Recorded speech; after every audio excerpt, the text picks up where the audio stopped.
The arrival of MISTRA was a great breath of fresh air in South Africa. South Africa was entering a very critical time in its history, the time of change. Here was an institute, an agency, a think tank that was like no other that we had seen before. We saw the importance of a think tank and research organization that would increase the evidence-based discourse and debate in the country. It was actually answering a lot of questions that this country was facing. MISTRA is certainly independent, and being independent was thought through properly by the founders of MISTRA. MISTRA was established in order to make a contribution to long-term strategic thinking within South Africa. Indeed, immediately when we set up, we identified some 60 themes that require research.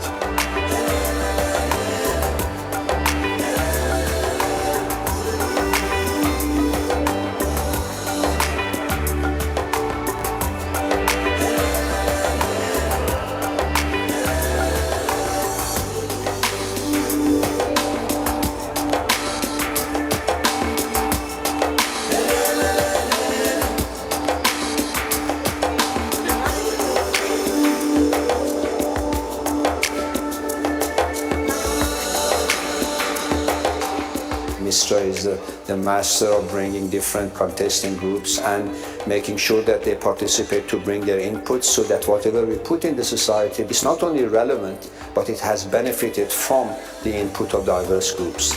The great thing about MISTRA is that it is not ideologically laden. I mean, it looks at here is the problem, here is the diagnosis, and here are the possible practical solutions. We have also ensured that the outcome of our research impacts on the practical activities of decision makers.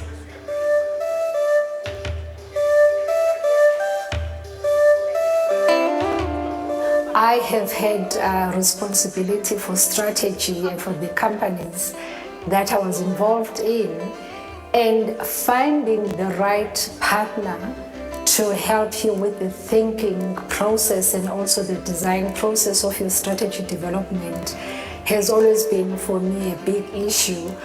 What I like about the MISTRA think tank outfit is the fact that they think outside the box. They bring into the conversation voices that you would ordinarily not find within the corporate landscape, and that enriches your engagements greatly.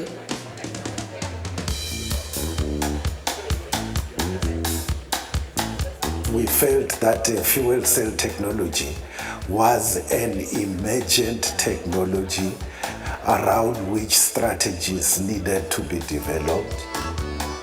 When we raised this issue then, many people didn't believe it was a critical one. Now South Africa has got Platinum Valley, it has got a hydrogen mobility corridor that is being developed, and it has got manufacturing companies that are manufacturing fuel cells. So in a sense, that's an example of long-term thinking.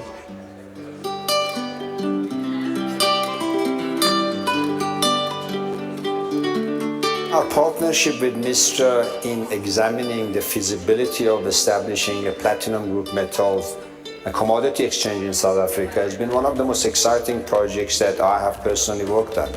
It took over 5 years, so the fact that MISTRA sustained the project in our collaboration was a fantastic achievement. Organizations such as MISTRA are actually tackling some of the biggest problems that are confronting the globe, the problems of social cohesion, problems of the economy, whether it is the future of mining, whether it is the fourth industrial revolution. It is really very important that this partnership between MISTRA and the University of Johannesburg continue from strength to strength, because it is important for our society, It is important for our economy. It is important for the development of our people.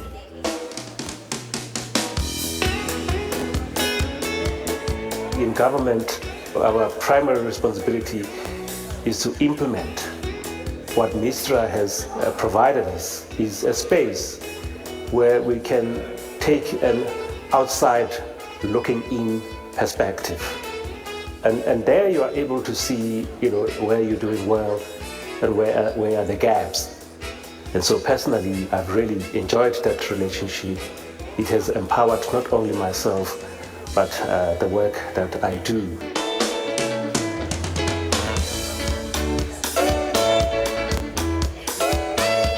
Think tanks like MISTRA have contributed significantly in this generation and the production of knowledge. Just to illustrate this, they have conducted several studies, such as the ethics of biotechnology and nanotechnology. The second one is the evolution of the national system of innovation, as an example again.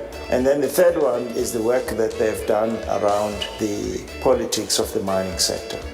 And therefore, in the body of knowledge that we generate as government in order to know how things work, this has been invaluable from MISTRA.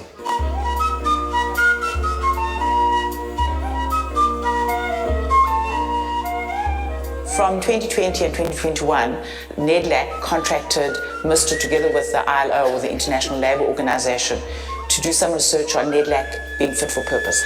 What kind of leadership would we like to see in NEDLAC to lead NEDLAC for the next 25 years? So they did what they're really good at doing, which is scenario planning. In a sense, it held a mirror up to what NEDLAC is at the moment and what NEDLAC could be, and how it could play a more significant role in social compacting in South Africa.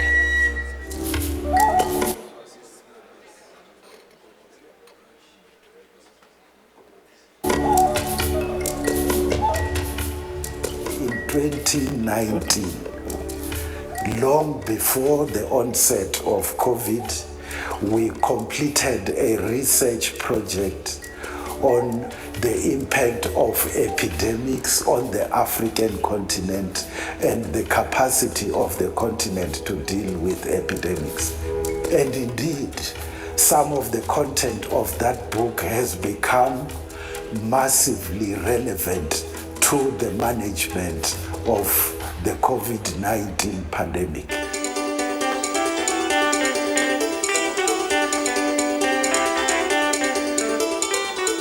MISTRA has really been a part of my growth story as a consultant and as a researcher. I've contributed a chapter to a MISTRA publication, Seeking Ethical Foundations for the South African Nation, and I've also contributed a report for MISTRA, an updated version of their social compacting report. It's just been an amazing experience to interact with MISTRA and to see myself growing as a consultant as well as a researcher in the space, and also contributing to answering some of the major questions that we face as a society.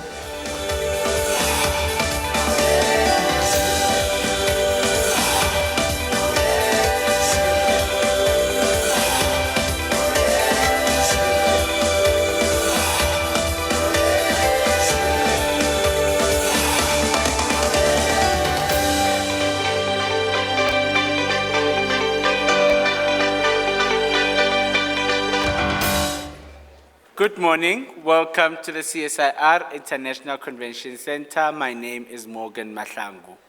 For hygiene purposes, please do not change seat for the duration of the meeting.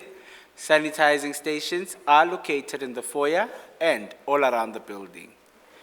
In the unlikely event of an emergency, an alarm will sound throughout the building. Trained responders will give instructions on evacuation. Stay calm. Take only belongings that you can carry. Emergency procedure: walk in an orderly manner, do not run. Responders would lead us to an emergency exit, then to the assembly point. Please observe 1 meter from other delegates and staff. General information: restrooms are available throughout the building. Please look out for signages. As this is a public building, please do not leave your valuables unattended. Wi-Fi information: Free wireless internet access is available throughout the building. Select free CSIR ICC on your device and no password is required. I thank you. Enjoy your time at the CSIR Convention Center.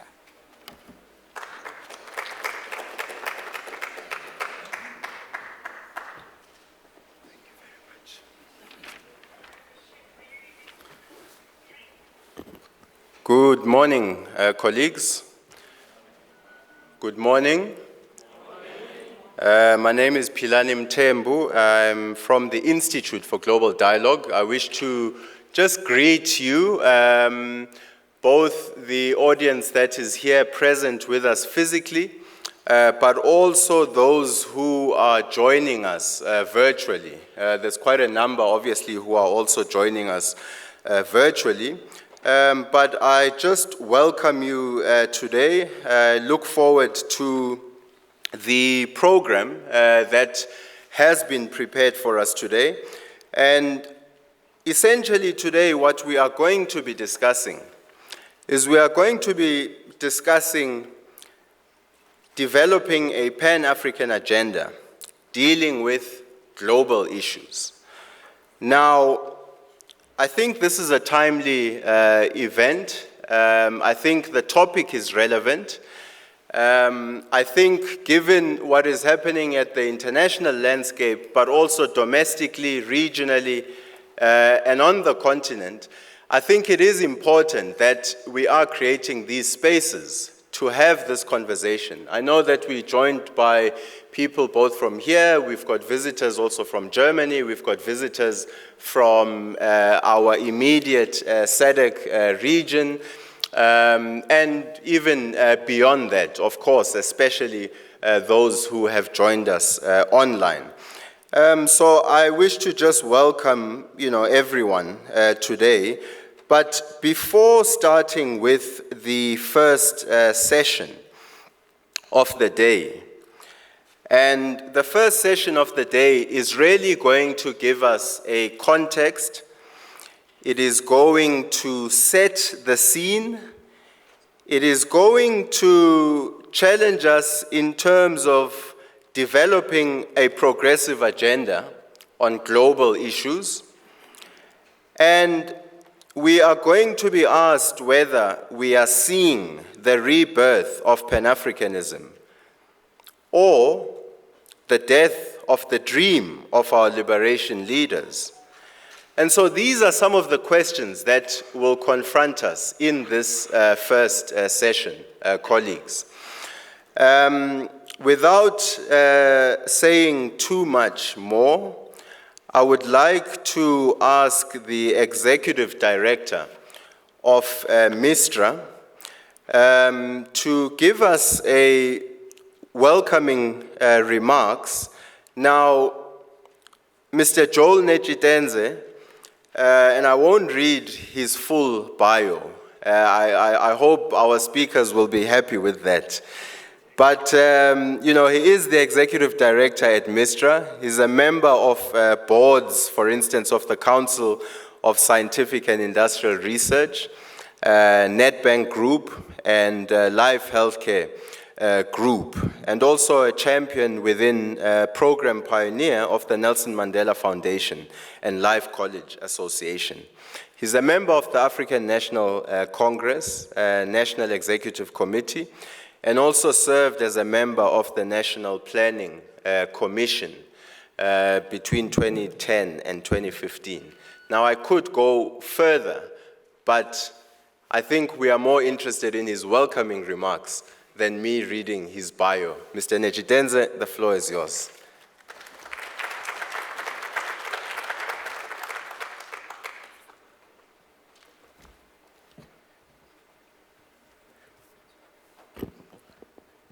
It looks, Philani, that I'm slightly taller than you.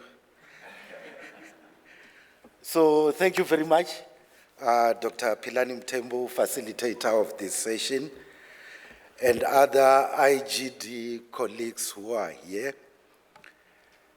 Distinguished participants from South Africa and further afield.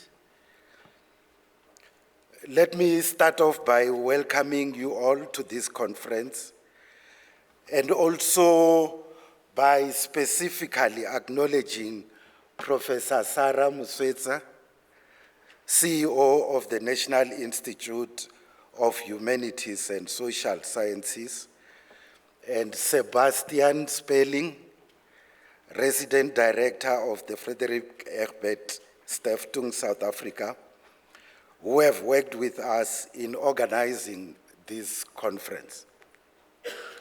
Since its launch, the Mapungubwe Institute has published many books. Dispersed in these publications on the evolution of human civilizations, on political economy, and on the application of natural sciences, are strategic reflections on Africa's development and the role of South Africa in that endeavor. During MISTRA's 10th anniversary, the question arose whether we should not integrate the foreign policy insights into a volume that focuses on Pan-Africanism in the current age. Thus was born the idea of this conference and the book that we launch today, which extracts from various publications and also contains new reflections on a grand strategy for South Africa in the context of Agenda 2063. As we all know, these ideals are being pursued in a global environment that is not of Africa's making.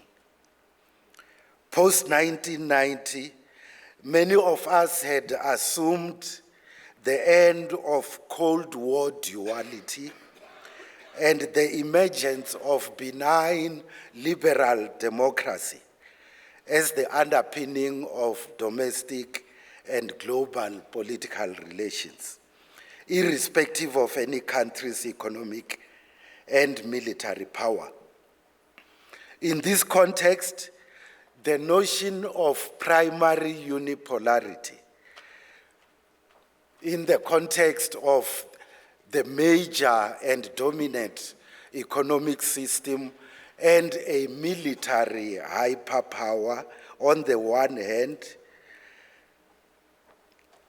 and secondary multipolarity on the other, which relates to regional and other alliances, was posited.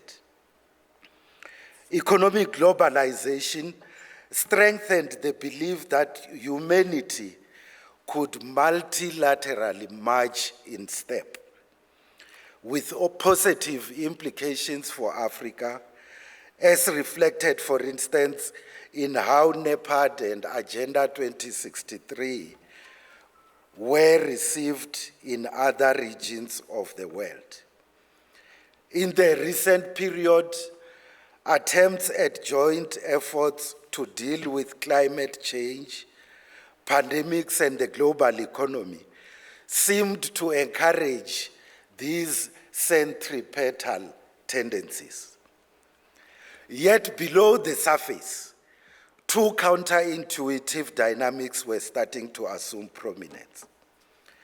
Aggressive mercantilism and poor management of the relay race in economic development, with China increasingly characterized as a strategic enemy or competitor to the developed nations, and nationalisms of yore on the European continent, which have now exploded into open conflict.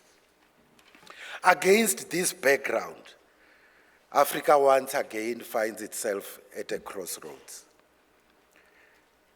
The impulse to impose choices on the continent in terms of its relations with the rest of the world has resurfaced with a vengeance.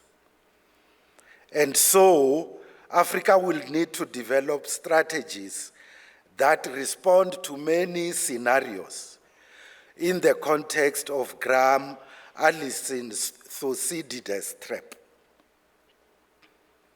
Are we seeing in Eastern Europe the choking of a bear that sought to swallow a common nightingale? Are we seeing in Western Europe the self-immolation of a union egged on by a distant Sparta of the current age? And are we seeing in East Asia and on a world scale a hyperpower and its allies tilting at the windmills in relation to the unavoidable shift in global economic power balances? In this milieu, how indeed does Africa doggedly pursue its self-interests, which are based on human development and social justice? It is against this background that the new chapters in this volume posit the notion of pragmatic Pan-Africanism, that Africa should hew its path to prosperity in this jungle of fraught geopolitics, while at the same time addressing local constraints to progress. One of the current challenges is the politics of opinion polls, as distinct from strategic leadership. Failure to develop a coherent response to these dynamics may consign Africa once again to the status of the grass that suffers under the weight of fighting elephants. With its social development once more arrested and its pursuit of democracy and a culture of human rights sabotaged on the altar of the self-interest of the powerful. Pragmatic Pan-Africanism includes pursuing continental integration with an immediate focus on both the hardware and the software that constrain free trade. Africa should also position itself to benefit from its resources in relation to green technologies, the arable land that it commands, and the demographic dividend that attaches to its youthful population. Needless to say, South Africa has an important role to play in the conceptualization of a Pan-African agenda under new conditions, in building continental institutions, and in acting as a force of example rather than through pious declarations. All of us will agree that the issues are many and they do not lend themselves to easy answers. And so, MISTRA and all our partners welcome you all, confident that you will enrich these reflections on Africa's place in the world. Thank you very much.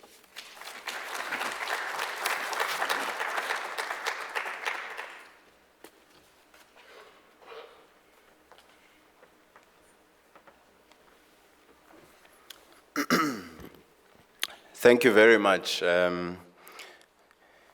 Netjitenze. I think this really helps us to reflect on a number of the key questions that we will be posing, but also some of them seeking to answer throughout the day. And hopefully not only through necessarily a conference, but through the programs also that follow what we are doing today. And I think this is very much also the intention. So I think, thank you very much for those welcoming remarks, but also for those thought provocations. And now to set the scene, colleagues, allow me to welcome Professor Sarah Muswetsa, who is the CEO of the National Institute for Humanities and Social Sciences. And the reason she's racing to the stage is because she doesn't want me to read all of her bio. But I will say that you have authored books such as Eating from One Pot, Dynamics of Survival in Poor South African Households, and also you've co-edited Labor in the Global South, Challenges and Alternatives for Workers. So with that, the floor is yours, Prof. Sorry, Pilani. Thanks, Pilani. I didn't know I could intimidate you. I was wondering why the steps for Pilani, and now I know, was just for me. So thanks to CSIR. My name is Sarah Muswetsa. It is an honor and a privilege to be standing here immediately after the Executive Director of MISTRA. Joel, I've never said this before in public. I want to thank you for taking on NIHSS. I want to thank you for the teachings. I want to thank you for your humbleness in making sure that NIHSS can stand next to MISTRA today and always. It has been an honor working with yourselves and Abba and the team and MISTRA, and just getting to know that tweets are not important, strategy is, and strategy is hard work, and that's what MISTRA does every day. And every day, as I look at the work that you do, I was looking at the brochure that you just produced now of all the books. It is humbling that it is only an organization that is 10 years old. Today's agenda is on Pan-Africanism. Let me say that today, and even in many years ago, Pan-Africanism has been understood by scholars in different ways. We've been challenged by the concept itself of Pan-Africanism and pursuing Pan-Africanism for the continent. But we never deterred, because it is with Pan-Africanism that we know that we are talking about slavery, well, in its former definition, ended. That we did indeed in the continent usher political emancipation for the people of our continent. It is the very same concept today that we borrow from Amina Mama, from Thomas Sankara, from Césaire, from Neville Alexander, that we are able today to think about the concept of decoloniality. If we did not do the hard work then of thinking about Pan-Africanism, we would not be where we are. Mine is a role, I've been given a role of setting the scene, and I've been wondering, what is setting the scene? Let me say 5 things in relation to what I think we could be asking ourselves today about Pan-Africanism and the issues that are confronting us as a continent, as a global south. Let me start with the idea that Joel also mentioned around our planet Earth. And I think for us to think about Pan-Africanism today, we need to think hard about the ecology, our ecology, and how the new Pan-Africanism, and with the choices that we need to make, policy choices that we need to make, that those choices are different today than they were many years ago when we were thinking about Pan-Africanism. But they were not quite new, because we know from Thomas Sankara that he was, even at those years, focused on the sea, our world, our planet. That the sea for him was a site of degradation that we must protect. And I want to urge all of us today, as we think about Pan-Africanism and its usefulness and the choices that we need to make, we need to borrow from Thomas Sankara. The second issue that I want us to at least consider, I'm setting the scene, You will take some, you will discard some, and hopefully you won't discard all 5, right? The second issue that I think we could consider for thinking about global issues and Pan-Africanism is a concept that, again, is not too foreign to all of us sitting here, friends and comrades. The concept of humanism. The concept that, for me, means community. For me, it means many other things, including a very important concept of ethics. That as we think about Pan-Africanism and the choices of Africa's prosperity, that it must be indeed rooted on our thinking around ethics. We know that prosperity is important for our continent, that we do need to proceed and have economic emancipation.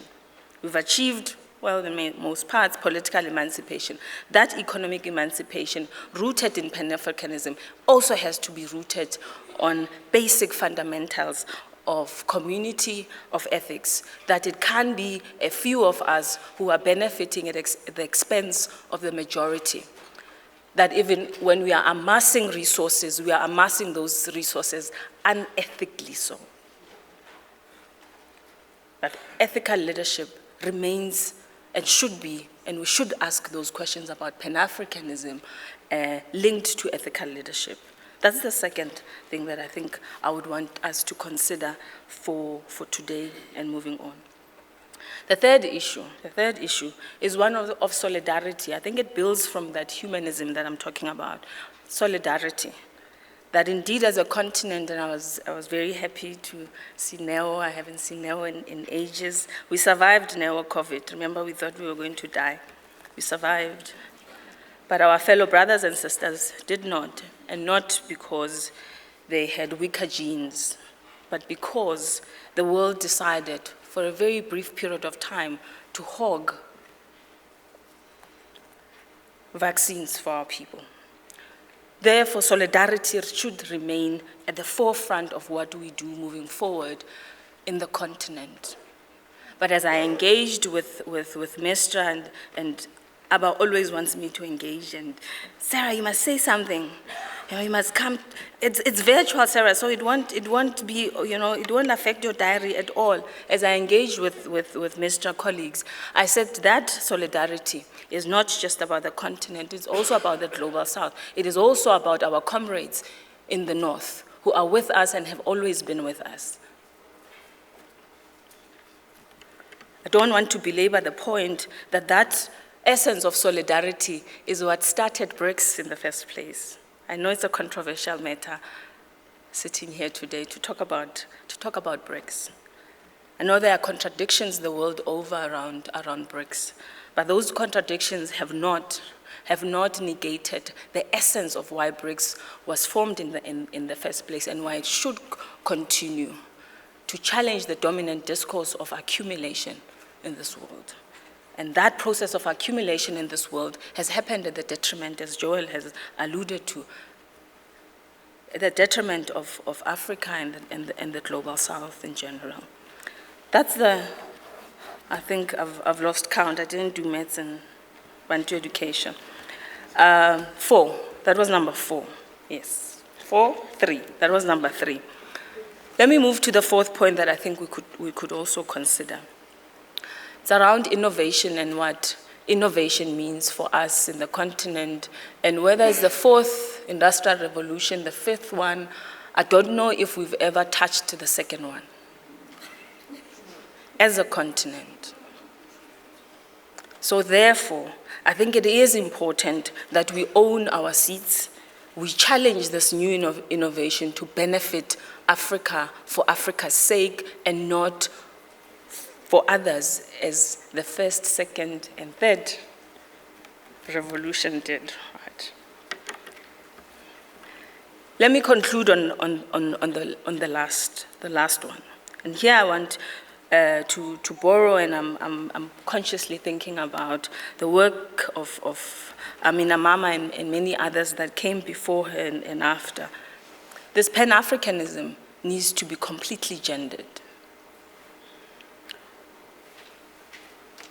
I want to suggest that previous articulations of Pan-Africanism sometimes left others behind. It is important that as we think about this Pan-Africanism and the global issues confronting both men and women, gendered, I want to emphasize, that we should be aware that there are many women, men, who are excluded in their countries because of who they are and whether they belong in their countries or not, or even their homes for that matter. It is important that today we do talk about a gendered Pan-African program.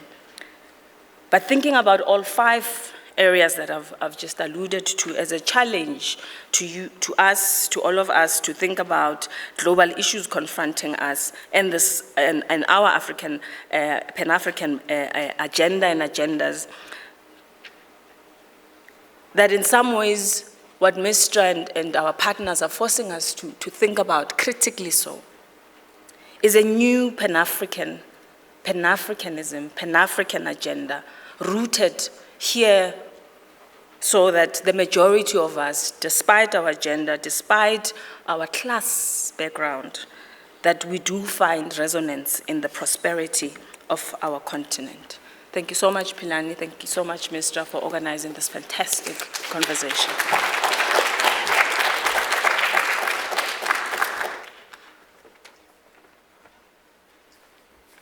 Thank you very much. And I think, building on also from what Mr. Nechitenze was saying and also what Professor Muswetsa was saying, I think they've given us good building blocks to think on some of the key questions that confront Pan-Africanism today. This is not a conference that is about, sort of just reflecting on the past of Pan-Africanism. It's reflecting about where are we currently and how can we actually build a pragmatic program that still advances the ideals of Pan-Africanism, but that takes into account certain values that you've mentioned, and that is current, that is able to take us forward in contemporary times. And I think this is something that is quite important. It confronts all of us in our different institutions, in our individual work, and so I think this is really quite important, in sort of laying and framing and setting the scene, for the day's discussion. Our next speaker, colleagues, will be joining us virtually. I hope she is connected. I saw she was connected earlier, but let me introduce her. Our next speaker, colleagues, will be taking us through the idea of developing the progressive agenda on global issues. Now, this conference takes place within a broader framework, in a sense that we have been discussing with the likes of the Friedrich-Ebert-Stiftung, with MISTRA, with NIHSS, discussing what does progressive, politics mean in contemporary days, and what is a progressive agenda and how to develop that progressive agenda. We've also been asking about some of the key challenges confronting progressive political parties. And so with that, let me introduce Professor Anna Katharina Hornig, who is a director of the German Institute of Development and Sustainability. And I'm glad I'm reading this, Professor Hornig, because I would have said Deutscher Institut for Entwicklungspolitik, which obviously DIE has, the former DIE obviously went through a recent name change, but also, changes in terms of strategy and some of their work. So I'm glad I'm reading it from there, otherwise I would have misrepresented you. She's a professor for global sustainable development also, or at least at the University of Bonn. And before joining DIE, she was a Professor of Social Sciences in the Marine Tropics at the University of Bremen and Head of Department of Social Sciences of the Research Group, Development and Knowledge Sociology.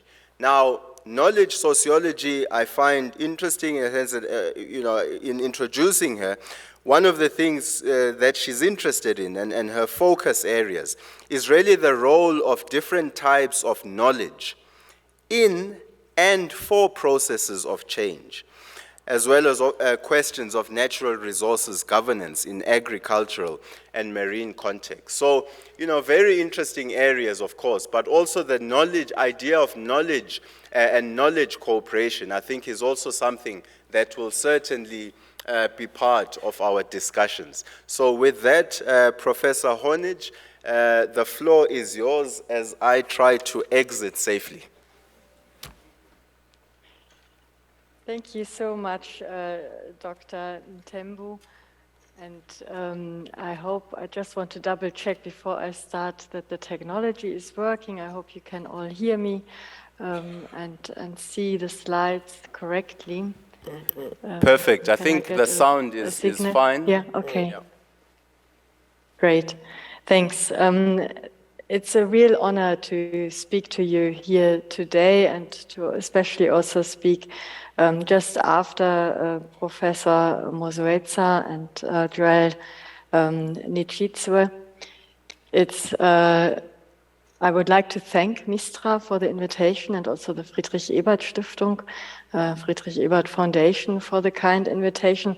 And I would like to point out at the beginning, coming in from afar into a conference, sort of beamed into it, and not being able to hear the conversations on the side means that, of course, I hope what I can offer to set the scene still fits the purposes and can still inspire some of the discussions.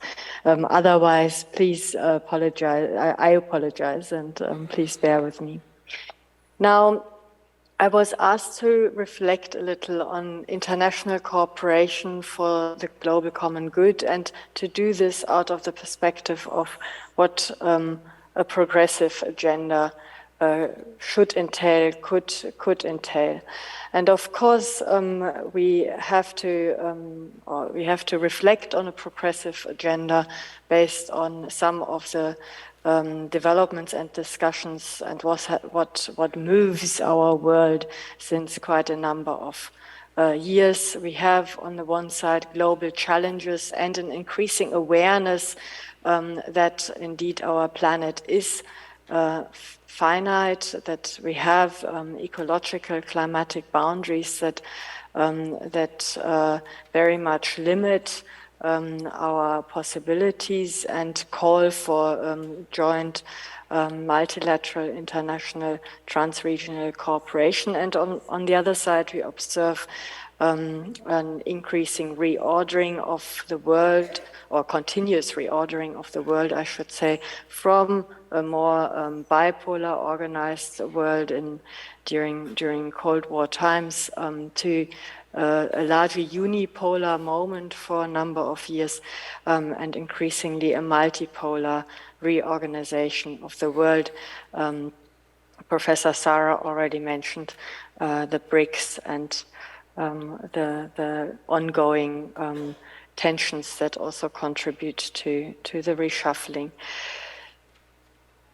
These processes in many ways underline that modernization theory that has geared development and economic growth globally over the past 200 years is hitting a wall, one could say, and has to be reinvented into circular forms of wealth generation that does take place within the limits of our planetary boundaries, and it encourages discussions on modernity as an contested cultural program, modernity not as one but as multiple different types, different forms of modernity that indeed also contribute to the riskscapes that we see unfolding in front of ourselves. Now, at the German Institute of Development and Sustainability, and thank you, Filani, for pointing out already that we just recently got renamed. We are indeed the German, formerly known as German Development Institute, DIE, but finally took the step to rename ourselves.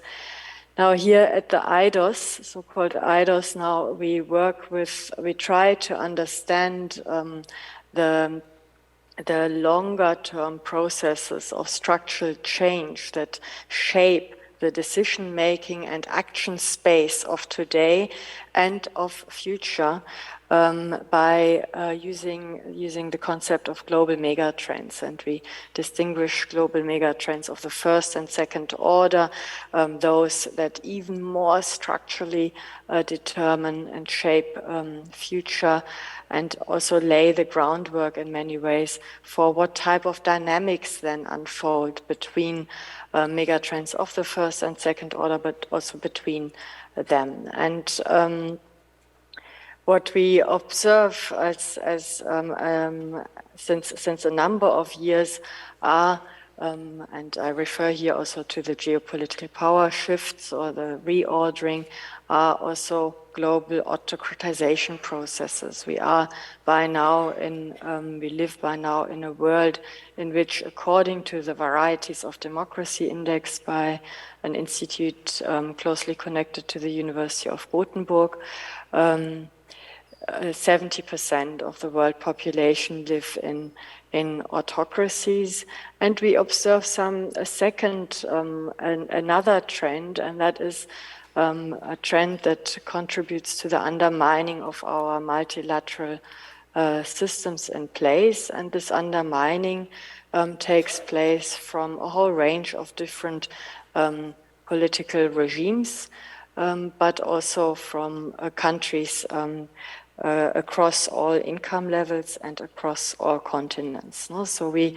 have on the one side a polarization processes that we observe in all societies worldwide, in democracies just as much as in autocracies, but in a number of countries, these societal polarization processes go hand in hand also with political autocratization processes and with an autocratization of international law.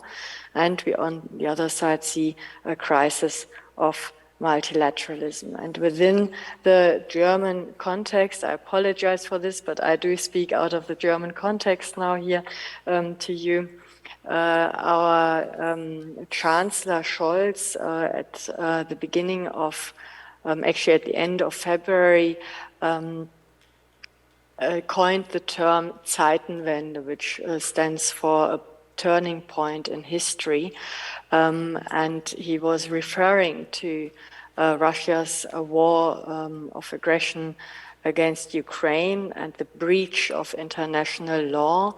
And in many ways, I would argue that this point in time, or this turning point in history, has to be understood on the one side by looking at the larger and longer term processes of autocratization processes, societal polarization processes, as well as the crisis of multilateralism on the one side. And on the other side, it stands for call for action. And this is also how it was formulated by Chancellor Scholz as a call for action, for political action that addresses these societal polarization processes and addresses the multiple crises we see unfold. And by doing so, he of course also underlines that this war of aggression and breach of international law by Russia through the war in Ukraine contributes further to the undermining of our multilateral steering capacities and systems. And at the same time, we are all very well aware of the fact that while the world seems to fall into blocks, or the building of blocks and and the boundaries, the strengthening of boundaries rather than the crossing of these, seems to reorder the world. We, of course, all jointly face global challenges that we can only address together, such as climate change, of course. The per capita greenhouse gas emissions are highest in high-income economies, and at the same time, in total numbers, it's clear upper middle income countries, in upper middle income countries, greenhouse gas emissions continue to rise. So jointly we need to here obviously take action. It looks similarly with regard to natural resources degradation. I here just draw on examples from fisheries, from marine context, just as much as from terrestrial agricultural context. We see the deterioration of natural resources again across all countries of all income levels, as well as on all continents. And with the deterioration of these natural resources, often also a deterioration of the respective job markets resting on them. We know that social inequalities continue to increase, or especially again now, of course, since Corona, the COVID-19 crisis again.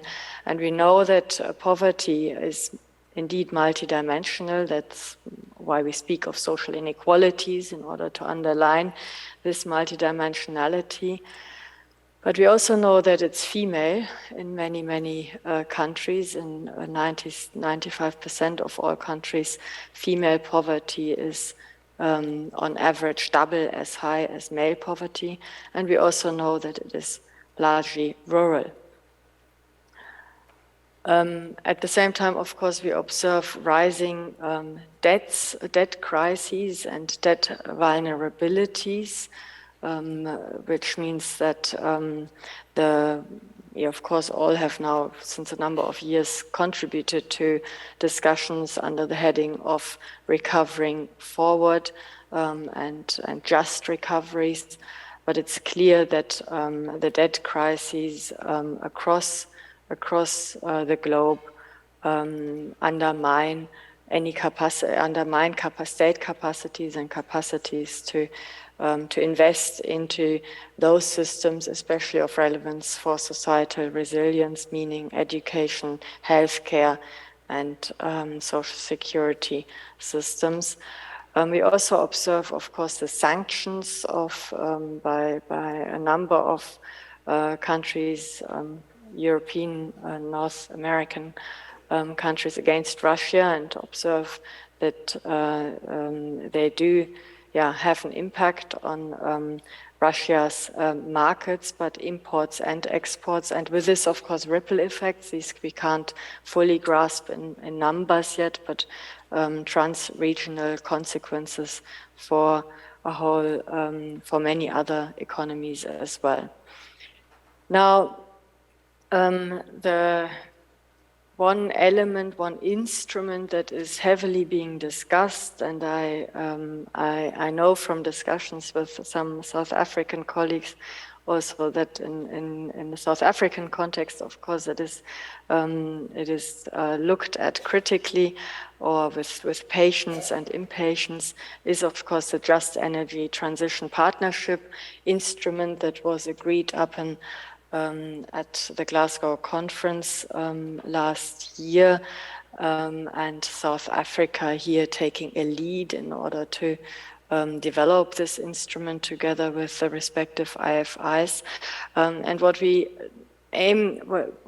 aim at in order to understand this instrument better is, first of all, the question of what is just within just transition. What kind of concept of justice are we looking at here? And I want to just emphasize this with this one slide. So we work here with the distributional, recognition-based and procedural justice, and want to encourage that when in the development of this instrument that is being celebrated substantially internationally at the moment, while actually it doesn't really exist yet. I mean, it only exists once it is being put in practice, and that is a process we are trying to study as far as we can. Access, of course, is an issue. It is important to reflect on this term just energy transition carefully in order to also here make up maybe to some degree for the lost credibilities also. Professor Sarah just before referred to the vaccine inequities that we observed over the past 3 years, and that heavily undermined and affected credibilities of countries such as also Germany. Now, a progressive agenda is and has to be an agenda that focuses on the global common good. And of course, in many ways, we have such an agenda. We have the Agenda 2030 that does indeed focus on the global common good. And at the same time, we have difficulties protecting, even just protecting this Agenda 2030, the urgency to act and the decade of implementation that we are in is facing so many multiple crises that a lack of implementation, as again reminded by Secretary General Guterres last week again at the opening of the 77th UNGA period, is causing a substantial, is actually dramatic. No? And in many ways, we observe a strategy development at a number of different levels. I here want to share a little out of a German perspective.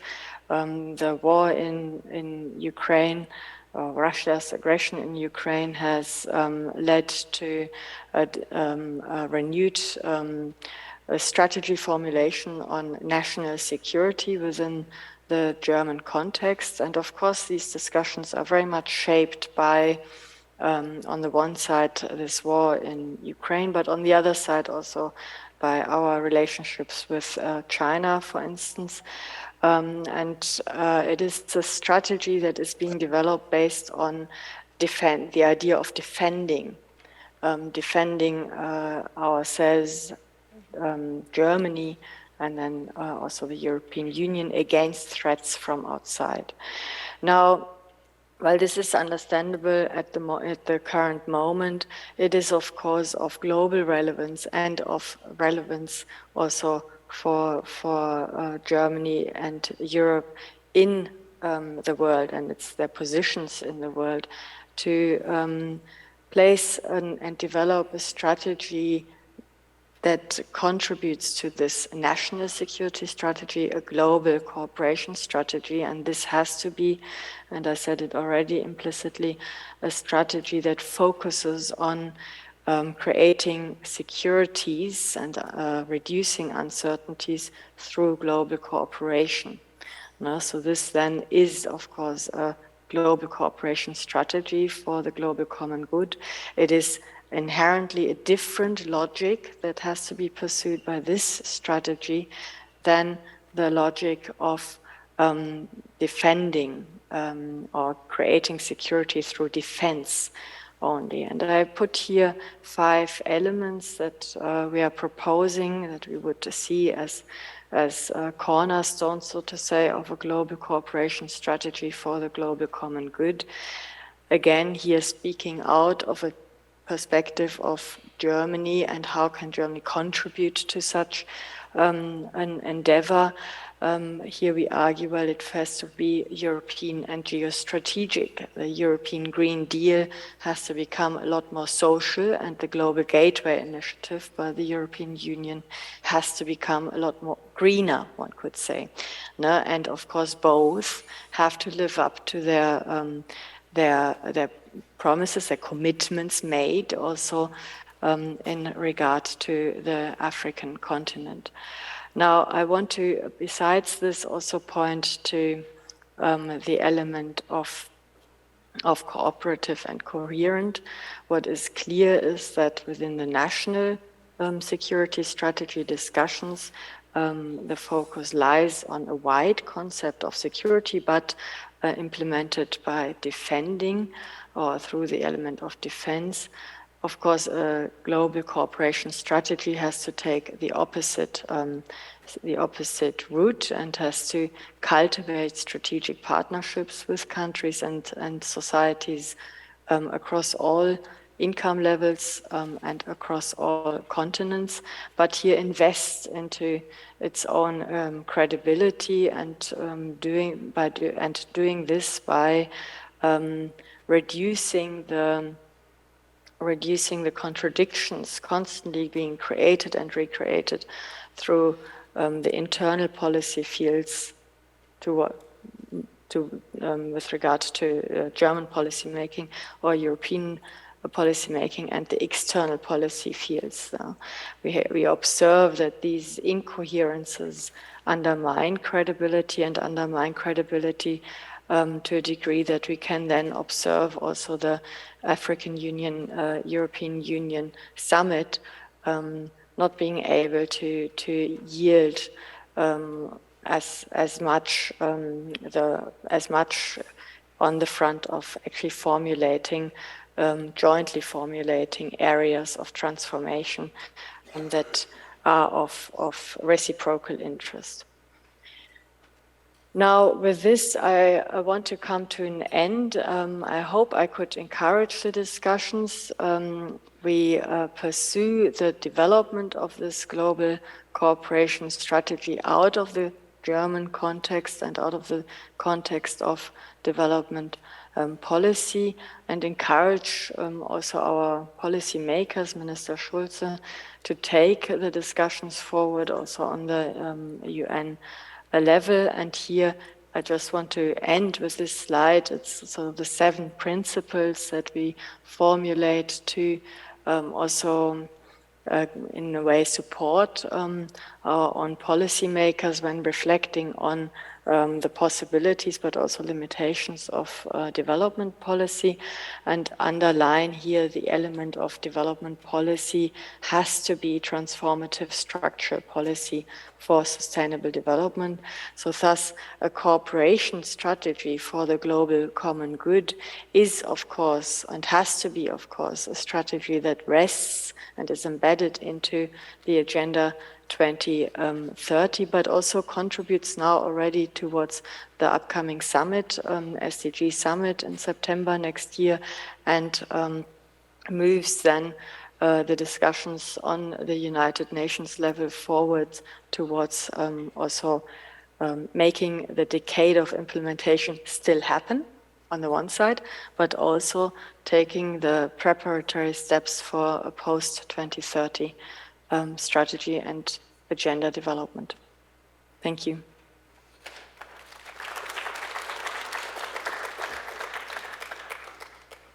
Thank you, Professor Hornich. And I think, on all those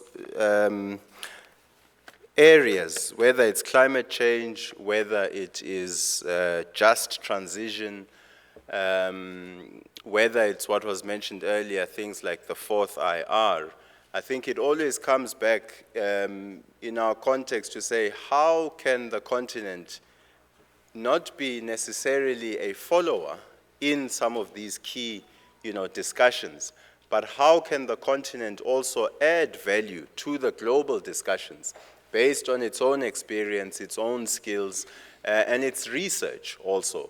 And so I think this is really quite important, highlighting those key areas that we surely also must be reflecting on and what they mean for this progressive Pan-African agenda that we speak of today. And with that, colleagues, I wish to then hand the floor to Dr. Ayanda Nzaluba, who is a former Director General of International Relations and Cooperation of the Republic of South Africa and Executive Director at Discovery Limited. He holds a medical degree from the University of Natal, and I think what's interesting is before joining what is now DIRCO, he was also the Director General for Policy and Planning at the National Department of Health. And of course, I say this for a reason, because we're speaking about global politics, we're speaking about international relations, we're speaking about a changing international landscape, and we do see how even health issues have become much more important as issues of global cooperation. And so with that, I wish to hand the floor to you, Dr. Nzaluba.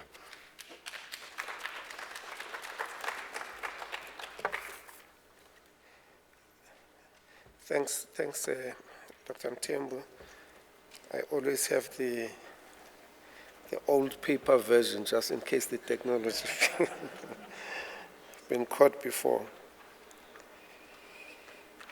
Okay.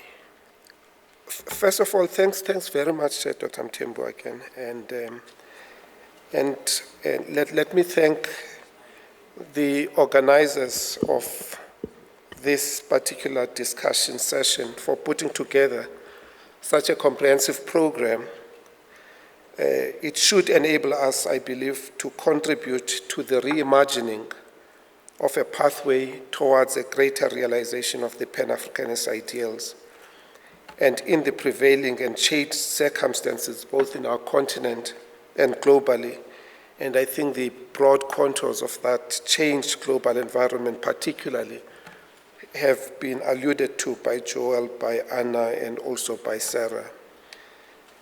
And let me also appreciate the opportunity to participate in what, without any doubt, is an important intervention in the wake of celebrating 20 years of the historic establishment of the AU here in Durban in South Africa in 2002, and of course, we're just on the eve of the 60th anniversary of its predecessor, the OAU, next year. Now, Pan-Africanism is an organizing idea and a movement that seeks to liberate African people and people in the diaspora based on the view that true unity can be forged in independent and strengthened economic, social, and political African destiny remains as relevant today as it was when it inspired the intellectual founders in the mid-19th century. What has obviously and inevitably changed is the terrain on which this struggle for the realization of the Pan-Africanist ideal is being waged. Now, in the course of this journey, there have been significant milestones to celebrate, and the enormity of the task before us should not blind us to the importance of these milestones. For example, institutionalized slavery is no more. Notions of racial superiority are more covert, which in itself is an achievement. And with the exception of Western Sahara, the political liberation of our continent from colonial rule has been attained. And there have been some high water marks in the collaboration between Africans in the continent and those in the diaspora, which has cemented our collective sense of a shared destiny. Of course, there have been some setbacks. Two specific ones I would like to mention right now at the beginning. First is the well-articulated, sometimes conduct of post-colonial elites, and I think people like Frantz Fanon have written a lot around this. The second issue is really that the passage of time has exposed to a large extent the instability, the fragility, and to an extent the unviability of the post-colonial sovereign African states. These two specific setbacks have led to the legitimate questioning of whether the post-colonial state can be a dependable instrument towards true African nationalism and African unity. And we will return to this point later. Maybe just as a matter of historical record, I think we are all familiar with the strategic choices that the anti-colonial generation of leaders had to grapple with in order to advance African nationalism and African unity. We recall the debates that distilled into two groupings, the Casablanca and the Monrovia groups. And of course, history records the victory of the Monrovia view that underpinned the conceptualization of the strategic task of the Organization of African Unity at its formation. This, of course, does not mean that the radical form of the political project of African unity articulated by Kwame Nkrumah in particular, in his vision of the United States of Africa, did not continue to punctuate critical moments in the discourse on the form and content of the supranational architecture, particularly, and the structures that accelerated with the shift from the OAU to the AU. I personally recall vividly some of these at AU summits, peppered as they were with flowery revolutionary language from the likes of the late brother leader Muammar Gaddafi. There's a view that some scholars hold that had a different strategic choice been made in the late 1950s and early 1960s, then the cause of African nationalism and African unity would have been by now more strongly advanced. I accept the legitimacy of this view and understand the frustration it is sometimes based on. But I, however, think it simplifies a very complex phenomenon. It is my belief that the colonial powers at the time they decided to cut their losses and, albeit grudgingly, accede to political freedoms in the colonies, were acutely aware of the limitations of the post-colonial states that the liberation movements were inheriting. They understood the strategic levers they still held to contain any significant, in their view, delinquent undermining of their interests in the new nation states. Consequently, I believe that had they felt that they were in a complete win-lose scenario, their strategy would have been adapted and made commensurate to the scale of the envisaged loss. Where we would be at this point in time is more difficult, in my view, to predict.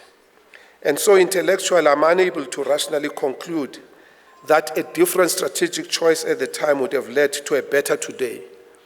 What I do know, though, is that we would be faced with a different set of challenges and a different terrain to advance this cause of African unity. This leads me to a fundamental point, and maybe this is alluded to in the concept of pragmatic Pan-Africanism. And the point is this: our task is to understand the challenge of our times.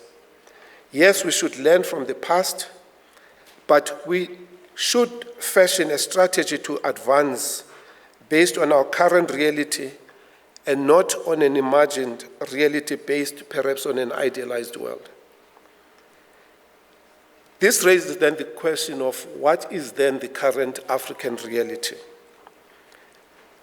My view is that we have significantly advanced, undoubtedly, and that this advance has been thanks to the indelible influence of Pan-Africanism. One of the areas where progress has been most visible in the evolution of our continent is with regards to the strengthening of democracy.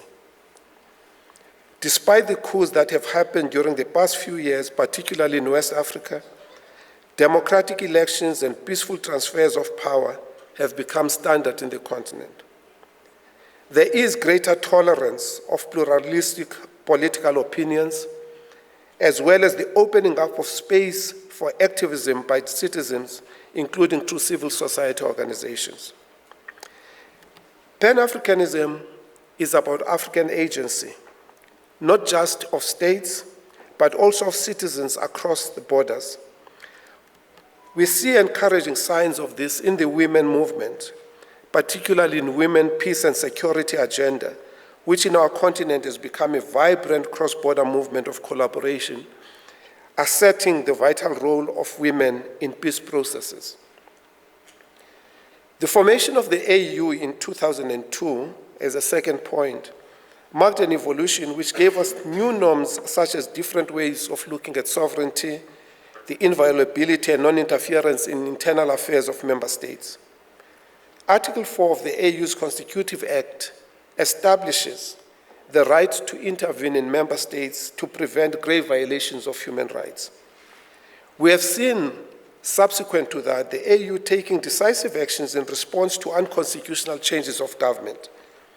The actions of the AU and its sub-regional bodies in this area have been felt, leading to some of these countries reversing course and returning to democratic rule. I mention this because it is an important development.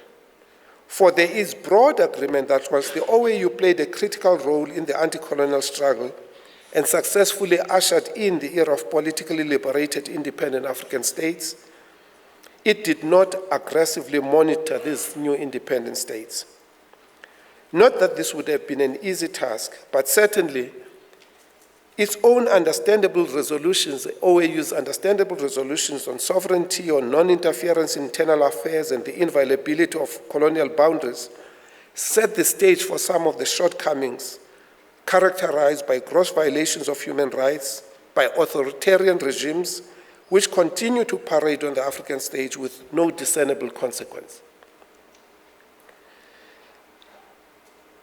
In the spirit of self-reliance and ownership, the African peace and security architecture is another Pan-African success, which has empowered the continent to take a lead in the resolution of some of the conflicts.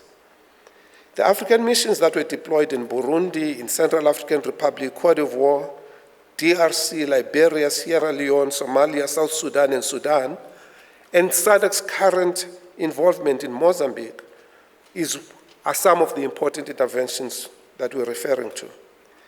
Thus, the AU has been taking ownership and the lead in peacemaking, peacekeeping, and peace building. In fact, the African Union has some of the most advanced post-conflict reconstruction and development, as well as transitional justice policies. What we need is far much more focus and more resourcing, and focus on the implementations of these policies so that they become the bedrock for sustaining peace in our continent. Another important development which I think characterizes the continent currently is the launch of the African Continental Free Trade Area, which I believe is a significant milestone, and so is the current ratification by 43 member states. As we all know, intra-Africa trade has remained at between 12 and 15%, compared to 60% of intra-Asia and 80% of intra-European trade. We know that there are many reasons to that, issues around trade facilitation, lack of diversification of many economies, and poor infrastructure, amongst others. But in all these aspects, today we see greater determination to address some of these impediments and shortfalls.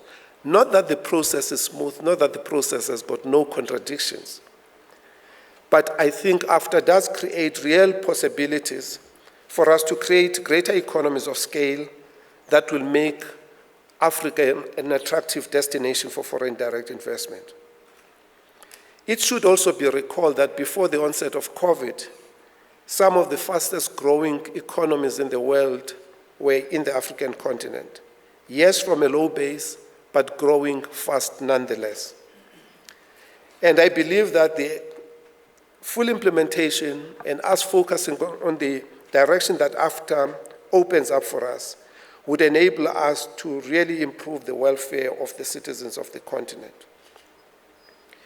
Now, in her May 2014 letter to Kwame Nkrumah, the AU Commission Chair at the time, Dr. Dlamini Zuma, made the following point, and I quote, "At the beginning of the 21st century, we used to get irritated with foreigners when they treated Africa as one country, as if we're not a continent of over 1 billion people and 55 sovereign states. But the advancing trend towards regional blocs has reminded us that integration and unity is the only way for Africa to leverage its competitive advantage. In fact, if Africa was one country in 2006, it would have been the 10th largest economy in the world. However, instead of acting as one with virtually every resource in the world, whether in land, oceans, minerals, and energy, and over 1 billion people, we acted as 55 small, fragmented individual states. We did not realize our power, but instead relied on donors that we euphemistically called partners. Close quote. It is clear from what I've referred to above that the leaders of our continent continue to see the further consolidation of Pan-Africanism as foundational to addressing the challenges of our continent, that our continent still faces, as well as improving where we have fallen short over the past more than 60 years. In January 2015, at the 24th African Union Assembly of Heads of State and Government, Agenda 2063 was adopted, and Joel did make some reference to this. And I think the important thing is just to recall that, and I quote, Agenda 2063 is considered to be the continent's strategic framework that aims to deliver on its goal for inclusive and sustainable development, and is a concrete manifestation of the Pan-African drive for unity, self-determination, freedom, progress, and collective prosperity, pursued under Pan-Africanism and African Renaissance. The relevance of Pan-Africanism today is also well captured in Aspiration 2 of Agenda 2063, which calls for, and I quote, an integrated continent politically united and based on the ideals of Pan-Africanism and the vision of Africa's Renaissance. Aspiration 7 of Agenda 23 extends the notion of Pan-Africanism into the global, where it asserts that Africa should be a strong, united, resilient, and influential global player and partner. This therefore foresees Africa acting together in the international system in defense of its interests and in shaping the ever-evolving global geopolitical landscape. Agenda 2063 therefore foresees African agency at the international level in the development of norms, policy, and reform of global institutions. So, as we ponder the rebirth of Pan-Africanism, a few areas of immediate work stand out. The first, I would argue, we need to strengthen the African peace and security architecture and endow it with adequate resources to continue entrenching African leadership on African peace and security matters.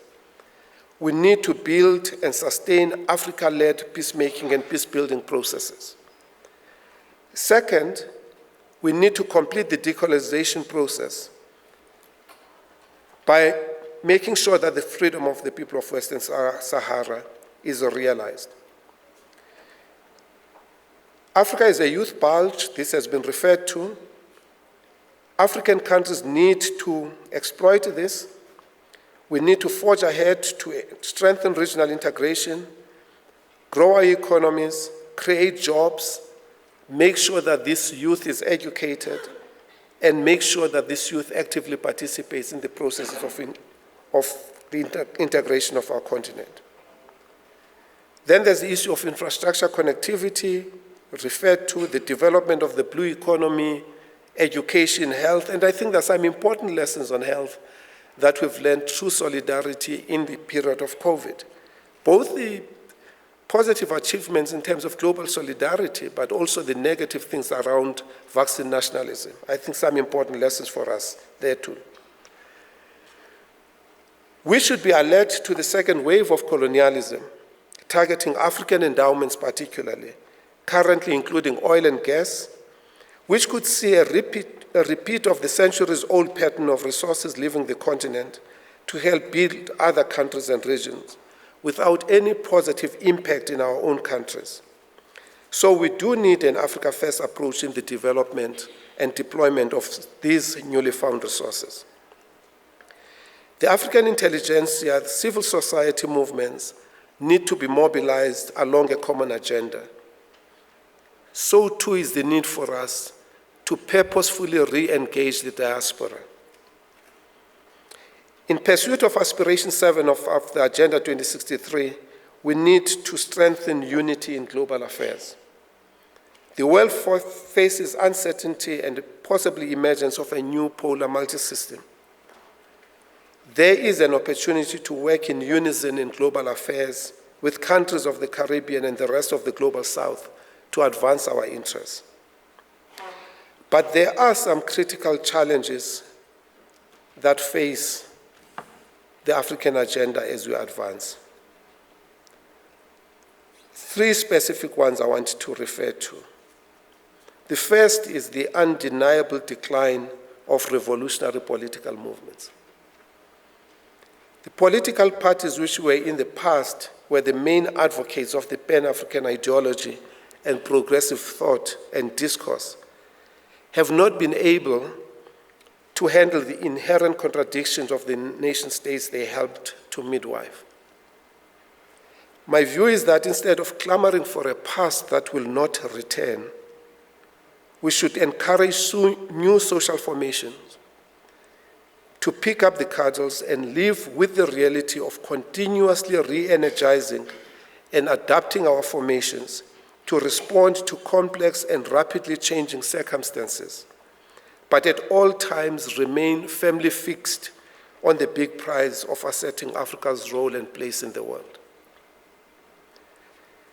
The second issue is, of course, the decline and almost death of Pan-Africanist leadership on the continent, particularly in the political and the governance sphere. That's a major challenge for us. The third big challenge is, of course, the ongoing hollowing of the African institutional architecture.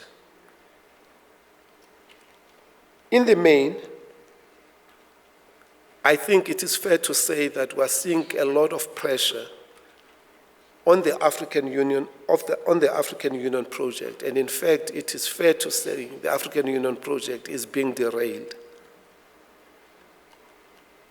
And this is largely due to the continuing destabilizing foreign agenda of the West and the West on the continent, but there are many other factors. So, my view, looking at Pan-Africanism and looking forward, is to argue that there is a lot that we can build on. Such setbacks as we may have suffered should not numb our determination to forge ahead. I think it is irresponsible for us to do that in any way, because such simply means passing a harder burden to the next generation. So whilst acknowledging the role that the post-colonial states have played in advancing African nationalism and African unity, we must also recognize the inherent contradiction and limitations of entirely depending on the state as the agent for African unity. We should more aggressively pursue complementary paths that seek to release the energies of the African people in their various formations and create social movements, in fact, social movements that unapologetically delegitimize acts of narrow nationalism. And so, the dream is not dead, but is facing significant headwinds. The foundations laid are being shaken, but I would argue are proving also more resilient than we give them credit for. Fortunately, the lived reality in our continent against the backdrop of the prevailing global order has only served to shine the light on the continued relevance of Pan-Africanism and the Pan-African ideal. Therefore, I believe we are correct in meeting here today and planning a way of forging ahead. Let it be our deep conviction and determination, and not merely naive optimism, that makes us join former President Mbeki when he said, and I quote, "Whatever the moment, nothing can stop us now. Whatever the difficulties, Africa shall be at peace. And however improbable it may sound to the skeptics, Africa will prosper." Thank you very much.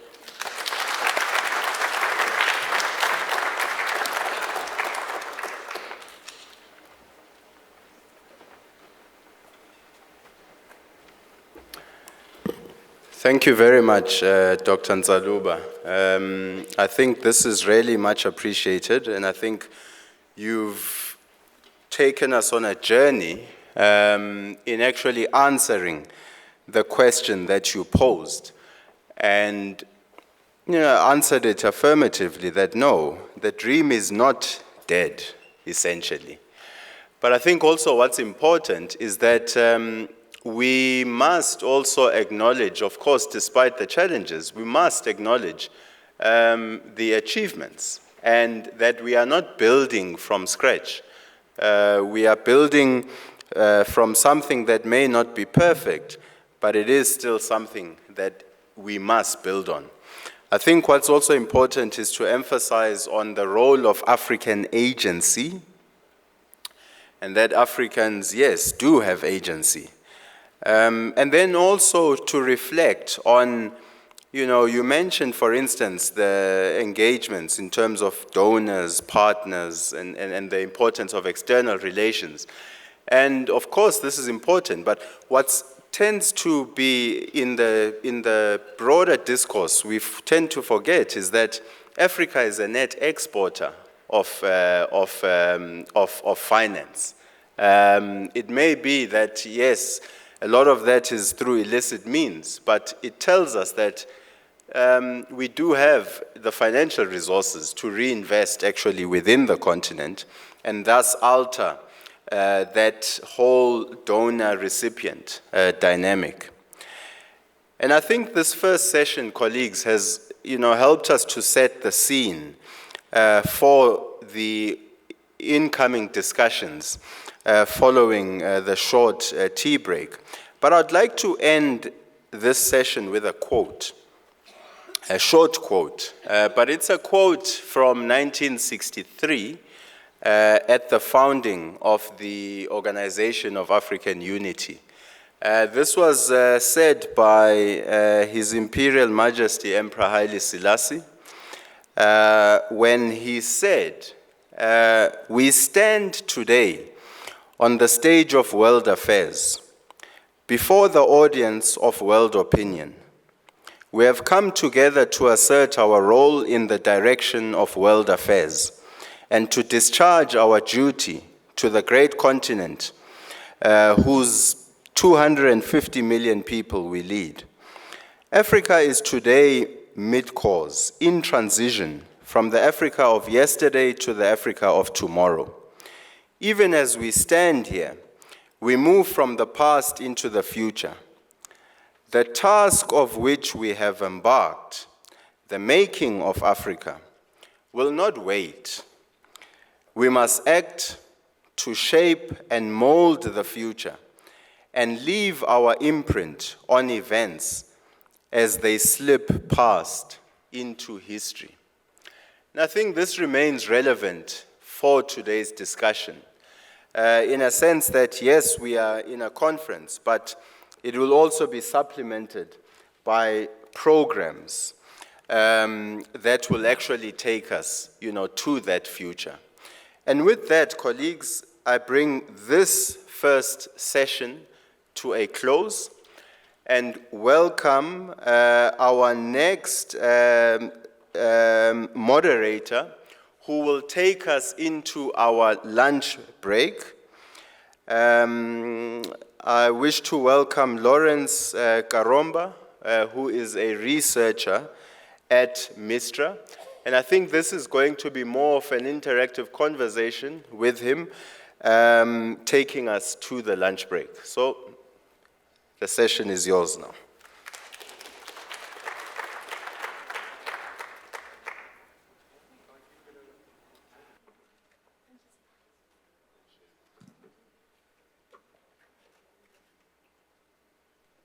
So thanks everyone.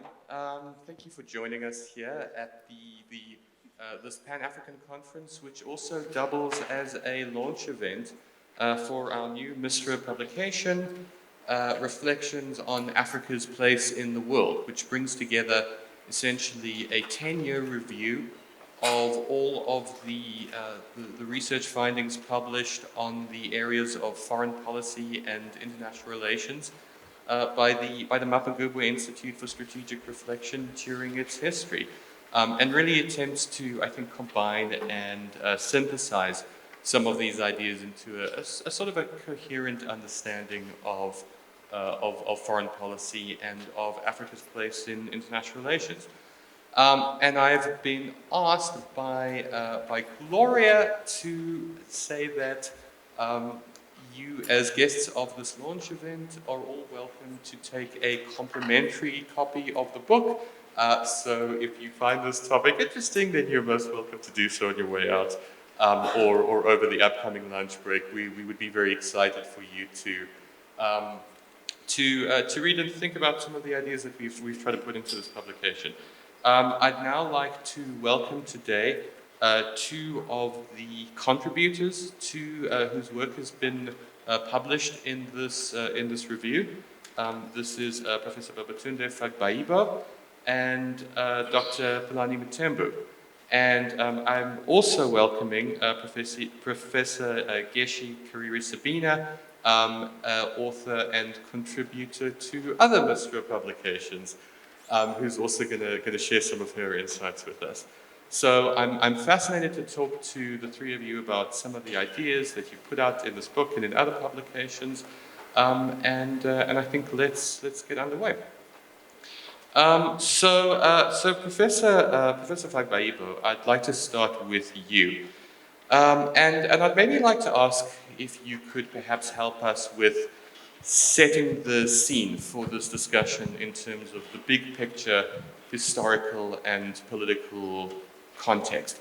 And let's start off with this idea of Pan-Africanism, right? Because, I mean, we talk in this book about how, obviously, the Pan-African idea has been through different phases and different political contexts in the past.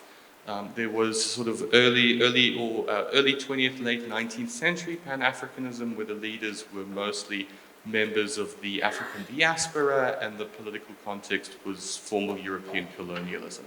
You know, we had the sort of the post-World War II period, where we had this movement towards decolonization, and the shift was really towards African political leaders themselves becoming the leaders of the Pan-African movement. And then I would say maybe the third and final phase that we've seen, or the most recent phase, let me rather say, you know, kicked off when the Pan-African idea, I think, had become a little bit moribund during the 1980s, but it was somewhat revived in the 1990s and the 2000s. You know, the political context there, we have the end of apartheid in South Africa, we have the end of the Cold War, we have the emergence of new leaders like Thabo Mbeki in South Africa, and we have this move towards liberal globalization in the global system, right? So how do you see the situation today? What are the big picture changes that we see in the broader political context, and how does Africa respond to that?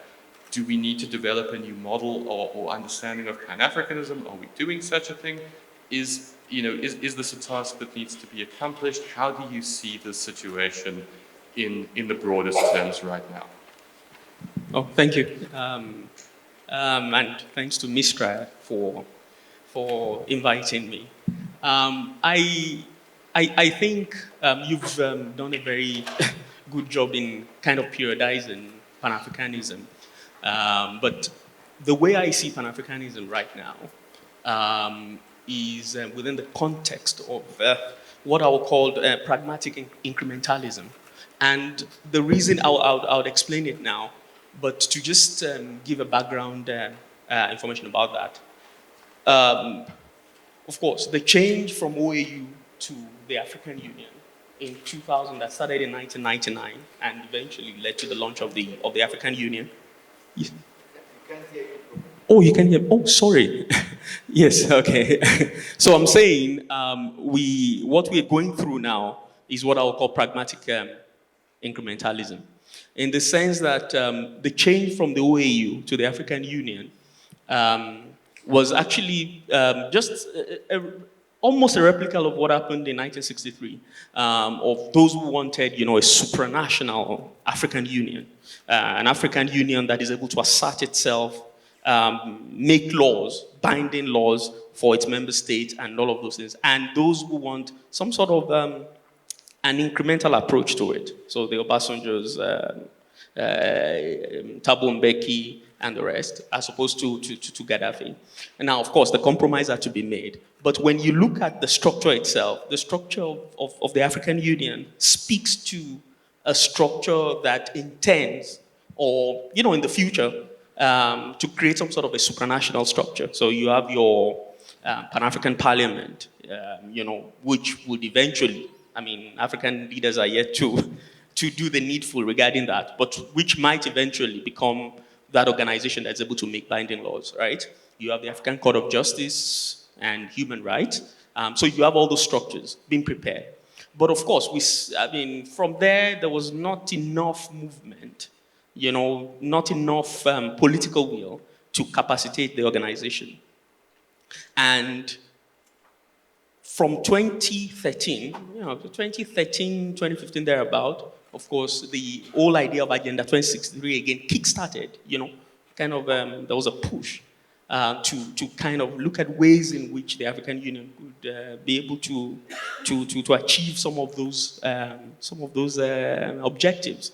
So now, what again do I now mean by pragmatic imperialism? Meaning understanding that, there's still some member states who are not willing to push and to, give more powers to the African Union, and will engage in some sort of piecemeal, transfer of powers to the African Union.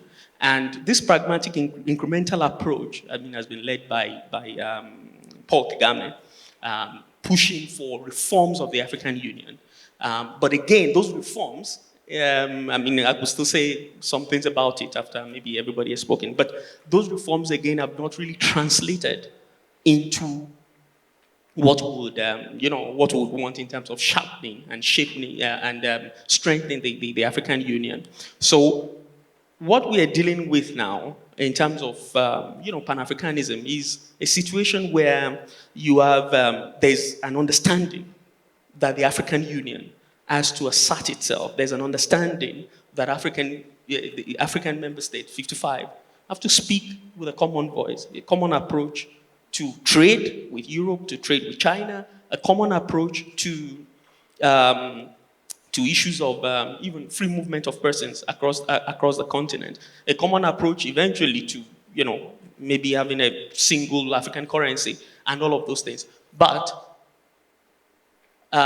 the movement, or if you're reading the mood now, is about some sort of pragmatic, incremental approach, saying, okay, let's see how this goes. Let's start with the African Continental Free Trade Area. We'll start with that, but maybe the free movement of persons is still a bit of a sensitive issue. We allow, let's think about what we'll do with the Pan-African Parliament later in the future, and things like that. Which for me is also very problematic, because you cannot, what you have set in motion requires urgency.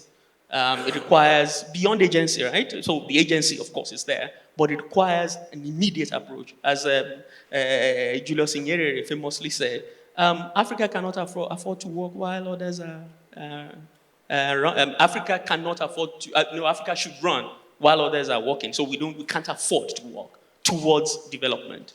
I think, I'm not sure if I've done justice to that. No, thanks.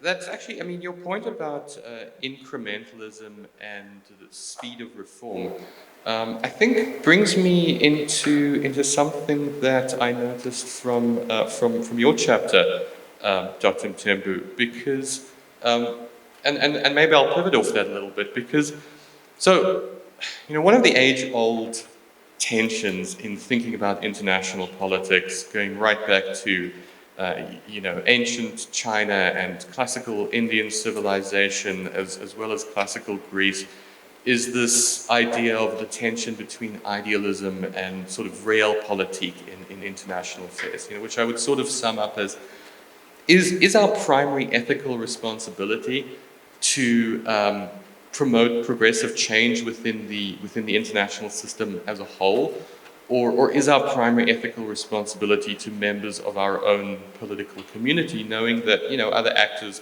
might not want to cooperate with us or behave ethically in turn? And I think Pan-Africanism has traditionally been seen as a more kind of idealistic vision, with what Professor Fagbayibo was talking, especially in terms of things like free movement of people, a strong Pan-African parliament. To some, these might seem like quite idealistic visions. But in both of your books, in both of your chapters, I noticed that you talk about Pan-Africanism often using the language of sort of realism and realpolitik. I mean, you, for example, say here, Dr. Mthembu, I'll quote, Pan-African ideals are not only about a historical and emotional connection amongst peoples of African descent, but also about furthering material interests of global Africa and its inhabitants.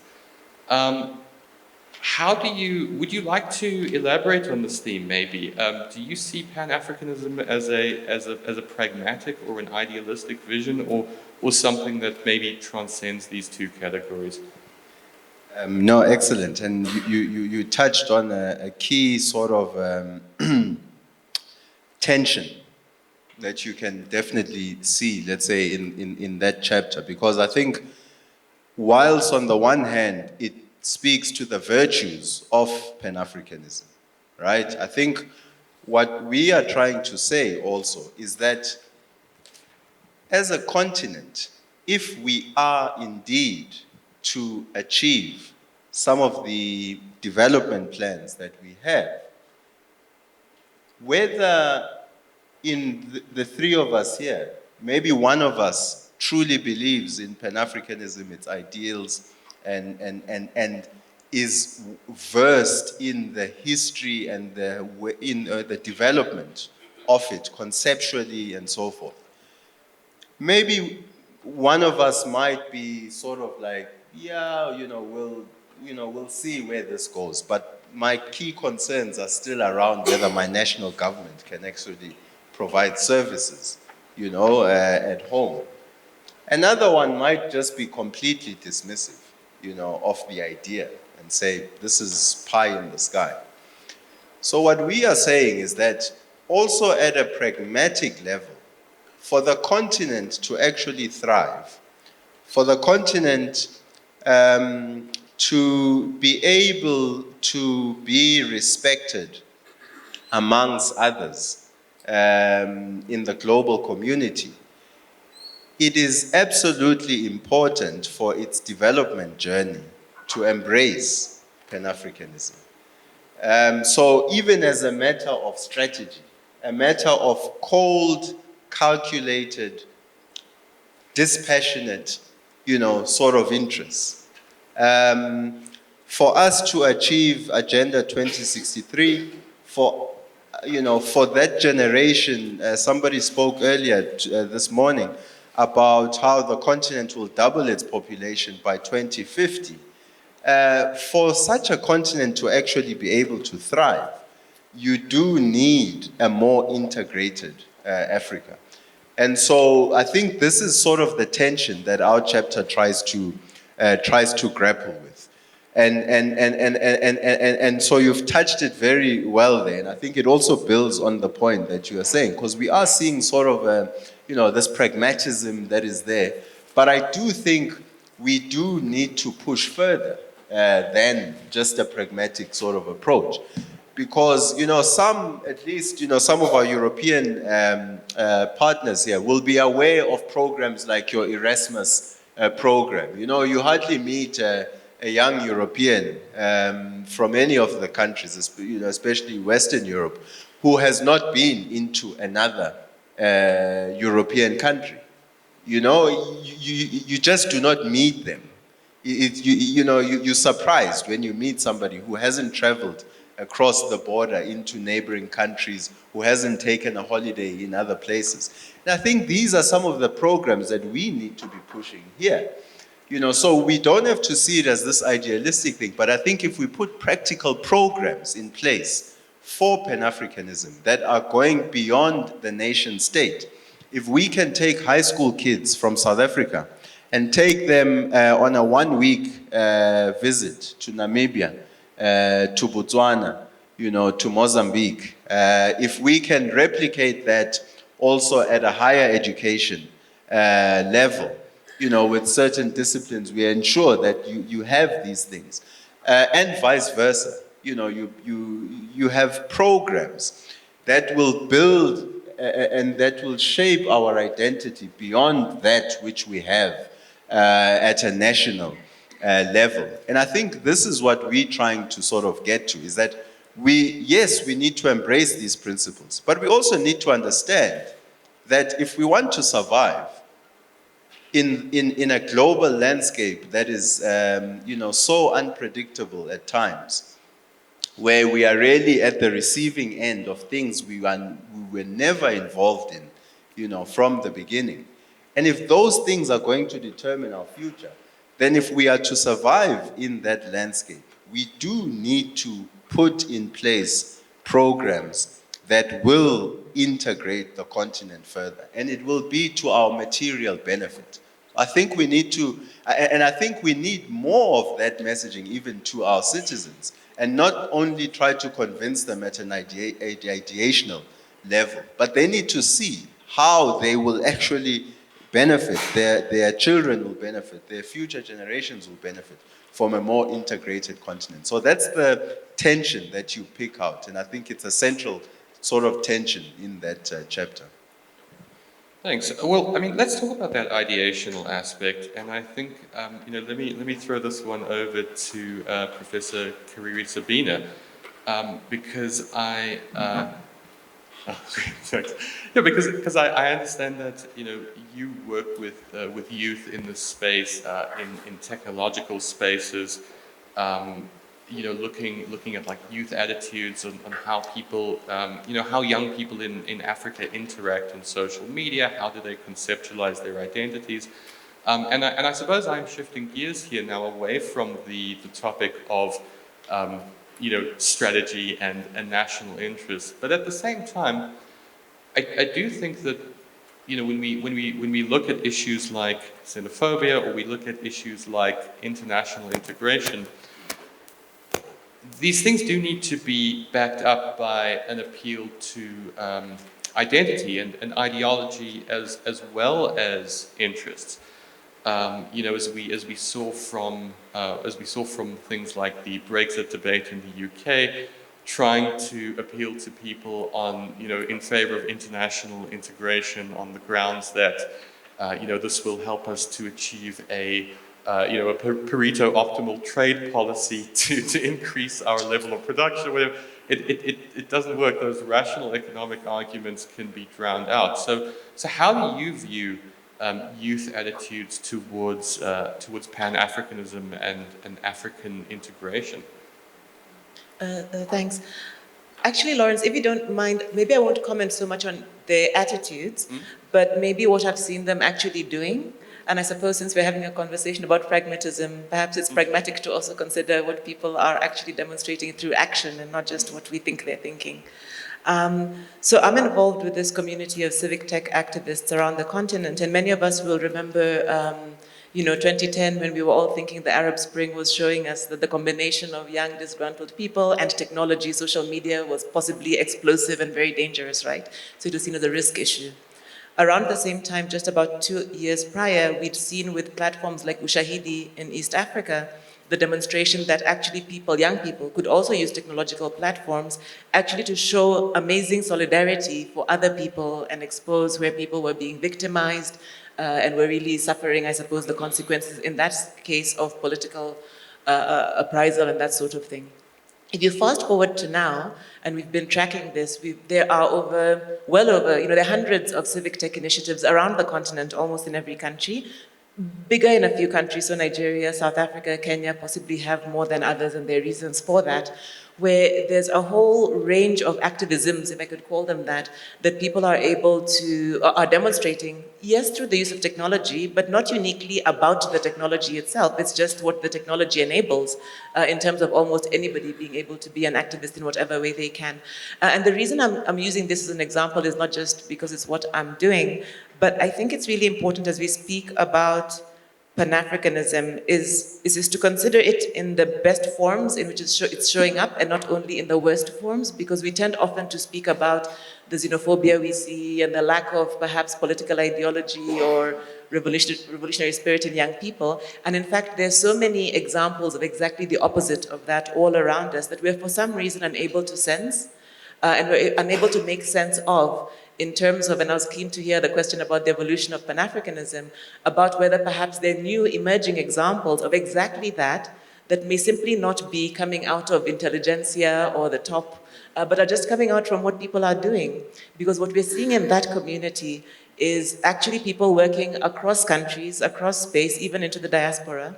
We are seeing people demonstrating radical appetite actually for partnering, for openness and for sharing, for not questioning where somebody comes from or where the application is going to be, for sharing solutions across borders. And with all of that positivity, we've had to theme our forum this year. We have an annual forum. We've had to theme it unplugged. So we're calling it #unplugged. And why are we saying that? Because we're saying it's almost a world that completely has no connection to the way we talk about these things and to the way countries develop policy and think about these things. It has no connection. And so I struggle sometimes to see sort of what is that pragmatic Pan-Africanism then that now wants to look globally if it can't even look locally.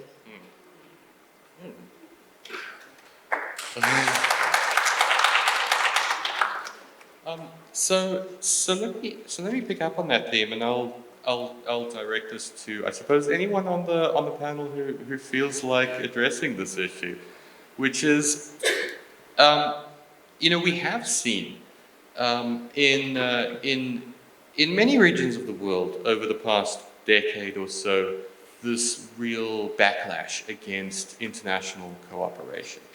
And I think we're familiar with the most famous examples. Brexit.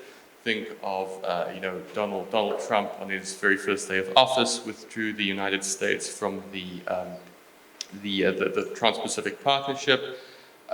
We've seen, and also I think at one stage withdrew the United States from the World Health Organization during the middle of a global pandemic. And we could even see things like, for example, the Russian invasion of Ukraine in some ways is a very dramatic sort of expression of backlash against international cooperation and international institutions. But a lot of this is driven by populism, by popular pressure, popular rebellion against sort of elites and mainstream political parties, and it ends up turning into this sort of reaction against international cooperation in general. The interesting thing, though, about Africa is that in some ways it's been somewhat immune to this, at least at elite level. And so now we come back to the distinction you made about about what governments are doing versus what people are saying. But at least at elite level, we have a broad consensus from African governments in favor of things like we in principle want to fully implement the African Continental Free Trade Area. We want to look at other forms of international cooperation like that. And I suppose what I'm wondering is twofold. First of all, why has Africa seemingly gone against the grain? That we see, this backlash that we see in a lot of other regions of the world. But also, is the premise of that correct? Is the premise of my question even correct? Maybe we do see a backlash against it, but it's still coming, or maybe it's it's just that popular attitudes aren't being adequately represented, or maybe we need to spend more time listening to ordinary people, as Professor Kariri-Sabina suggested. So I'm curious to hear your thoughts on this. Oh yeah. Hello. So and I just want to pick up build on what you said about that disconnection between elite Pan-Africanism and the Pan-Africanism on the ground. And I've often wondered why not much attention has been paid to, performative Pan-Africanism. So, when African Stars, Burna Boy was here last week, and practically everybody was singing to everything he said. And I saw T-shirts worn by young South Africans, inscribing the lyrics of his songs. And even African actors, African stars, and all of those things, the fact that we have not mainstreamed that into the Pan-African discourse, that performative element, is actually very problematic. I know Afrexim Bank has just released a report now on the role of the creative industry in Africa, and how it could actually uplift the African Continental Free Trade Area. But it has to go beyond that. Because these stars, your actors, your musicians, are actually the foot soldiers we need to actually go to the community and speak against Pan-Africa, speak against xenophobia, speak against all of those things. But again, one thing we also have to understand, and I know this is a bit uncomfortable for elite Pan-Africanists, maybe all of us here included. One of the things we have not, we don't, is that there's never been any referendum on this continent from the 1960s until now that we're speaking, in any of our countries, to ask our people, what do they feel? What do they want in terms of this Pan-African project? There's never been. It's always been an elite-driven project. So at times and when you would test it with, for example, sensitive subjects like free movement of persons across this continent, the next thing that will follow will be, oh no, then you open the boundaries and you mean everybody will just come in? Because this has also not been explained to our people, to the masses of our people on the ground, of the impact of this. So if we are able to bring the performatives, what's called performative Pan-Africanism, and the late Prof. Thandika Mkandawire always jokes about the fact that of all the continents in the world, you see this whole idea of Africa, everybody on this continent, everybody attaches it's an adjective, is a noun, is a verb, is everything. So you attach it to your music, you attach it to your cloth, you attach it to these things. But again, getting to the root of the ideational perspective of it. And ideational does not mean that we need to theorize it. Burna Boy is not going to theorize Pan-Africanism. He will sing about it, he would, get into the hearts of, people and talk about Pan-Africanism and things like that, But the thing is, how do we now mainstream it? And I think our organizations, our institutions, our continental institutions, regional institutions are not doing enough work about that. So that's why you begin to see this disconnect. I mean, when was the last time that cohort, the cohort, the people in the creative industry, when was the last time a serious attention was paid to them and to say, okay, we are discussing Pan-Africanism. What do you think? How do you think you can help here? How do you think you can help propagate the gospel of Pan-Africanism? I think it's very, very important that we do that. And of course, NGOs, civil society organizations like Afrobarometer, also they have a lot to play here, because they're already doing a whole lot of, asking our peoples. I think the last thing they did, the last poll Afrobarometer did, might be 2016, 2015, 2016 or thereabout, where they asked and they realized that only 3 out of 10 Africans actually know that the African Union exists. So, I don't know.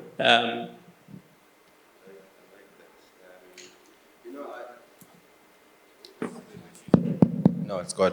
I like that, and I'd like to build on that, because, you mentioned, and I like the answer and the question to that, because the question was to the formal institutions of, African integration, the African Union.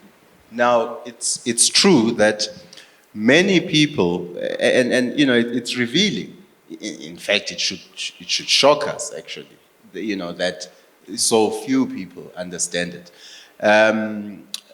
And these debates, we've also seen them in Europe to a certain degree about, you know, despite the progress that the EU had made, but we still had this idea from citizens.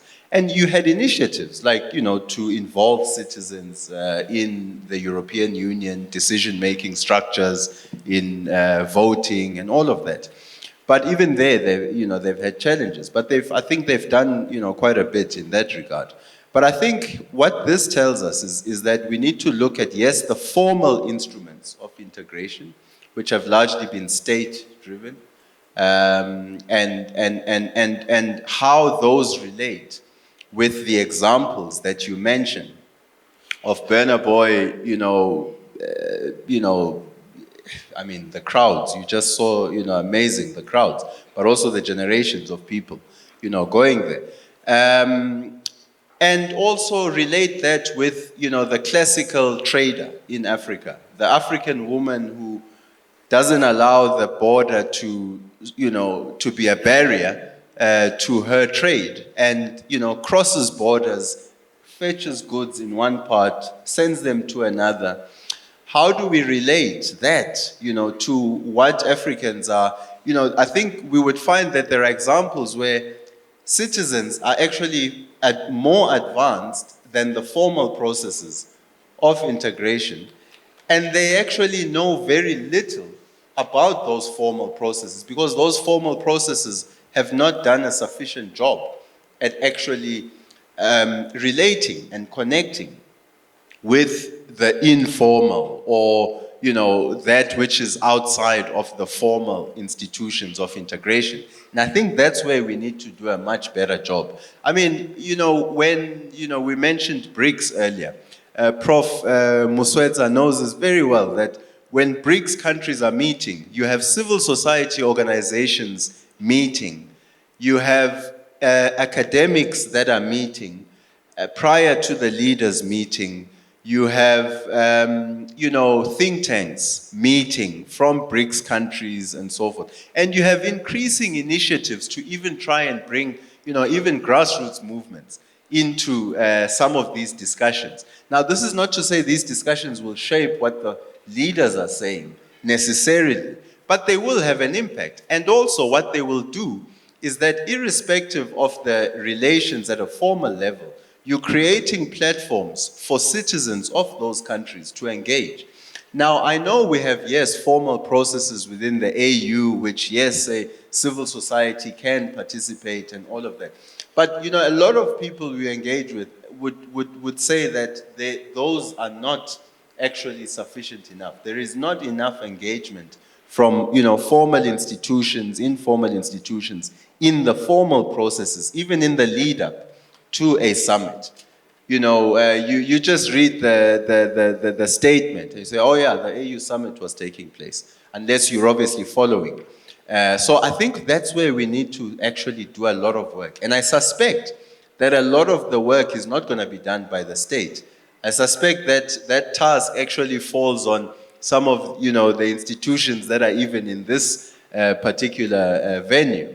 And so this is a very, you know, interesting area to look at. A last point, and it touches on sort of what you were saying about sort of going against the grain, but also that, yes, to a certain degree, we've also not been, you know, completely immune. And I want to bring the sort of the dynamics happening, you know, that we've seen in South Africa, right? This Operation Dudula and you know, these kind of discussions.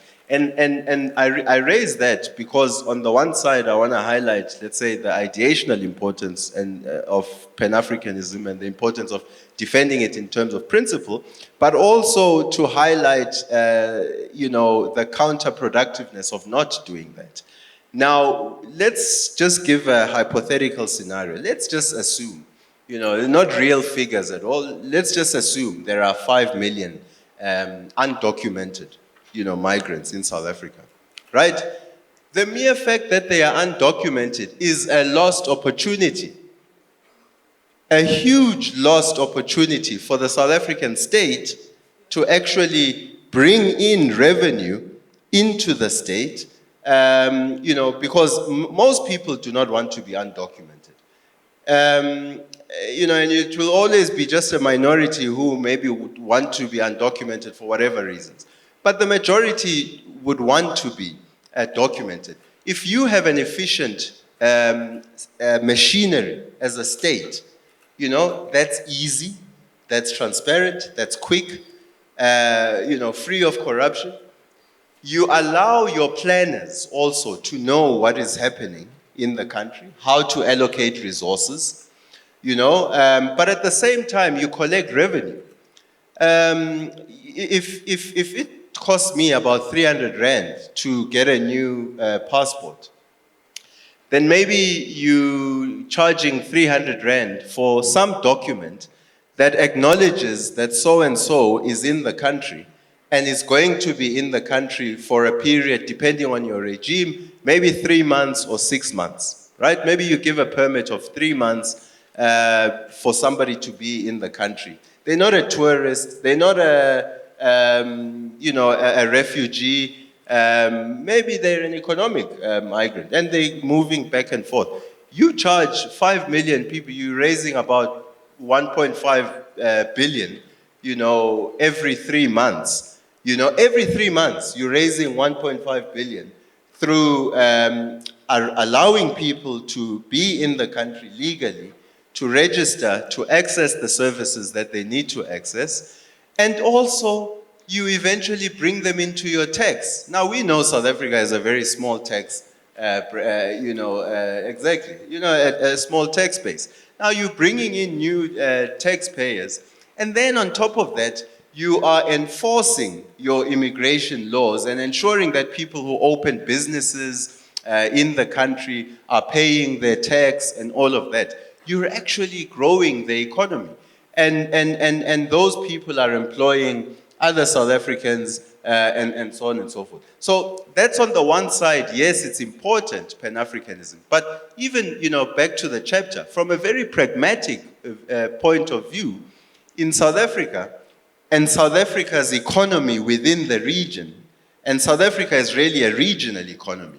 And if we don't have the infrastructure to actually cater for that, it's actually a loss for South Africa.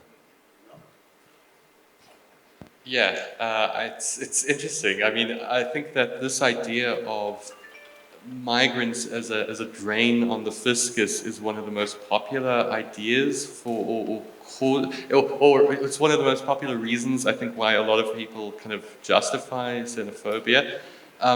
And it's just interesting to me because I think one of the most consistent findings from economists who study migration is that in almost every region of the world, including South Africa, migration is a net positive for the country's fiscus.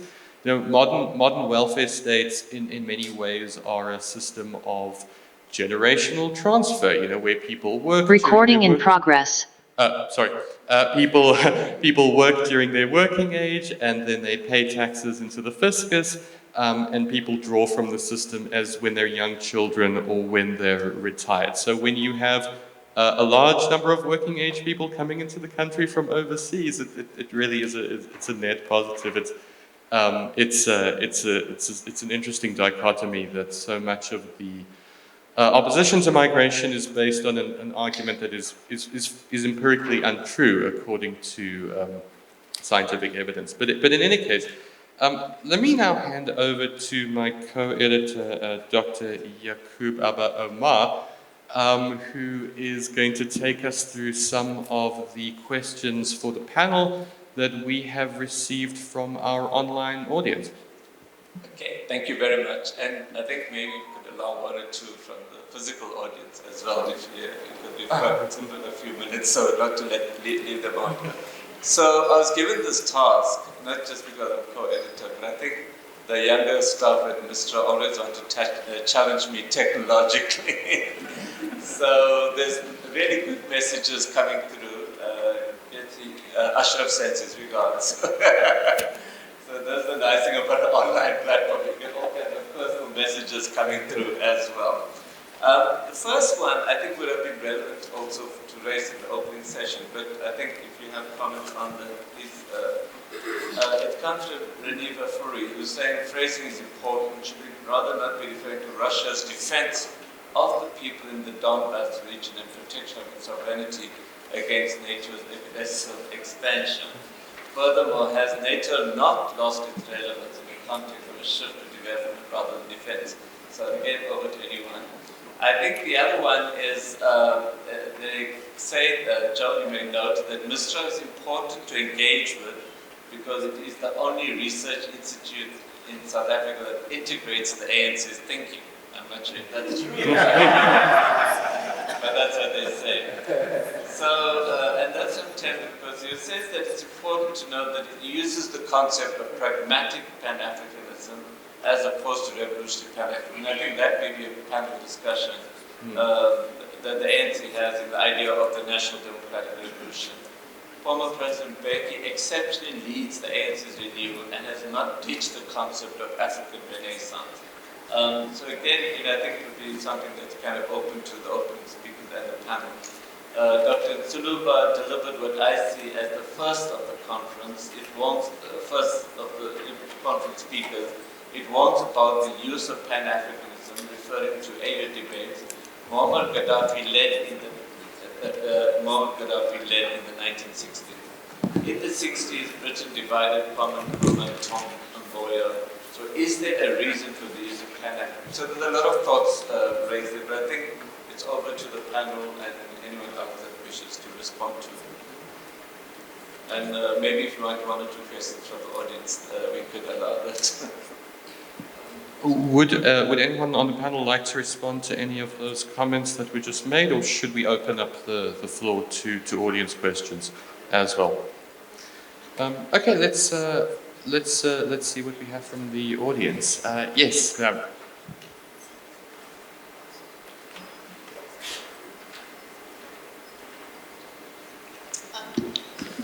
Thank you so much. My name is Yolokazi Mfuto.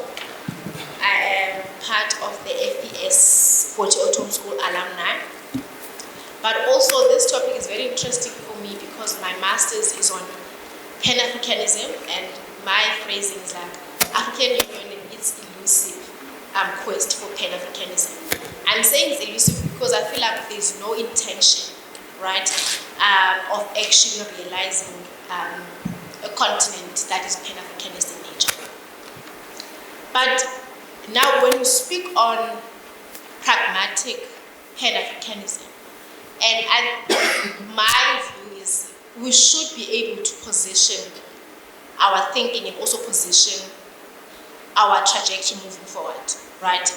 So when we say that Pan-Africanism, we must actually define the epistemology of Pan-Africanism, right? And also Prof there spoke on the attitudes, then it speaks of the phenomenology of Pan-Africanism. And if we're going to locate it only theoretically, I don't think we're doing justice. I like the fact that you're mentioning the creatives, the entertainment, but have we seen how much our young people and people on the ground are supporting each other? When you do your hair, you do your nails, you do the kumalawen and. But when we contextualize it theoretically, we find problems. Even the issues of xenophobia are going to be answered when we realize Pan-Africanism. So we have these issues because we are not coordinated in thinking and approach, right? And also, maybe my last point that I draw to a close. If we want to realize Pan-Africanism, it is a question of decolonization. Because if we do not decolonize from the law faculty, how do we then decolonize law? What does law look like in a Pan-African state? What does academia look like in a Pan-African state? Are we going to produce students and scholars with thinking the same way that people were thinking in 1930? But we're in Africa, right? Yesterday I was speaking with students at NMU, and they were saying that the fees must fall gave a window for Pan-Africanism, but we did not take the bait. We did not actually take motivation from students.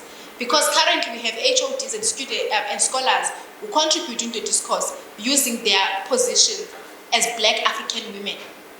We see Dr. Sipoka Zmagadla, we see Dr. Lwazi Lushabe, and they can posit issues in their Pan-Africanist view without any issues, and they're not quite disqualified in that. So I believe that if you want to be intentional about Pan-Africanism, we must be coordinated in thinking and in strategy. Therefore, 20 years down the line, we won't be sitting here discussing the same topic like they did in 1945 in Manchester. Now it's 2022.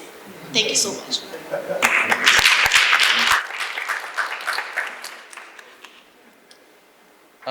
Yes, let's take, let me take the gentleman over here. Thank you very much. My name is Steven Smukalapa from Brain Hill Africa Institute of Public Diplomacy and Economic Diplomacy. Thank you very much to MISTRA for this and the partners. I think it's quite engaging and enlightening. But let me start my input with this question to this group. How many of us in this room know the AU anthem?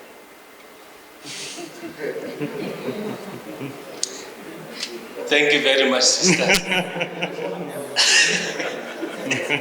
At least there are those who know about it. Shouldn't we, and we started, as we are talking Pan-Africanism, started with an AU anthem?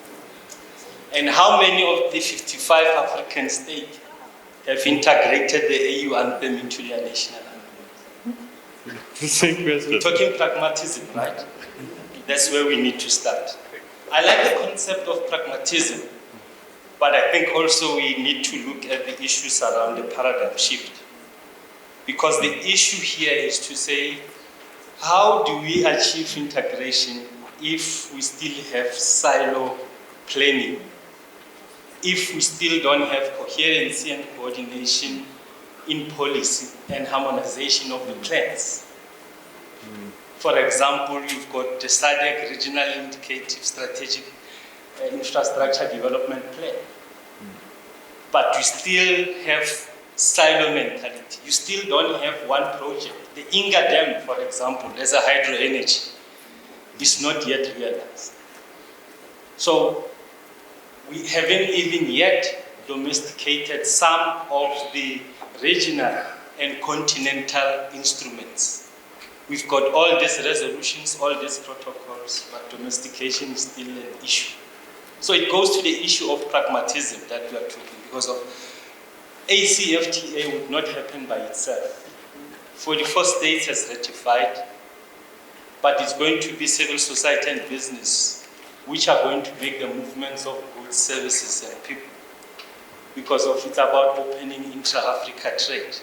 But how does that happen if we still lack basic infrastructure? In SADC alone, we need $64 billion for infrastructure. For the critical infrastructure of transport, we need $12 billion. Now, my question to the guests, to the forum, is to say, how do we reach integration in a pragmatic way in terms of unlocking those bureaucratic bottlenecks, and most importantly, unlocking infrastructure, and most importantly, infrastructure funding? Thank you. Thanks. I think I'm going to take a couple more questions from the audience and then hand it back to the panel for their responses. And I see you, sir, at the back there, had your hand up before anyone else, so I'll take you first, and then I think you, Rab. But I'll start off with you, sir, with the hat. Yeah. Thank you for recognizing me and my head. I want to start with that word, pragmatism, which we are all... Sorry, sir, could you introduce yourself? My name is William from the Red Center for Diversity Studies. I want to begin there, my comment, to begin there at the word pragmatism, which we are all using to preface whatever it is that we're saying. And I think that word originates from a secret belief in all Pan-Africanists that Pan-Africanism is not possible.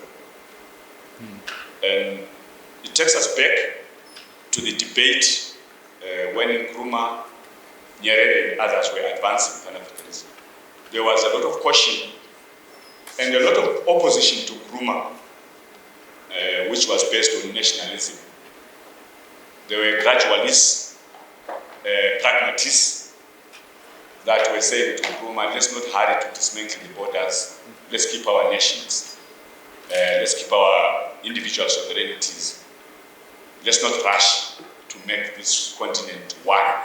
And that gradualism and that timidity towards dismantling colonial borders is still alive. That's why we keep saying let's be pragmatic. Because the actual goal of Pan-Africanism is scary to our so-called pragmatic thinking. And then Pan-Africanism doesn't come down with glory in its hands. It's got a lot of dead African bodies on the ground. The founding fathers, there were no founding mothers anyway, of this philosophy were one-party state proponents. They proclaimed themselves life presidents, and they gave themselves a lot of other titles, and in the name of that they committed some of them genocides, massacres, and imprisoned Africans in the name of Pan-Africanism. And we need to deal with those dirty hands of Pan-Africanism. That's why I agree with Yolokazi when she says we need to decolonize this as well. And then there's no critical talking about Pan-Africanism that can ignore the problematic of nationalism and what nationalism has done in Africa, which nationalism has given back to xenophobia, tribalism, homeland mentality, and other problems in Africa.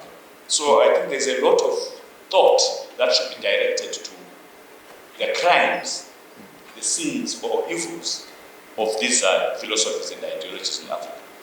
Thank you very much for allowing me to ramble a little. I hope I made it sense. Thank you. And I'll take one last question from you, ma'am. Sorry, she had her hand up earlier first.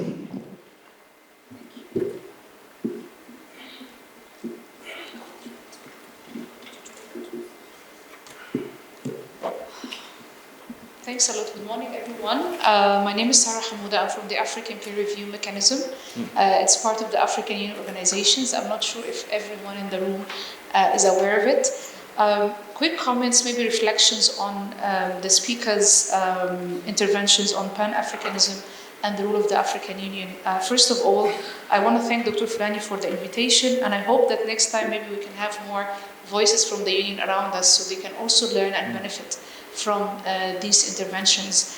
Fulani and I, we have been talking so much on the South-South cooperation and Africa's position in the world, and we are very grateful to have this collaboration with the Institute for Global Dialogue.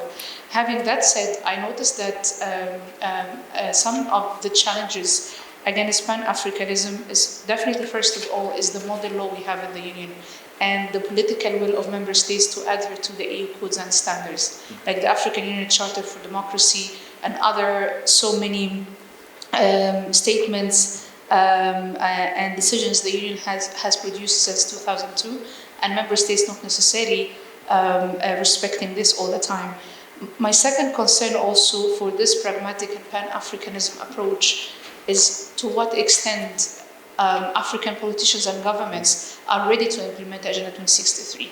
One of the aspirations, as the professor mentioned, Aspiration 6, regarding empowering youth and women in Africa, also encourage countries to apply free movement of citizens. And what we notice that big countries and influential countries of the Union are not very much in favor of that because of security and many, many other issues. Thirdly, the issue of access to information. Until today, we only have 23 African countries adopted access to information laws to allow citizens to be aware of the continent challenges and needs. So how far we know about each other if we don't have access to information. And me personally, coming from the north of the continent, I always say if I haven't moved to South Africa, I would have missed a lot about the continent I belong to. Lastly but not least, also the issue of education. I hope to see one day, like Europe, we have Erasmus program where students from West Africa can go and study in East Africa or North Africa and vice versa to the South with no obligations and barriers regarding the educational curricula and so on and so forth. Lastly but not least, also the resource mobilization. Since I've joined the EPRF 4 years ago, we have been involved in so many partnerships, agreements. The issue is always the sustainability, how far we can sustain the funds coming to support youth, women, and other segments in the society. So I think we need to think thoroughly about all these issues, and especially our relationship with the donors, to see how far we can speak as African continent with one voice. Thank you. Thanks. Okay. Sorry, colleagues, I know you may be frustrated, you're putting your hands up. You're going to get a chance over lunch and tea breaks and things, whereas the people that couldn't make it virtually can only use this. So please use your opportunity. If you really want to hear the answers, speak to the panelists after. But there's a really active person in the chat group. And she's asked, he or she, Louise Olfarben, has asked a few questions. But I think one is, how do we as South Africa enforce the fact that AU and Pan-African Parliament ought to politically liaise, that every country in the continent needs to contribute financially? And then the other question, and there's several questions, but which I think is an important one. How can South Africa move forward when mostly white Africans are polarizing the regional economy of South Africa to be able to implement their skills to bring diverse transformation in South Africa? And then hand it over to the panel for their last comments. Thank you, Chair. Thank you. Yes, as Dr. Omar said, if you have questions still, you can come and interact with the panelists over the lunch period. I'm so sorry to those of you who still have your hand up that we weren't able to get through, but with the time constraints, I'm going to now hand over to the panelists to respond to some of the questions and issues that have been raised, and just to deliver your final thoughts. And I think why don't we start with you, Professor Kariri Sabina.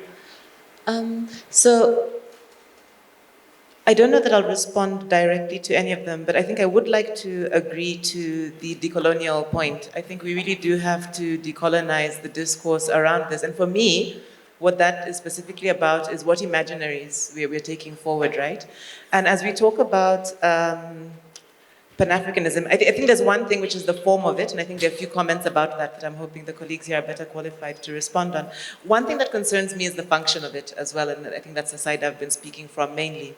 And I just want to give a small example of a situation. So somebody raised the Free Trade Agreement ACTA as one of the instruments that we need to look at. And it took 44 countries to ratify it, yes, but it's been hundreds of people who've mobilized, by the way, on social media to say that their real concern, at least as tech activists and artists, is that there are many other people already positioned to beneficiate it who are probably not the people who ought to. And that continues to be a concern of some of this. And the reason I raise that is that, we used to talk about divide and conquer, and I worry now that we might also now be facing unify and conquer, which is sort of what is the function of the Pan-Africanism that is seeking to be engaged.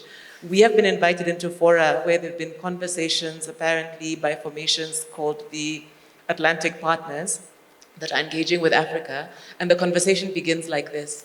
We are here to talk about, yes, digital infrastructure on the continent, and the main reason we're having this conversation is so that we can counter the influence of China. So then some of us sit up and say, no, that's not our agenda, that's not what we're here to talk about, but apparently that's what we're here to talk about.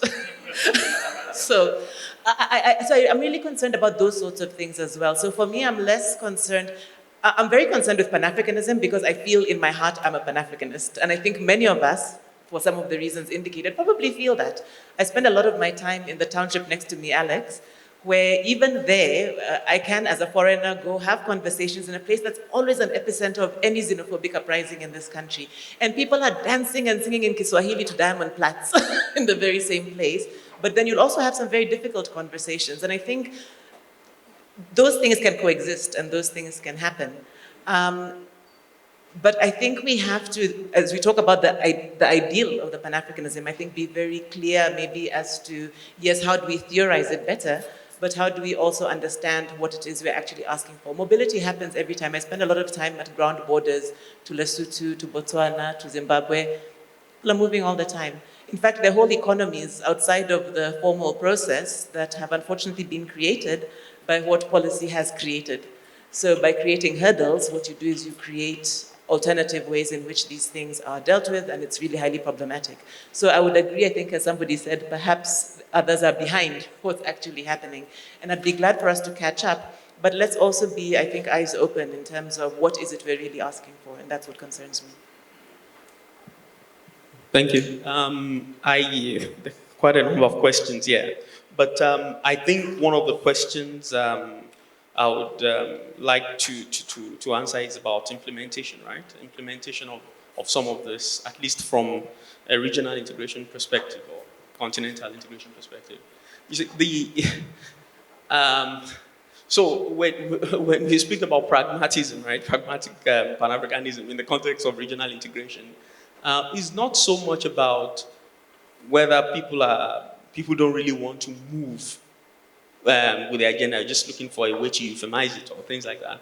But it's also the realization that we have 55 member states with different, realities, social realities, legal realities, economic realities, political realities, francophonie, Lusophonie, all of those dimensions and dynamics. But one way of moving ahead with these things, with this project, is to also find common values, commonalities. So the whole idea of expecting that 55 African member states will agree and sign on the, and say, oh yes, we are going to implement this free movement. We are going to, if you are waiting for that, I think you would, in fact, you would rather see snowfall in Kinshasa, right? There will be heavy snowfall in Kinshasa, in DRC, would actually come before that, because it will really not happen, right? So we need to find ways around flexibility within continental integration, within regionalism,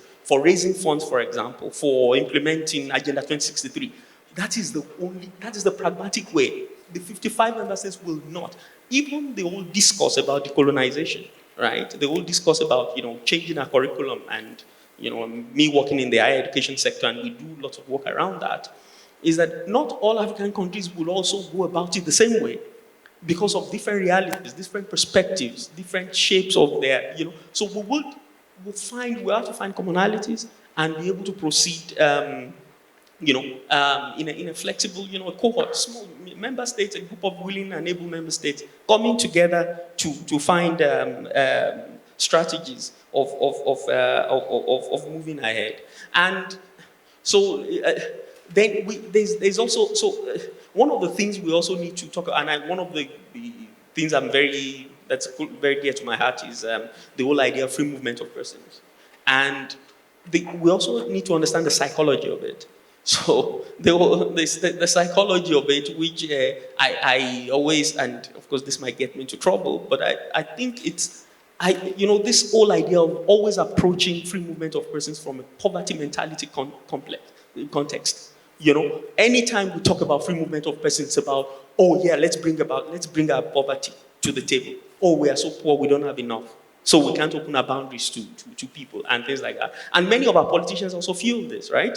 And things like that. But the AU would not. The AU, yes, we can sit down here and criticize the AU. But look, the thing is that the AU will not go into each member state and tell them about how to implement their mobility laws.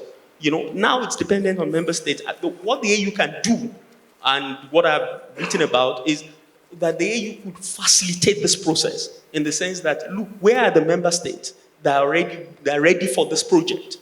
If we have them, what do you have? What are your policies? Let's look at your policies. Can we, at some point, create some sort of commonalities or common approach to advancing and approaching the process? I think, yeah.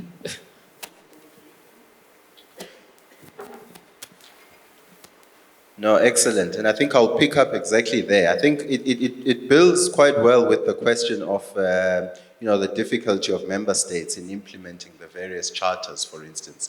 And I think this is where, a late colleague of mine, Francis Konege, he spoke a lot about that we need to move towards sort of varied speeds of integration, right? So those who are ready, let's move, you know? But also, let's demonstrate the impact of that.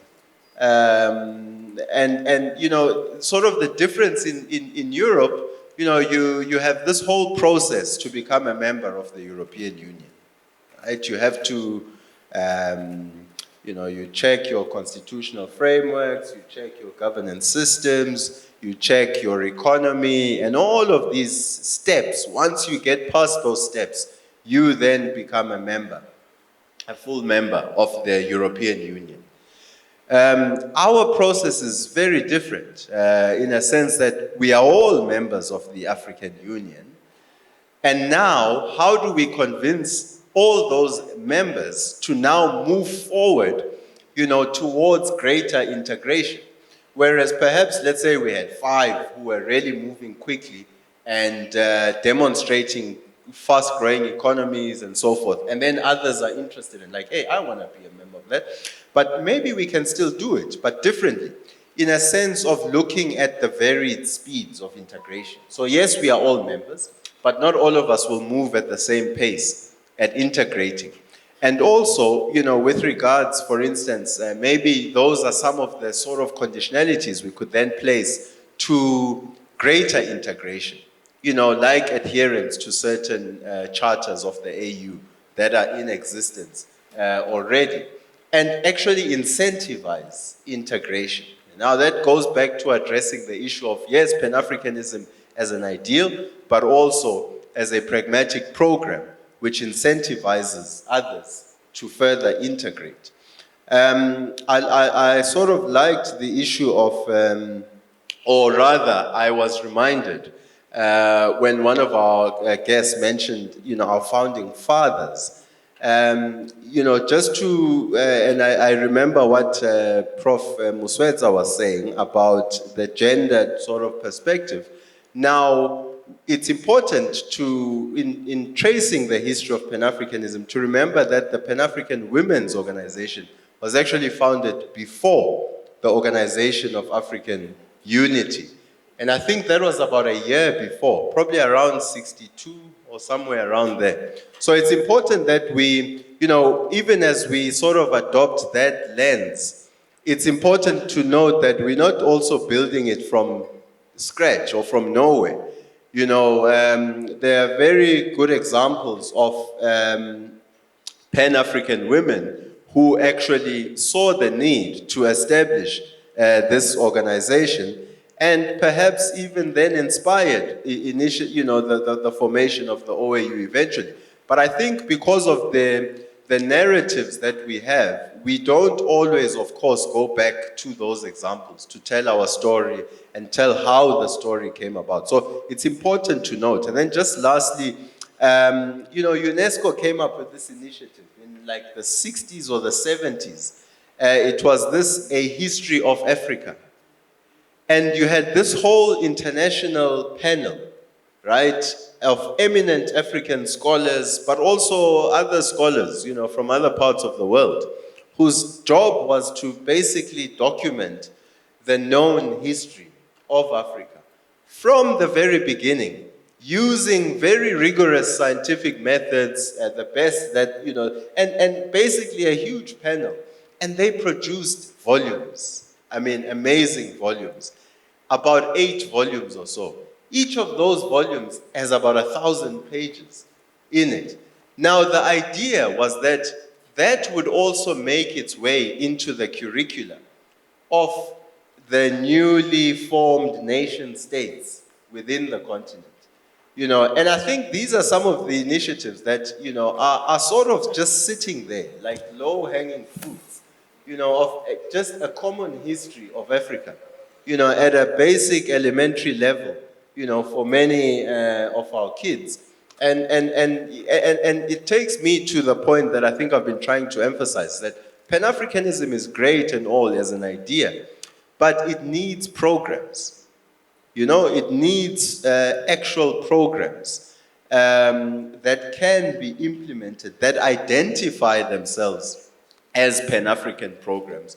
They may be driven from the bottom, they may be driven from the top, but it needs programs, you know, and in the absence of programs, we find ourselves in a situation where you might even be opening the space for narrow nationalism, you know, to rear its ugly head, you know, again. Thank you, all three of you, for those comments. I think I'll say extremely briefly that perhaps the main thought that I've taken away from this discussion is just the idea that a program of Pan-African integration that is purely elite-driven and does not have popular legitimacy as well is probably not going to succeed and is, shall we say, unpragmatic. And maybe that's a pitfall that we need to try to avoid falling into. Before we break for lunch, I would just like to say that I've mentioned that our complimentary copies of our book are available outside, Reflections on Africa's Place in the World. I'd also like to mention that MISTRA's previous book on foreign policy, Africa and the World, Navigating Shifting Geopolitics, co-edited by Dr. Mthembu, is on sale for a special price for the conference for 250 Rand. And I will also mention, and you will get a free book on, sorry, I forgot now. My apologies, Terry, but there is an extra book that will come with that one. So you could get 3 MISTRA books if you wanted to today to really spruce up your bookshelf. And I'll also mention, again, Dr. Fagbayibo's book, Be Transcending Member States, which is available for purchase on various online platforms I saw before we came in. So thank you. Please join me in giving a round of applause for our panelists, and thank you for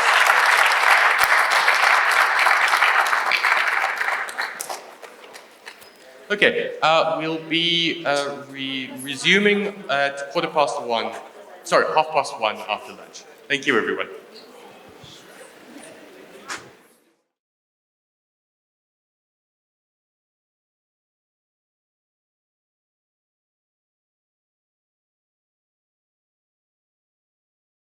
Good afternoon, everyone,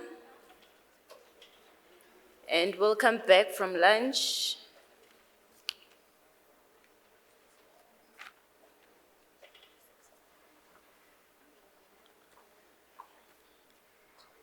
So Africa is a strong, resilient continent with immeasurable wealth in both in human, land, minerals, and so on. And the question that we're asking, well, the question that we're getting from young people is, why is it so difficult to just implement the Pan-Africanist agenda? The founding fathers of the movement were young activists who were driven and were looking forward to seeing a different Africa post-colonialism.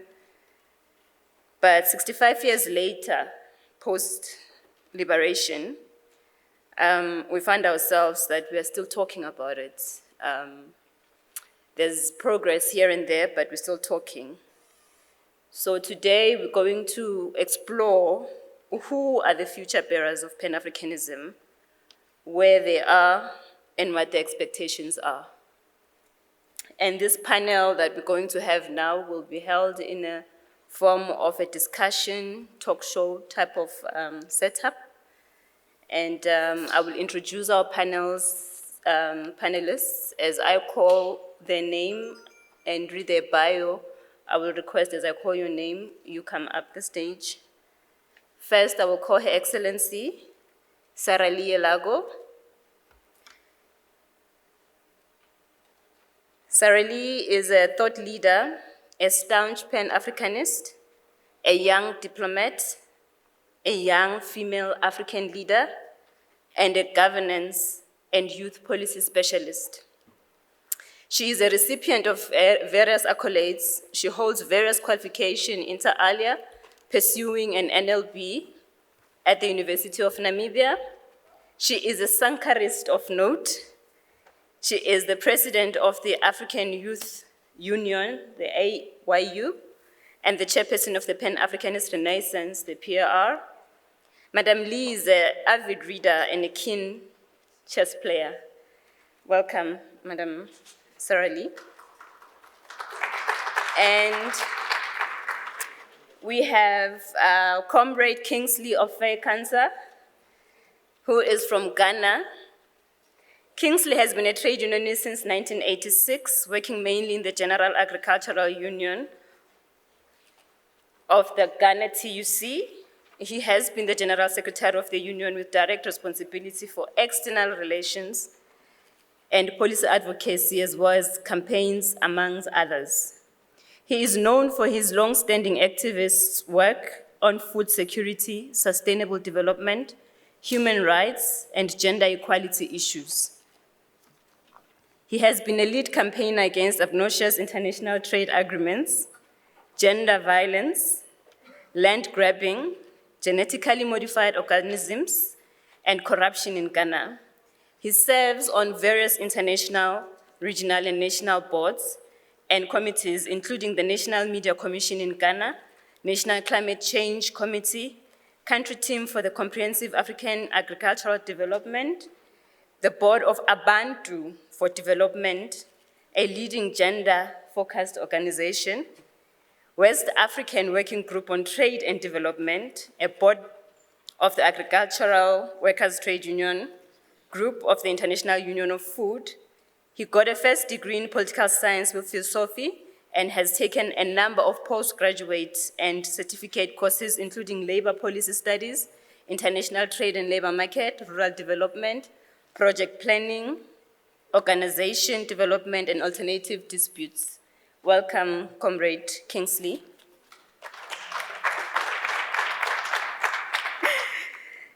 Following Comrade Kingsley will be Comrade Malaika wa Azania, was Comrade Mashadzi, but we know her very well as Malaika wa Azania. She is born and bred she is a born and bred Pan-Africanist, socialist activist, and a feminist with deep passion for Africa, and has traveled over 40 countries doing her development work. Malaika was voted as one of the 50 powerful women in South Africa in 2020 and top 200 young South Africans in 2015 by the Mail and Guardian. She is an award-winning essayist. She is the author of international acclaimed Memoirs of a Born Free, Reflections of the Rainbow Nation. She's published in South Africa. Her second book, Corridors of Death, The Struggle in the Exist of Historically White Institutions, was published in 2020 to critical acclaim. She has contributed chapters to several books, and her scholarly work is published in accredited journals. She has given lectures at various local and international universities, including University of Basel in Switzerland, the National Autonomous University of Mexico, and the University of, please pardon me if I pronounce this wrong, Iberoamericana. I don't know if I'm right. Ciudad de Mexico. And then Malaika is a sought-after speaker who has facilitated events in the public, private, and civil society sectors. These include events for multilateral institutions. She previously sat in the Unilever Hair Advisory Board and the SADC Food and Nutrition Security Committee. Welcome, Comrade Malaika. And then last but not least of our panelists is Zainab Sadan. She is, my apologies, I have to take this one differently.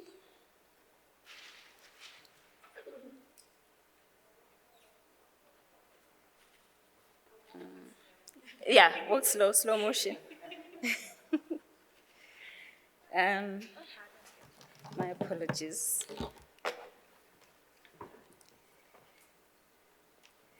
So Zainab is a regional plastic policy coordinator for Africa at the WWF South Africa. She's completed a master's in chemical engineering at the University of Cape Town.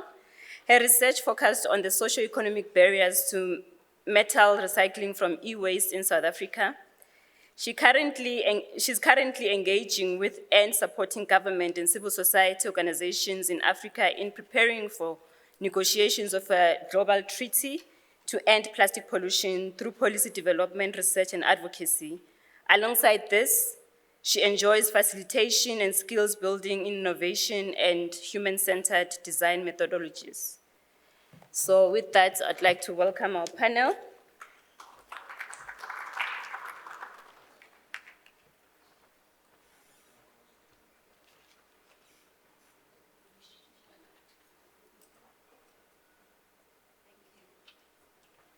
So, our three panelists, they specialize in different sectors of society or activism. And I will pose initial questions, and this will be a setup where we discuss based on what you are raising. But to start us off, I'd like to pose a question to Kingsley. You can hear me. Can I have?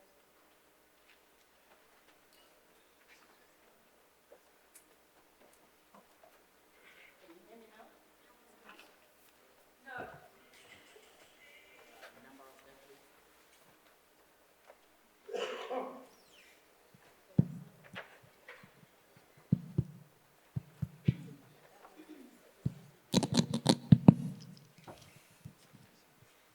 Thank you very much.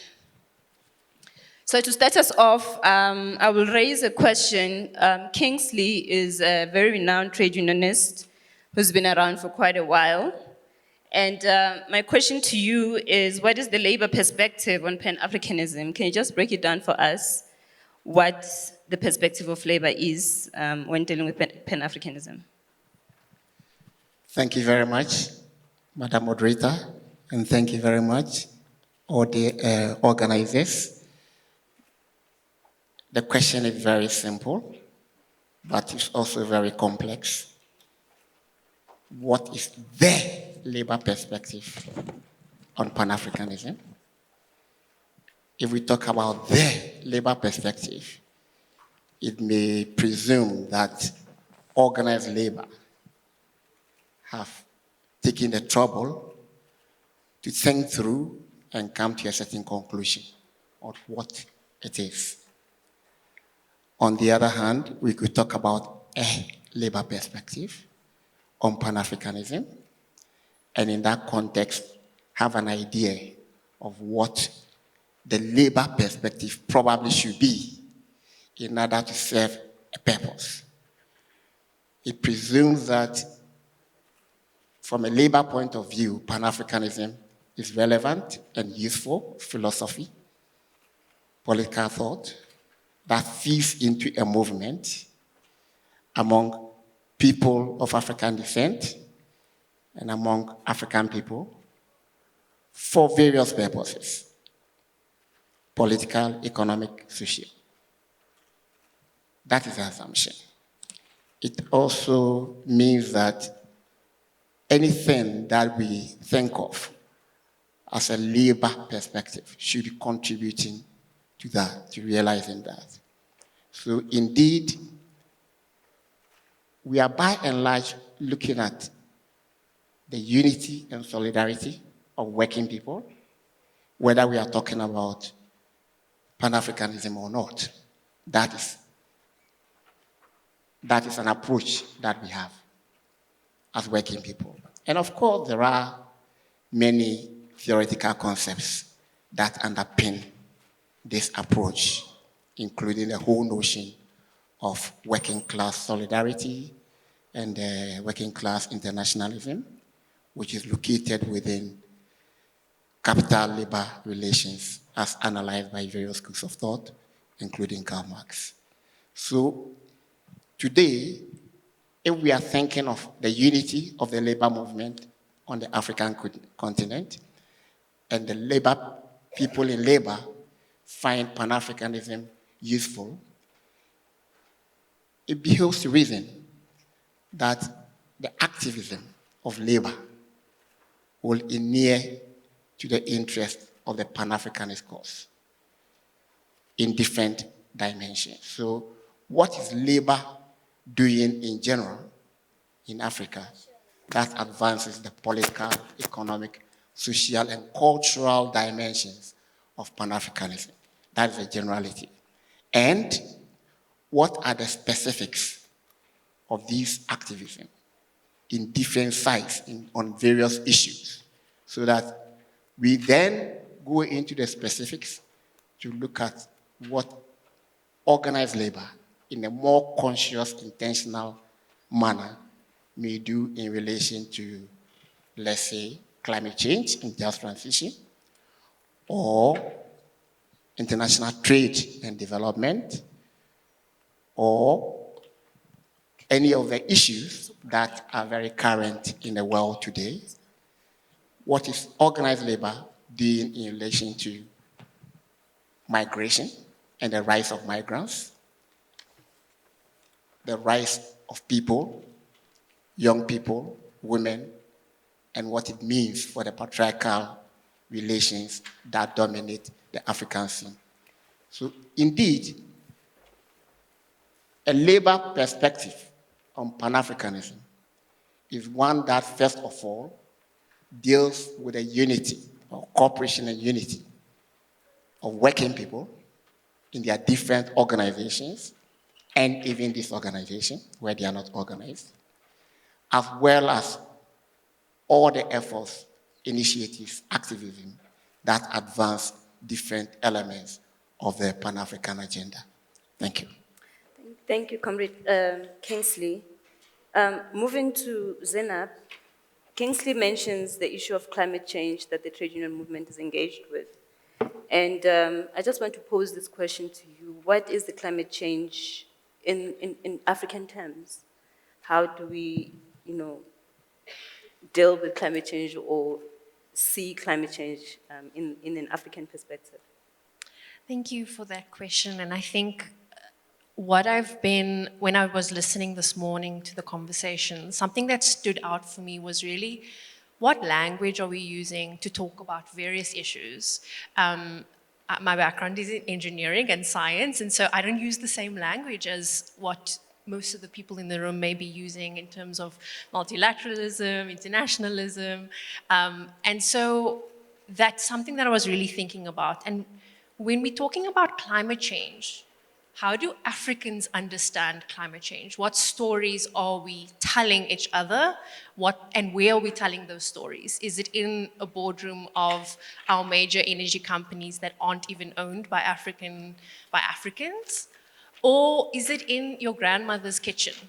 Is it on the soccer fields? Is it in our churches or even in the taverns? And currently today, we're being forced to talk about climate change, yet we're not using the term necessarily. So we're talking about the floods that our neighbors in Mozambique are experiencing without mentioning maybe climate change. We're talking about the damage and loss to the infrastructure that maybe foreign investors have made to our countries. And specifically in South Africa, we're starting to see that the loss and damage from climate change events, and not only events, but patterns that are emerging in terms of the natural disasters, is we're being forced to speak about it in our homes now. But are we making that connection? And so I think that that's something that we as scientists, as politicians, as researchers and academia, we need to think about. We need to start making that mainstream. I think the other angle is that what we call indigenous knowledge is also being challenged or being, what's the term? It's being contested, thank you. Because what your grandmother or what your family has experienced on one of the farms that you own may not be how it is experienced in the next couple of years because of the shifting climates in terms of our water security, our water supply, our changing soils. Those are all happening under our noses, sometimes with our knowledge and sometimes without. And so I think that is quite an interesting angle as well, is that as Africans, we are starting to be faced with this in our daily lives, in the way that we make money, in the way that we are raising our children. And so I think the way we talk about it and the language we're using is something that I feel is quite important in terms of this Pan-African way of dealing with it. And maybe just zooming out a little bit, when we're looking at the way our politicians are speaking about climate change and climate action, not just complaining about the issues, but actually acting upon it. I think we're starting to see, yes, Africa is calling for finances and resources in order for us to manage and deal with the issues that are emerging due to climate change. But we should not stop there. Yes, we do need the resources. Yes, we do need the accountability to be in place in terms of who caused the problem in the first place.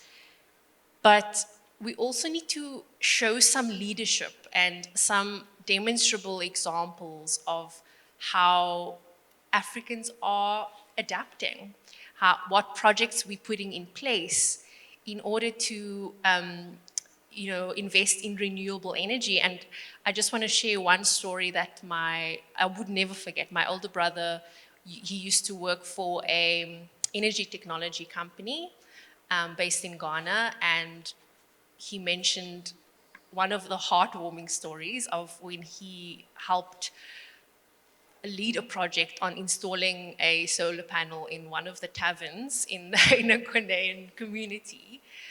And he was there, he was invited by the owner to, switch the lights on. And they were watching a soccer match together with a solar-powered TV, and the drinks were flowing and all of that. And so those type of stories of where we're starting to see demonstrable projects, we're starting to see investments into new renewable energy and low carbon projects, and see how Africa is actually taking some lead in this. And so changing the narrative a little bit, or adding this additional angle that there are some interesting projects that are happening on the ground. There are some positive stories in terms of how climate action is being implemented. And I think I'll end there. Thank you. Right. Thank you very much. You raised an issue around funding of climate change. And something that always comes to my mind is the balance between the debt that we incur as African countries and the grants that we get and how they impact us. What is your view around that particular question where, for African states, in order for them to deal with some of the ramifications of climate change, they really have to borrow or do it using grants, whereas in other African countries, things like renewable energy is like a daily thing. It's been there before even we were discussing the issue of climate change. That's such an interesting and topical issue, actually, because, we just this morning, the topic about debts based on some of the pandemic implementation mechanisms. And it was brought up in a recent African Ministerial Conference on the Environment, which happened about 2 weeks ago, where the Africa Group of Negotiators on Climate Change is actually calling for climate action that does not lead to debt for African countries. But what this requires is accountability in terms of the commitments that the Global North has made, monetary-wise, so the $100 billion that has been committed, but we aren't actually seeing it. The other angle is that we do need to ensure that the commitments that have been made by the developed world is actually done. And so this is something that the African Group of Negotiators are calling for. In addition, we also need to ensure that it's not only necessarily finances that this implementation support can come in the form of. We need technology transfer. We need capacity building in the places that matter. And so when we're calling for support, when we're calling for mobilizing resources, we need to think beyond just money. Yeah, we need to think beyond just money because sometimes what we name resources can actually come in other forms.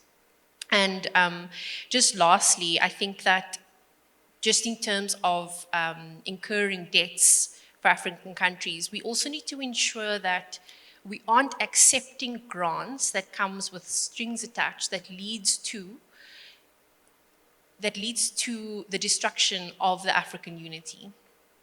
And now, as a continent, we are negotiating with one common position, but there are, these backdoor behind the scenes deals that are being made where some countries are benefiting and dealing with their own national interests. And so that is something for us to be aware of as well when it comes to debts and grants, etc. Thanks.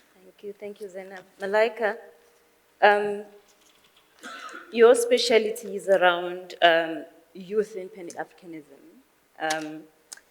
I just want you to share your experiences. You have engaged with youth in different parts of the world. You've engaged even within the multilateral institutions, with business, and with students. Just tell us about your involvement, the involvement of youth in the overall Pan-Africanist agenda. Thank you very much. Okay. Thank you very much. So, I found something very interesting earlier on in the previous panel, where one of the members of the audience spoke about how the Pan-African Women's Organization was founded prior to the Organization of African Unity, right? So the POWER was founded in 1962, and the OAU was founded in 1963. And yet, if you were to ask, even in this room, or an ordinary person, an ordinary student, even, who the forebearers of Pan-Africanism are, you will hear names like, in South Africa, you'll hear names like Zephania Motupeng, Robert Sobukwe. The Black Consciousness Movement will also speak about the likes of Steve Biko. Across the continent, you'll hear names like Kwame Nkrumah, Gaubertiano Tambara, and so on. And so there is a perception or a normative belief that Pan-Africanism is in the hands of men, these forefathers of Pan-Africanism, right? The term is used, the forefathers of Pan-Africanism, that they are the intellectual backbone and foundation of Pan-Africanism. And even in contemporary times, when you think about celebrated Pan-Africanists on the African continent today and in the diaspora and across the board, names like President Thabo Mbeki will be the names that come up, the likes of your former President Obasanjo and so on. Those are the names of people that come up when even in seminars, when we are talking about Pan-Africanism and so on. And I think this is a very great injustice to the histories and the geo-histories of women who have been very instrumental in the curation of the intellectual work, but also the practical activism on the ground of the Pan-Africanist movement. Women, but particularly young women as well, right? And I'm going to get into that. One of the things that we need to understand is that the absence of the work or the absence of the mainstreaming or appreciation of the work that has been done by women is not on account of its non-existence, right? It is not that this work does not exist. This work does exist. There's a very powerful statement that is made by an Indian author called Arundhati Roy, who says that there is no such thing as the voiceless. There are those who are silenced and those who are deliberately unheard. And I think that's been the case or the experience with the intellectual work of women and Pan-Africanists for that matter, and feminists for that matter, who create and produce work, who engage in meaningful movements and struggles on the African continent across the board, be it in academia, in civil society, or in business, in labor, and so on. But their work has deliberately been unheard. Their activism and their projects and their programs are deliberately silenced and deliberately not spoken about. And I think it's one of the greatest epistemic injustices, and there are many other forms of violences that occur in the Pan-Africanist movement, directed specifically towards women, right, and the LGBTI community, which is something that we also don't speak about when we speak about Pan-Africanism. And I think for me as a young person, when I think of the Pan-Africanism that I imagine, you know, this is a topic that you said I must prepare for, and you said, you know, you constantly ask me, what does the Pan-Africanism of the future look like? I think that the Pan-Africanism of the future is a Pan-Africanism that I've experienced in the work that I have done across the continent, and that is a Pan-Africanist that is very deeply rooted in intersectional work, intersectional theorization, intersectional activism, right? It is a Pan-Africanism where young women, where young people in the LGBTI community are at the heart of creating, producing, and curating theories and experiences and activities that we engage in the work that we do. So, and it's not often that, you know, the language of Pan-Africanism is not always a very so-called intellectual. However, when I use that, I use the word very liberally, right? Because we understand there are different types of intellectualism and we must appreciate the existence of all of these. But I mean in a very normative and conservative and conventional definition. The work that I have seen on the continent has not been work that came from scholars, for example, right? We've got work that has come from women working within community-based organizations, the like of Ayanda Hoji, who is working with an organization called the Center for African Public Spaces. And they've done work with other organizations in Kenya, grassroots organizations, where they're working on how to transform and re-articulate public space and reconstruct public space on the continent, right? So they're challenging spatial injustices that occur practically in the entirety of the African continent, but particularly in urban spaces and so on.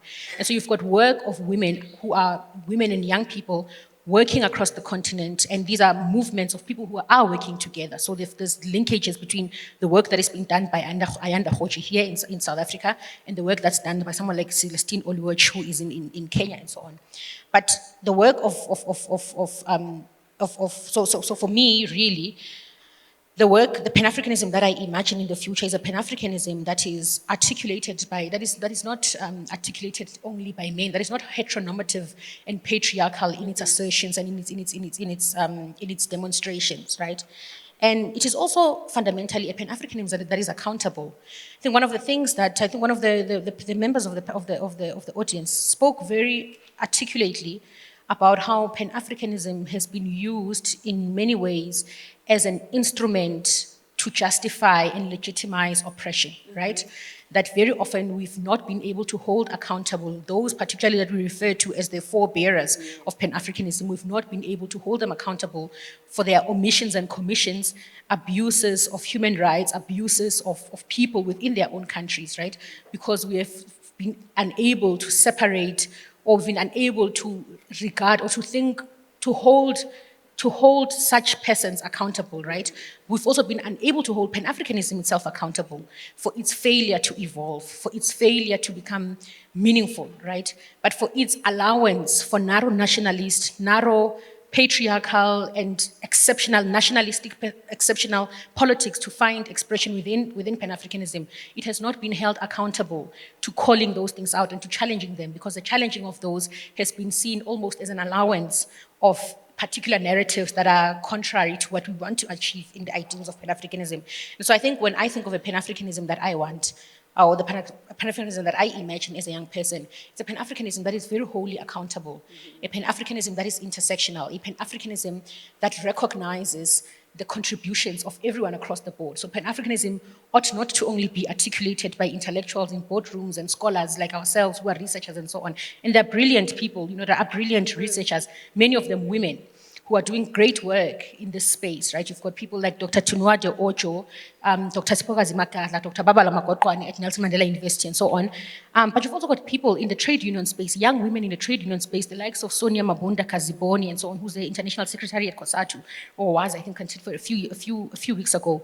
And people like that are doing work that is very meaningful. And I think we've got an obligation as a new breed, or, you know, you say we are the future bearers of Pan-Africanism, to recognize and really, you know, treat those knowledges as very legitimate, but to also center them in the discourse on Pan-Africanism in order that we undo its legacy of non-accountability, but also its legacy of reducing Pan-Africanism to a conversation and articulation and a development of men and men alone. Thank you, Malaika. Coming to Excellency, Malaika talks a bit about what was discussed in the previous panel around the power. And the question that comes to my mind is that who tells her story? Who basically tells her story? And that thing is missing in history, in even deliberations, sometimes by women, with women, it's missing. I just want you to tell us what is the African perspective on feminism, and how do we link it to the overall Pan-African agenda, particularly also linking to what Malaika was raising in terms of how we miss the role of women and the importance of women in us pushing the very concept of Pan-Africanism. Thank you very much. Sitting through the first panel, I realized that coming here, the concept of Pan-Africanism would have probably been exhausted because the first panel really hit so many notes here. So I'm going to talk about Pan-Africanism and African feminism. I do not want to engage the terminology feminism on its own, because feminism on its own carries a lot of Eurocentric values, which I do not believe that African women can relate to. Because feminism mostly,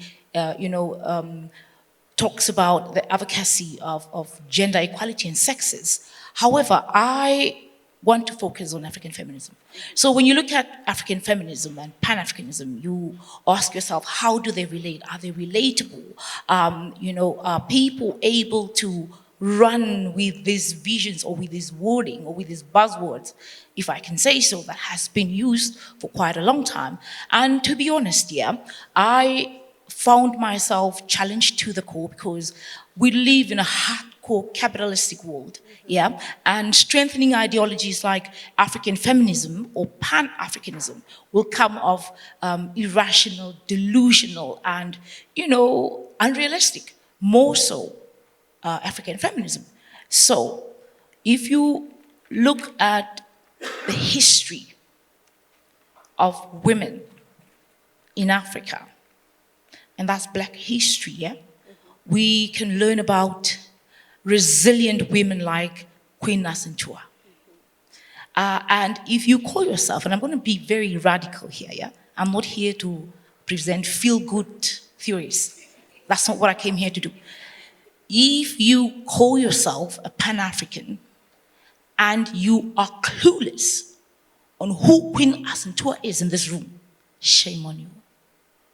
Because Queen Asentua is a brilliant, strong strategist from Ghana who, when the imperialists threatened the Golden Throne and all the men abandoned that village, that town, that province in Ghana, she was willing to die for her culture, and she was willing to die for the people of Ghana, and she was willing to die for her tribe.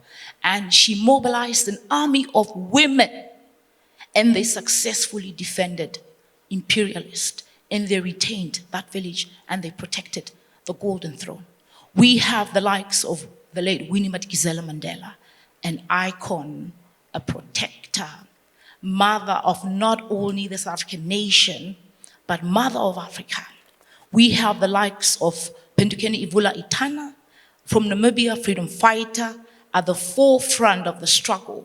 These are women that held guns and defended their territories from colonizers. So when we are talking about African feminism, these are the women that I want to build on towards when we are now engaging on African feminism.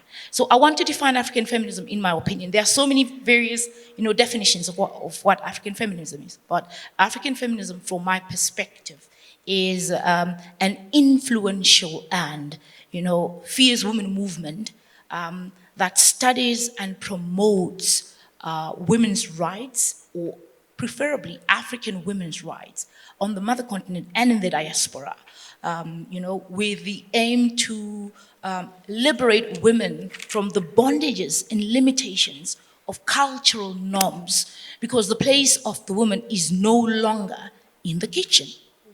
You understand? So, is Pan-Africanism and African feminism, are they relevant? Right? African feminism is relevant. However, it no longer is relatable to many women across the globe or across the continent, because most feminist movements, and I'm really sad saying this, yeah, have been hijacked by civil society and external forces. They are now debating and reasoning from a lost perspective. It's no longer what African women stand for and what African women fought for and where African women are and where African women are going and where African women are in terms of occupying spaces. Now it's about selective morality. If the organization that is aiding you does not correlate or does not respond or doesn't resonate with the particular agenda that you want to stand for, then you are silenced, like Malika said. And so it is very important when we talk about African feminism that women in this place and abroad and wherever should truly take time to educate themselves on what African feminism is. Because I think we really use that word very loosely.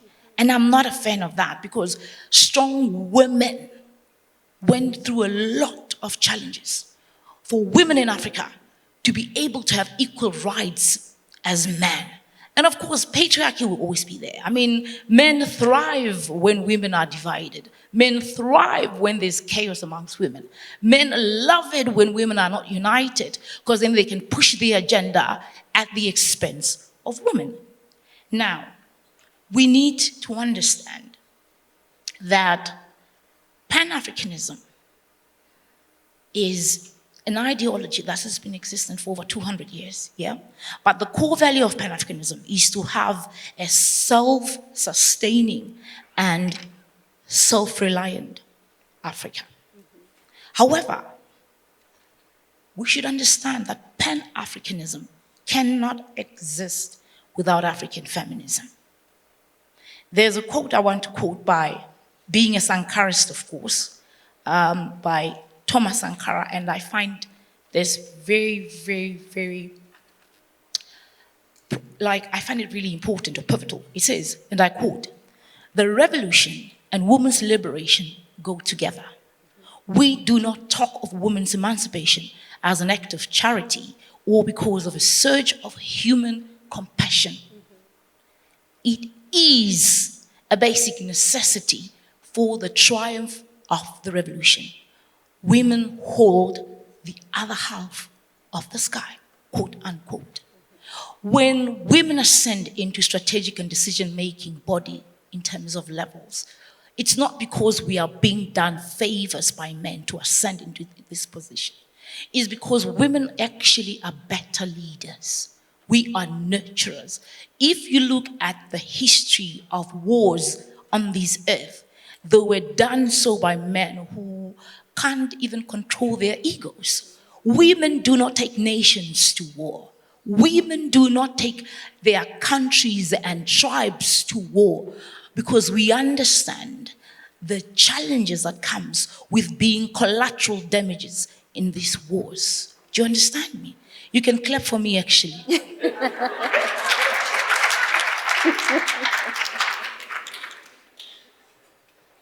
So, I just want to conclude.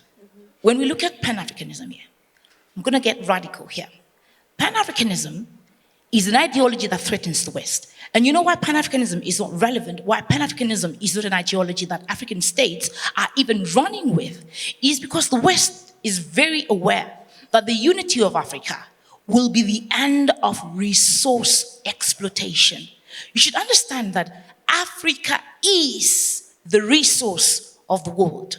This entire world cannot function without Africa. Every resource that this world needs is found in Africa. Do you hear me? So, what can be done? The war has left the gun, Zanele. You hear me? The now future cannot relate with the struggle. The politics of the struggle can no longer sustain democracy and equal distribution of wealth. But you know what the elephant in the room is? It's called socialism. Pan-Africanism is established under the foundation of socialism. Now, in the same breath, we need to promote the adherence of rule of law in Africa. Okay? And this is what threatens Pan-Africanism. Because democracy needs to be freely practiced or exercised without the fear of persecution. A lot of people can't openly practice the democracy because in countries like Rwanda, for example, Paul Kagame is thriving economically, but a democracy, he is really miserably failing because Rwandans can't openly express themselves. I told you I'm going to get radical, so stay with me. We need to promote and encourage Afrocentric academic revolution. You know what? Eurocentric academics is not working for us as Africans. And that's why we have a lot of unemployed graduates. We spoke about education is the key. Go to school, go to varsity. Yeah, our kids went to varsity. And now what? We have a one-dimensional education system that cannot cater for various needs of our kids.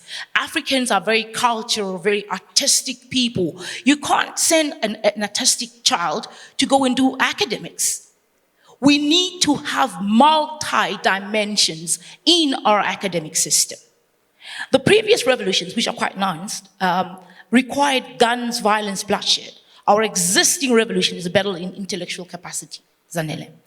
A time has come for Africa to Africanize education, promote and establish more historical leadership institutes to train and empower visionary and incorruptible leaders aimed at strengthening what? Continental affairs instead of foreign affairs.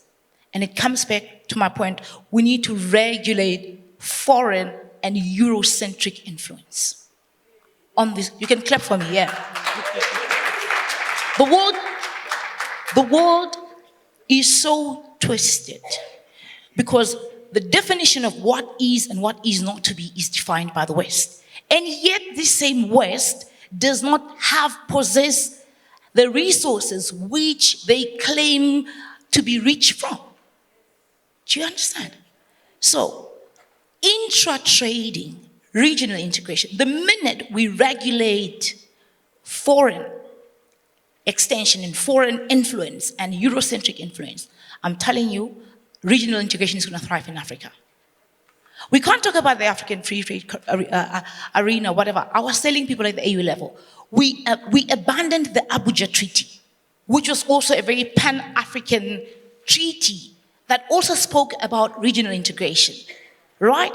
And then we had Agenda 2063, a document that was crafted in isolation. Young people who are going to be alive, mind you, in 2063, didn't participate in the crafting of a document. And you want to talk about Pan-Africanism. And that's why the West laughs at us when we talk about Pan-Africanism. Because we talk about an ideology that is based on the fundamentals of a united people. Dr. Sam Nujoma, the founding father and founding president of the Republic, or maybe I said, and I quote, he said, a people united, working towards a common goal and a common purpose, will always emerge victoriously, quote unquote. And in conclusion, we need to look at promoting conducive political climates. A lot of Africa is experiencing an emigration of its skills, of its resource, because there aren't conducive political climates in Africa. And that really is threatening the existence of Africa. And so when we look at what the future is for Pan-Africanism and African feminism, let me tell you something. The future is definitely female. The future is definitely female. However, I'm not convinced it's feminist. Maybe somebody else needs to convince me in that department. And we need, when we look at governance and we interrogate governance and we look at Pan-Africanism and we look at African feminism, we must be able to sit back and ask ourselves, are we where we are supposed to be? And the only way we can be where we are supposed to be as a continent and as a people is through unity of purpose. I don't want to touch on a borderless Africa, because maybe I'm going to be 70 years old when that happens. But thank you very much for the opportunity. Thank you. Thank you, Excellency. Now, touching on the very question of the future, Zainab, your view in navigating the issue of climate change in the African perspective, what does that look like? Where do you see us, say, in the next, because this world, we're going to leave it for the young ones. And we want to leave them something that they can live in without problems. So what do you see when you look at our progress and where we're going to be in terms of our struggle against climate change as the African people and in the African perspective? Tough question. And I think a question that I haven't necessarily answered in my mind yet. I think that I'm tired of blaming the elders. I'm tired of, saying that our future is doomed and dismal. But it is sort of a reality.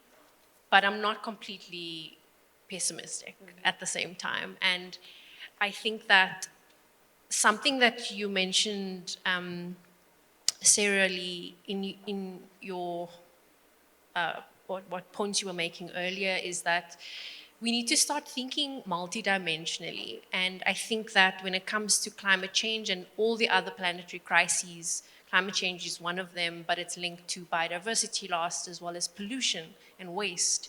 And so when we think of these things, we cannot think of it in isolation. When we act, we cannot act in isolation. It cannot be the scientists telling us one thing, the politicians doing another.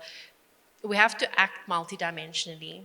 And then linked to that is the cross-sectoral angle as well, is that climate change is not affecting, communities across the way. It's affecting everyone, unequally though. And so we do need to look at what are those sectors that are vulnerable. So when I'm thinking about it in Africa perspective, it's, the blue economy. We talk about the blue economy as this kind of future, this vibrant kind of economy where Africa might thrive, But we need to think of it in terms of climate change. It is the vulnerable sector or economy. Multiple sectors are included in that. We're talking about ecotourism, we're talking about small-scale fisheries, and then even going beyond that, it's the informal waste sector. And so I think that we do need to think of these things cross-sectorally. We need to be inclusive in the way that we develop agendas, develop action plans, and also the way we utilize the resources that are allocated. And so for me, I'm only optimistic if that happens, if that collaboration, that coordination, and that cooperation happens. And so I'm going to leave it there. Okay. Thank you. That was, it was a very big question. Well, we'll engage further. I mean, we still have space. Malaika, Her Excellency talks about the changes that we need to look at. And in my mind, the term decolonialization comes to mind. In your view, how do we navigate or push for progression around the project of colonial continuities that we're still experiencing in the continent? How do you see youth in particular playing a role in actually pushing for that? Because, I mean, the future of Pan-Africanism right now lies with the young people. So what would be your view or your observation around that? So I think one of the starting points of thinking about this question, or one of the first things that come to mind when I think about this question, is that a Pan-Africanism that is progressive it's also a Pan-Africanism that moves away from this very state-centric, Pan-Africanism, the language of Pan-Africanism today is very state-centric, so it's the state and the AU and all of that, very state-centric, it's about states, it's about this.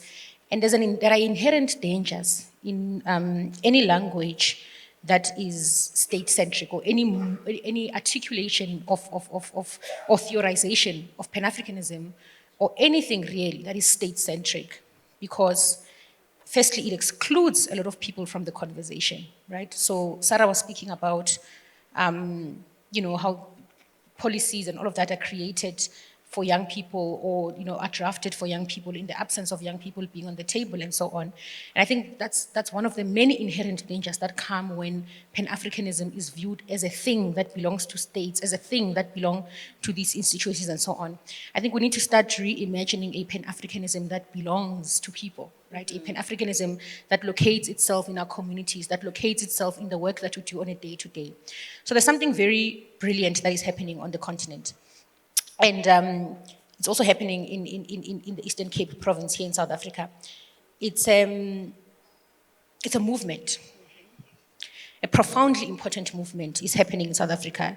And it established itself in the Center for Women and Gender Studies at Nelson Mandela University. Now you can have a lot of gender institutions and so on and so forth.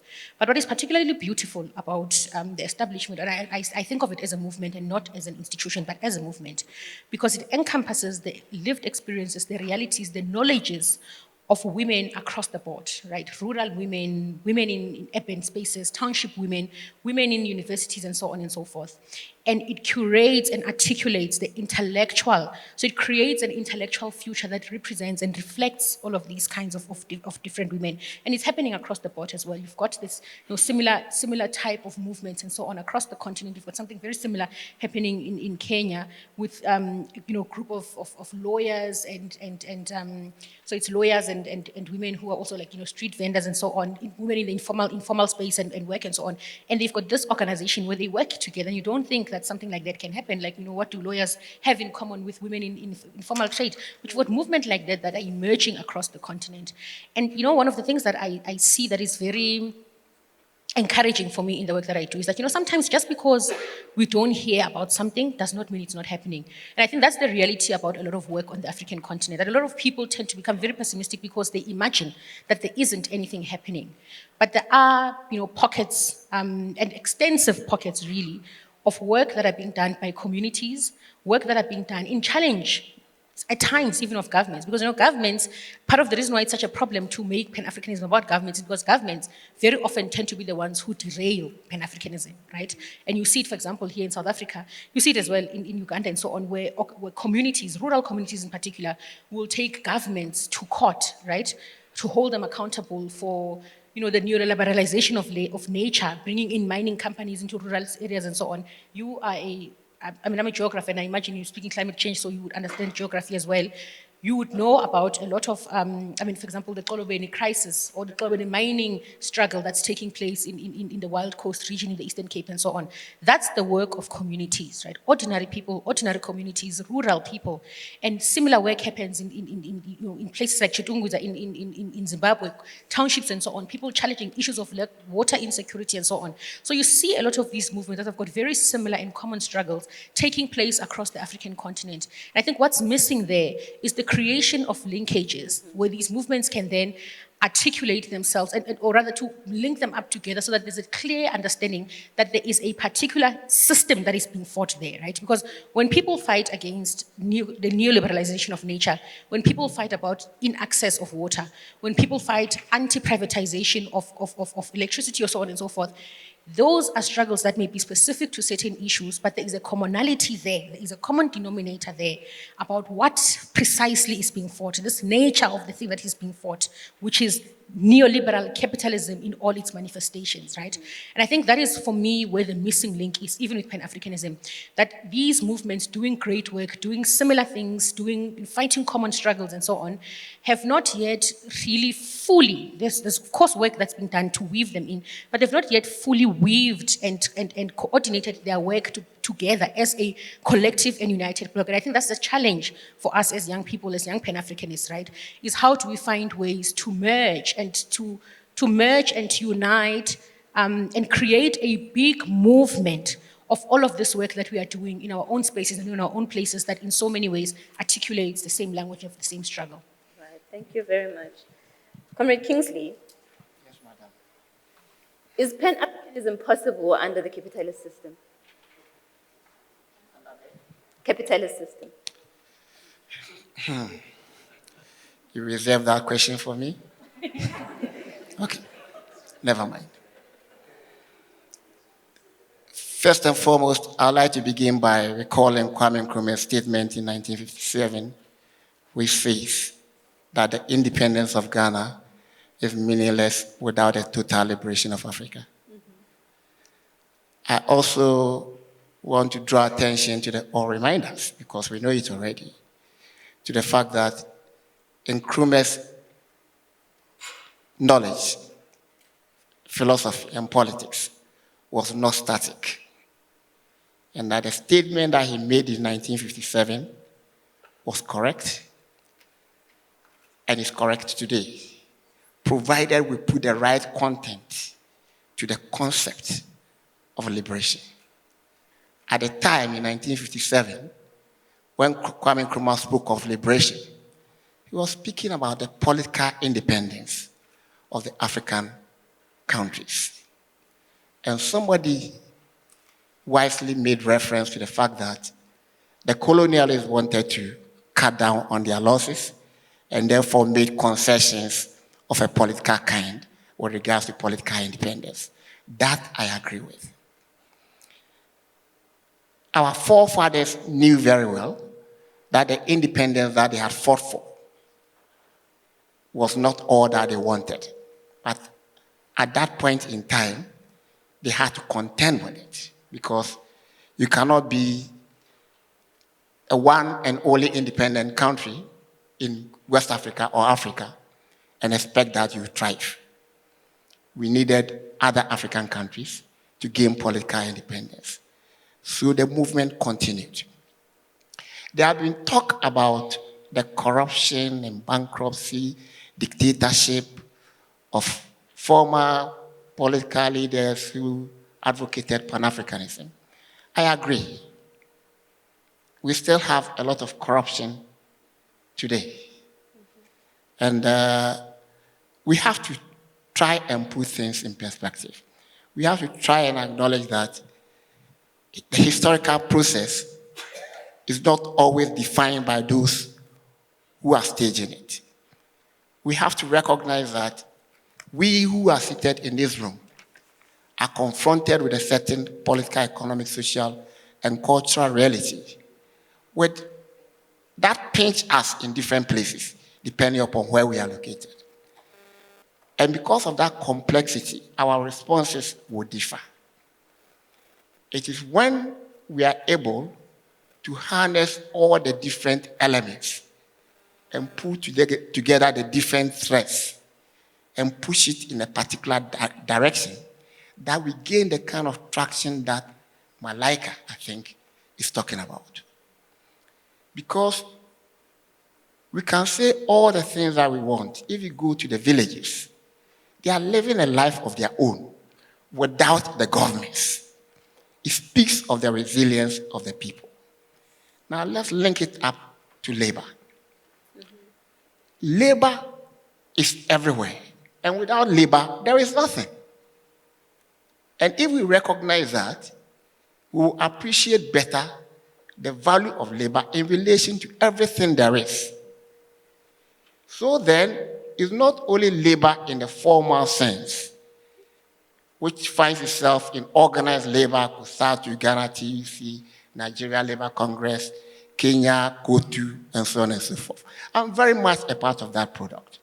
But luckily, I'm also part of a certain political tradition in my country, which allows me to reflect beyond the formalism of organized labor. So, for example, Malaka says that there is a growing water movement. But not only that, there's also a growing concern about food and the right to food on the continent.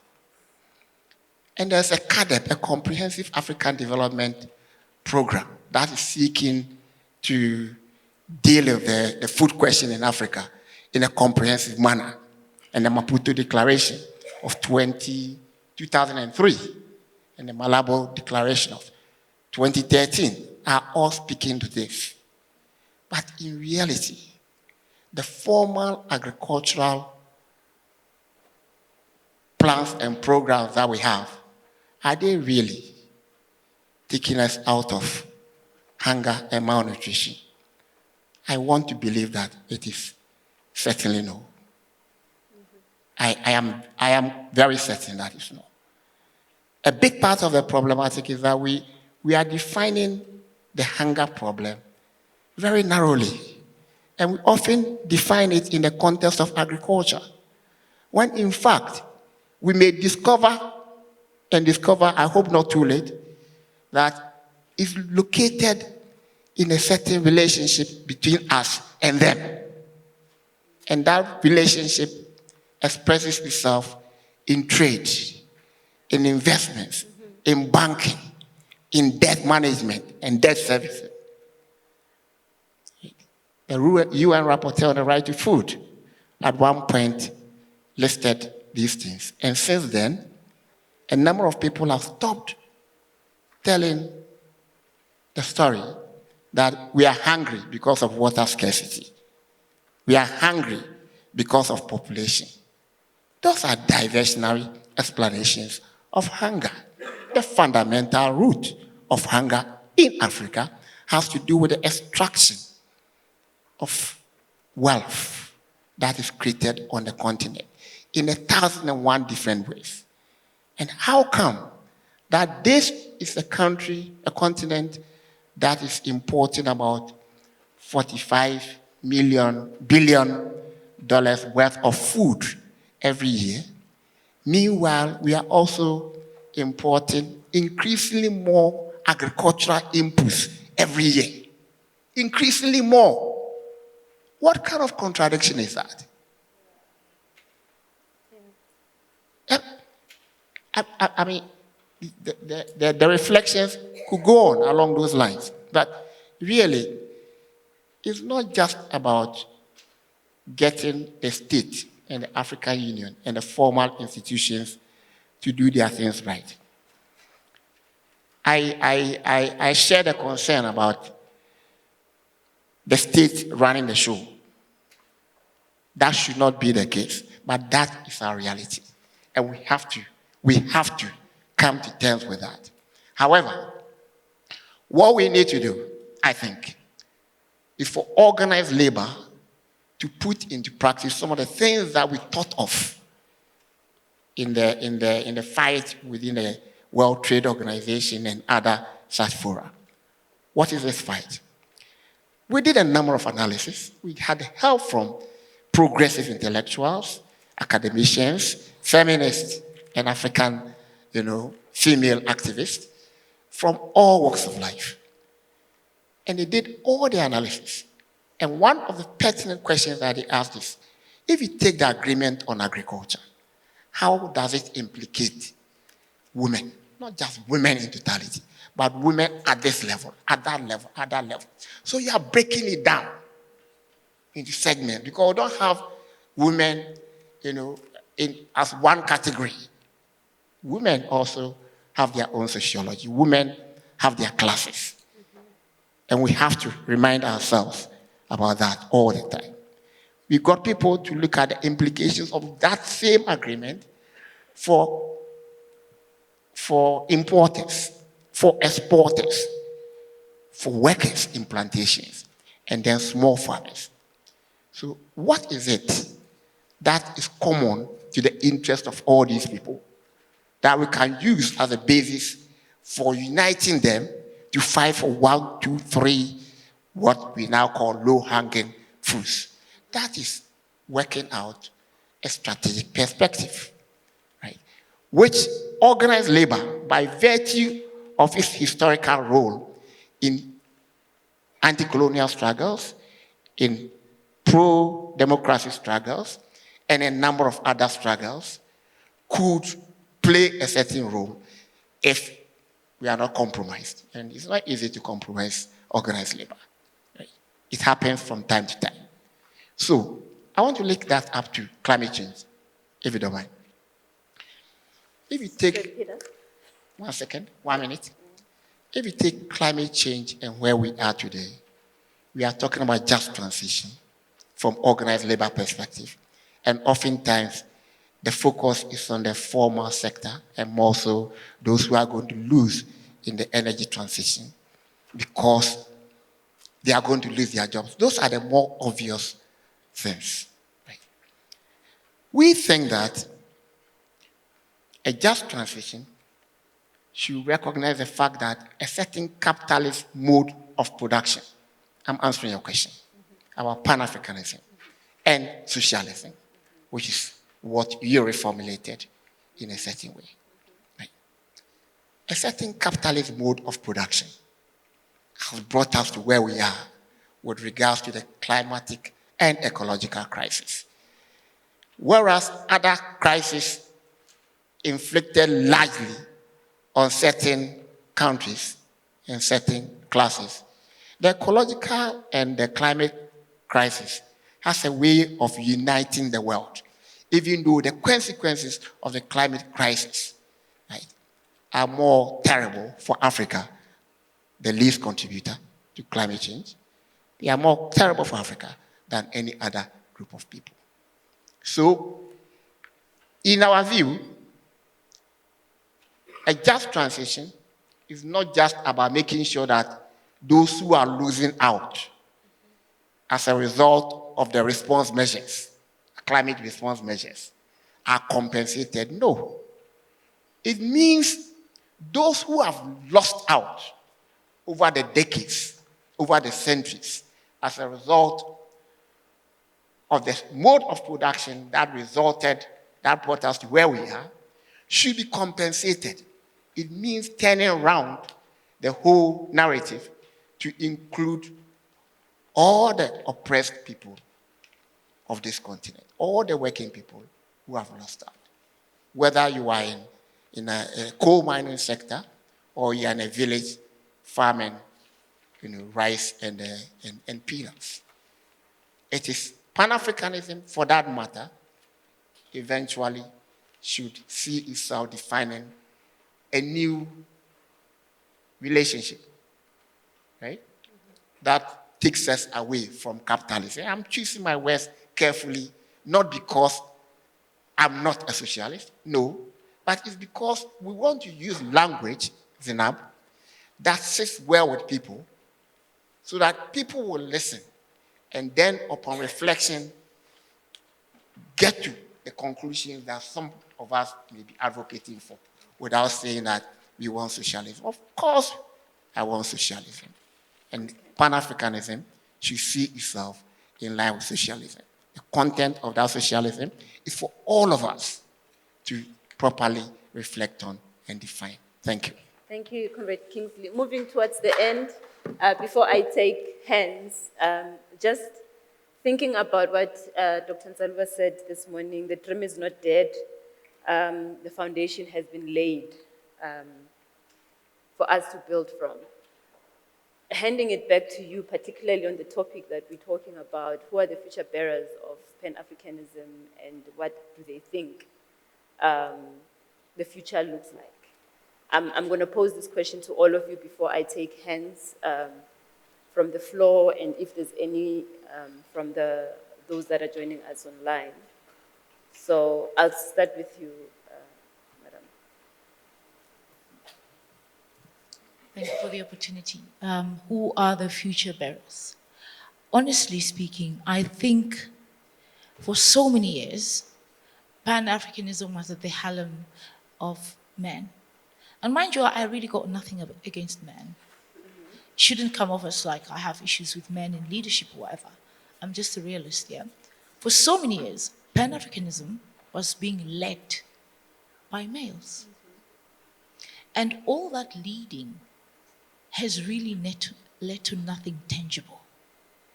And so the future bearers of Pan-Africanism, in my opinion, is female. And you see, when Malaika mentioned the merging of various groups or movements in Africa, most of these movements are led by women. Because women are realizing that, you know what? We've been waiting for an invitation at the table. That invitation is not coming. So instead of them inviting themselves to these big tables, they just went into the next room, created their own setup, and now that they're leading, and for the first time in a very, very long time, people are listening to the message of Pan-Africanism. Because as young women, we are saying, look, this and this happened. Yeah, we know it's not an ideology that everybody is subscribing to, but we as young Africans, especially young African women, we are determined to see a united Africa for the betterment of our kids. Because when the fathers are already out at various wars, bilateral, multilateral, diplomatic, then you get sanctioned or whatever, we as women and children remain disadvantaged. So the future bearers, in my opinion, is definitely female. Definitely female. Thank you. Kingsley? Thank you very much. I think that the future bearers of Pan-Africanism, by and large, should be the people with a new world outlook, an outlook based on a certain kind of education, which defines success in life differently from what we have now. I've had the benefit of visiting different parts of this continent. Not too many, but a good few. And every now and then I'm curious to find out what people define as success in life. And when I talk about people, I mean the educated people who are the pace setters anyway. And the notion of success in life is not that one sits well with the communal and community interest. So in fact, we have an educational system which is colonial. And that colonial education system leads to a colonial mentality. And that colonial mentality alienates people from community. That alienation from communities means that you cannot conceptualize and think about making progress in life through communal efforts, through united efforts. So we need to rethink many things in order to produce the forebearers of Pan-Africanism in a way that our forefathers meant it to be. Finally, there is something about the first 7 years of our children's lives. And thanks to pandemic, I branched into a new area of study bordering on neuroscience and the mind-body connection because I'm curious. I'm always learning to try and find answers. And in the course of doing that, I realized that something that I'd come across in understanding hunger and malnutrition was popping up. Sometime in 2018, there was some study I did for OTUA, the Federation of Trade Unions in West Africa, on hunger in West Africa. And through and through, it became clear that the malnourished, the child malnutrition does irreparable damage. So if you take the 20% of children in all of West Africa and possibly Africa, right, who are malnourished under 5 years old, it cannot produce the demographic dividends that we are talking about. It's not possible. Once you lose out in the first 5-7 years as a result of malnutrition, not to talk about the whipping, the oppression, it's not, we don't bring up the children. Right? The first 5-7 years form the temperamental basis of the children, and then the colonial educational system builds on it. So eventually, we grow up as a majority of people living in a survival mode. When you live in a survival mode, you think about your own survival, not community, communal survival. That's a whole new area that we have to pay attention to. Otherwise, the education is not adequate, and we cannot have the kind of total liberation that we are talking about. Thank you.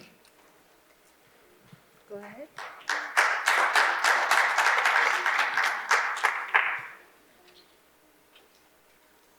I don't think that there are future bearers of Pan-Africanism, because that almost places the responsibility of the work of thinking, articulating, and engaging in activities that seek to prosper the continent somewhere in the future. I think there are already people who are bearing the flag of Pan-Africanism today, and these are African rural people, peasants, the LGBTI community, persons with disabilities, women, Africans in the diaspora, workers, young people like myself, and so on. I think these are people who are the bearers of Africanism, Pan-Africanism, and I don't think it's something that's going to happen in the future. I think a lot of people are already doing work in the now, and even if that work is not perfect work that we are doing, the beauty about Pan-Africanism and any other progressive idea is that it makes allowance for continuous learning, unlearning, growing, and rethinking things. And I think we are engaging in that work now. Merely by us articulating or beginning to ask these questions is a clear indicator that there is already a thinking around the necessity for this ideal to come to bear in fruition. So I do think that future bearers of Pan-Africanism are not somewhere in the future, we are already here.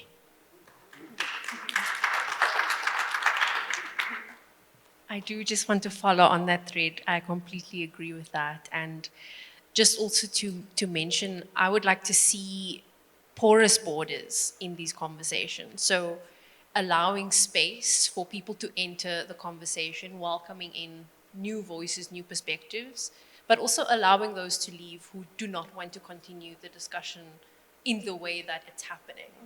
And I think, I'll just leave that there. Porous borders when it comes to Pan-Africanism. Thank you, Zena.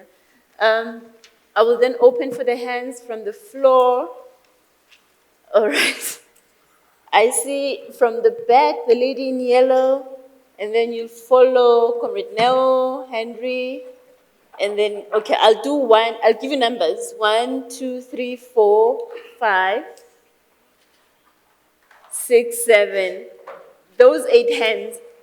And then can I ask you to be very short and precise in your comment or whatever you want to ask. Just be very short, please, I plead, so that we can just keep to time. Okay, and then I will hand over to you, Abba, once those hands are up. Okay.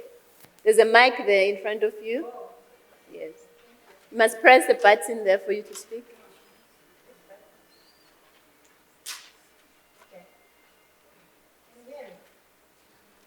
We can hear you, but your speaker's off.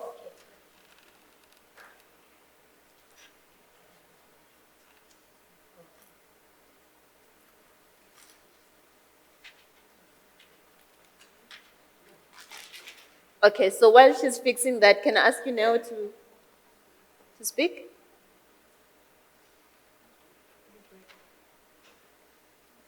Technical.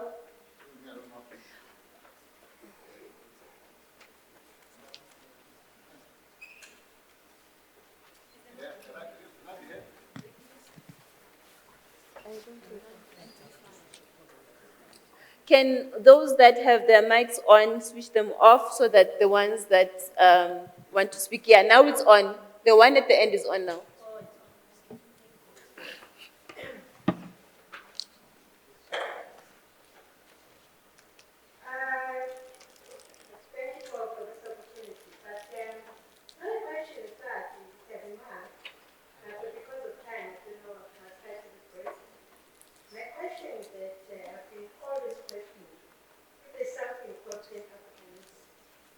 Because for me, Can you raise your voice? For me, it seems Pan-Africanism died. Can you hear me? Yes. Because what the forefathers said in Addis Ababa and discussed security of the citizens of Africa and the women, children, food security were priority. But then we don't see it because there's a gap between those in position of authority who claim to be advocating for people on the ground. They hardly go to those people on the ground. So how do you advocate for people who you don't know what they are going through at night and how women get abused by men? And you go and advocate for them, which is very questionable because these are not in touch with the people on the ground. And another problem is that the top 10 Africanism, we are not just able to apply 10 Africanism if we don't apply philosophy of Ubuntu, because that's what Africa is all about, Ubuntu. So we go and see 10 open offices in London and expect it to solve the problem here in the country. Because we all know that there is no one who can be superpower without controlling them. So you control Africa and make sure that everything that Africans are planning to build themselves is already sabotaged before it starts. Because we are the ones again who go back to Europe and to these whole Western powers, tell them what our plans are. What happened to the Beijing conference resolution? What is happening? Because, we have these conferences with big names, but what are we doing after these conferences? There is nothing that's going to help us until we go back to the philosophy of Ubuntu, and then we can talk things that we can make. Because according to me, it doesn't exist. Thank you, Mama. Yes, thank you very much, Edison. I think it's important that we frame this discussion correctly. We need to look back at what the ideas of the framers of the African Union, then African National, the Organizational Unity had in mind. I think the template of what Pan-Africanism should be was laid out by Kwame Nkrumah in his seminal work, Africa Must Unite. In there, I think Nkrumah spells out what Pan-Africanism should be. And the issue there was that there was no agreement on how it should be realized in practice. What we have seen with the European continental unity or the African Union is that it's actually a political project. And in Africa, African unity or Pan-Africanism has not been a political project. I think there are two tensions. Can you speak into the mic Okay, so that sorry. the person that's sitting there can hear Okay, you? there are two tensions between nationalism and Pan-Africanism. Independence and decolonization were driven by nationalism, the desire to establish nation states. Whereas Pan-Africanism is not driven by an ideology. This is where it's difficult to realize. And I think we should look at that. What we have seen with the failure of the REX, the Regional Economic Commissions, is simply the fact that each nation state wants to retain some political autonomy. And this is what has been the problem. Everyone wants to be a president, they want to have control, and so forth. And I think there are a few principles, if you can just allow me 1 minute. There are a few principles that I think are important which we should debate as to what should inform Pan-Africanism. Firstly is a common heritage, that all Africans are supposed to have a common heritage, a common history, that we were colonized, that we are Africa, regardless of our color, but we reside in this particular continent. That we are supposed to have a common citizenship. That we are supposed to be able to move freely within this region, or within what we call the continent of Africa. Now, these principles, if you look at what has been articulated by the African Union and so forth, are there and are acknowledged. But we are failing to realize them because each nation state is afraid of hegemony, is afraid of being dominated by another. And this partly explains why Muammar Gaddafi was assassinated. Because he understood that Africa will never be united, will never be strong unless we have a political union, whereby there's unity, there's a common citizenship. And these are the things that I think we're not talking about. We're talking about things which cannot not easily be realized. And that's why this debate will take a long time. And when we're talking about all these agendas, as long as we don't understand or we don't address ourselves to what really Pan-Africanism should be, political union, unity, and Comrade, can I ask you to? Thank you. Thank you very much. The next speaker, can I ask you to be really, really straight to the point and very short?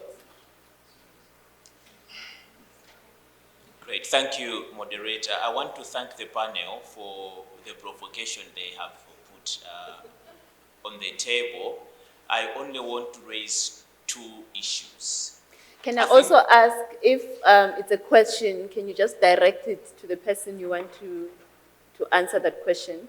But if it's a comment, just say that it is a comment. They are both questions and they are for all the panelists.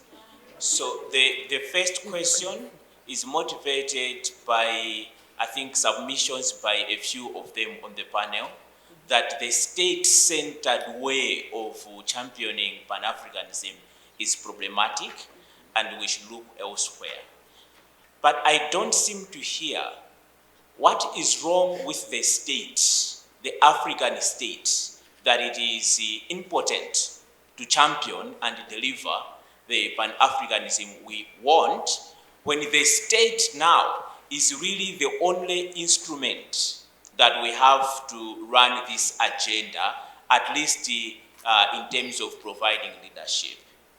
The second question is about what the panelists said in answering the question for the panel.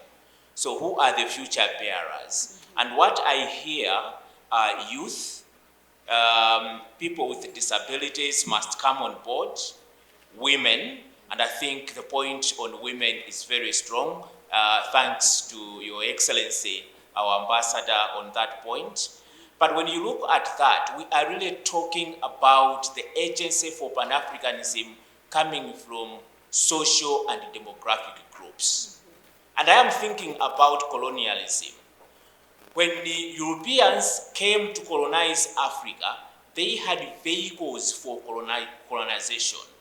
They sent missionaries. I mean, we should not shy away from the facts, okay? They sent missionaries, they commissioned voyages of discovery, and sponsored all sorts of initiatives to conquer. They sent capital to do all sorts of things. Now, the question is, what are our vehicles for Pan-Africanism besides the state? Do we have African capital that can invest in African countries across the continent? So what is it that will be the vehicles for Pan-Africanism besides the state? If you look at the discourse on neocolonialism or neo-imperialism and so on, the current situation and the position of Africa in the global economy, you see that international political economy also has vehicles that help to keep Africa in its low place. Mm-hmm. You have the entire Bretton Woods system, you have multinational corporations, you have transnational corporations, all of them, in the name of globalization, extract surplus resources from Africa to elsewhere. So what are our vehicles for Pan-Africanism? Because I don't seem to get that discourse. All right. I hope the panelists have noted. Yeah, Thanks a lot. I'm going to Chair. ask us to just straight on the point so that we move. We've got people online that need to comment, and our panelists need to come back. Time is not on our side because the next panel is ready. Was supposed to take over 30 minutes ago. Thanks so much, Chair. I'm intimidated. I'll keep it very short. My question is directed to the professor from Ghana. What is Pan-Africanism in 2022? I get a sense that in the 40s, in 1958, the year of reference which you make, it was clear to all Africans what we were trying to accomplish. But I've been sitting here since morning, and up to this point, I'm wondering to myself if we have that same level of clarity in 2022. What exactly is it we want to accomplish? That's number one. Number two, the whole question of, personally, I share the view of the last two speakers that say Pan-Africanism in 2022 should have a developmental dimension and should have a political dimension. But development should be pursued at several levels. You know, there is local level development, there is continental level development.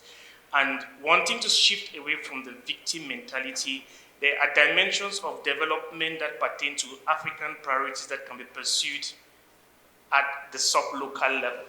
Is that still a Pan-Africanist debate? That's the second thing. Finally, my third question has to do with the whole development of an African agenda on global issues. I was very concerned when I listened to the professor from Germany present, what she acknowledged was a German, centric view of global priorities, which is an instrument of German foreign policy, which she nicely coined as global priorities. I was keen to pick up the coining of their priorities as global priorities. Now, my question is, at the African level, should Pan-Africanism in 2022 not be about identifying Africa's strategic priorities and being able to articulate them without fear or favor? Those just to keep it brief would be my questions. Right. Thank you. The next speaker. Okay, thank you. Straight to the point. Mine goes to Her Excellency, the Ambassador, and my question is about gender. Rwanda have the highest percentage of women representation in parliament. So if the case of women was numbers, Africa could be leading. Now, I would like to learn. We had the president from Malawi, we had another one from Liberia, then we have somebody in Tanzania, my country, and we had Dlamini Zuma at the African Union. What is the problem that we are facing that today, even when there are women in power, we don't see that transformative agenda that puts interest of women at the center, but we keep on complaining men are dominating, women are not dominating. While sometimes women are in charge of these very institutions built by men and they don't dismantle them. Thank you. Thank you.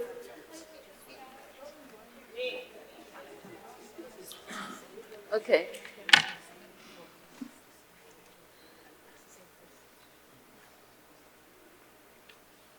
Okay, can I give that speaker there? Then we'll come back to you once you figure that out. Good afternoon. My name is Kama Mati. I am the Deputy President of NIHSS National SRC. My question is, I'm directing my question to Her Excellency Etise. She's not. I thought she is. All right. Okay. I want to direct my question to her. I mean, over the years, women's bodies are made to bear the wounds of history and foreign intrusion and prolonged national struggles. And now my question to you is that how do we address the psychological and physical suffering that women endure after violation? Thanks. Thank you. Kinde? Is it working? Yeah. Okay, go ahead, please. Kinde, you come after. Okay, sorry. Thank you for giving me opportunity. Sort of like, I don't have questions. I've got suggestions. I don't know if they are suggestions, but maybe my thoughts. Okay. Now, through the panelists, I gathered a lot. But I want to take up from Her Excellency, Malaika, and all of you. First is investments. Because she talked about natural resources. Africa, we are endowed with natural resources. But we don't seem to be knowing what to do. Because sort of like all these investments which are coming, they are foreign owned. We are nowhere. We don't participate much apart from labor at low scale. So I would like a Pan-African, whatever we can say, which can take Africans first. I don't mind the color, whether black or whatever, no, but an African guy, an African person should be at the front. Here in South Africa, we've got what they call black economic empowerment. I learned black economic empowerment, I've got a PhD on that. But now the point is this, at least we can learn that the policy can make an effort to make somebody enter. So we could take that and adapt that if there are mining ventures, black people are not just employees, but shareholders. I know that there is different shareholding mechanisms which are existing, but we want more because we are losing. And we don't even know much about these investments. Secondly, I would like, for example, if we talk about Pan-Africanism, we talk about also the financial resources. We have got other banks, African Bank, whatever. Now we are in BRICS. I checked these policies under the BRICS. There is no way a medium scale or a micro entrepreneur in Africa can win. No way, because we don't feature. Now, when we talk about Pan-African, whatever, what are we talking about? And then, I'm talking about resources other like land. I come from Tanzania originally. I don't have a problem with land ownership because the government nationalized land. I live like a person there, but now I'm a South African here. It's a nightmare what you see here. This is an African land. Where is an African person when we talk about Pan-Africanism? I expect this land to benefit a Ghanaian, a Nigerian, a guy from Libya. You understand what I mean? We don't know much. We don't even know this land policy. I wish I could campaign that people who are willing to maybe to farm, they should go to Tanzania freely. So those are the kind of things which we would like us to talk about. And when we talk about our resources, now we have got, yes, gas, oil. I want people, sort of like, I suggest that we should learn about them. We don't even know the minerals. Our students, our children, they don't even learn about these things. So they don't have motivation to say that I want to enter in minerals because they don't know. Yeah. And then another thing about education policy, Africa is not known in the curriculum of many of these African countries. I've got children, I'm schooling them. I schooled them in Botswana, I schooled them here, but they don't know Africa. They don't know. If you ask, what is the capital of Ghana? London. So if we are talking about these issues, let us love ourselves. Change the curriculum. Let us learn about our continent. Let us own our resources and participate. These multinationals, they will never favor us. But we should try to take a policy like black economic empowerment and force them that they should include them in ownership and everything at all levels. Okay, thank you, ma'am.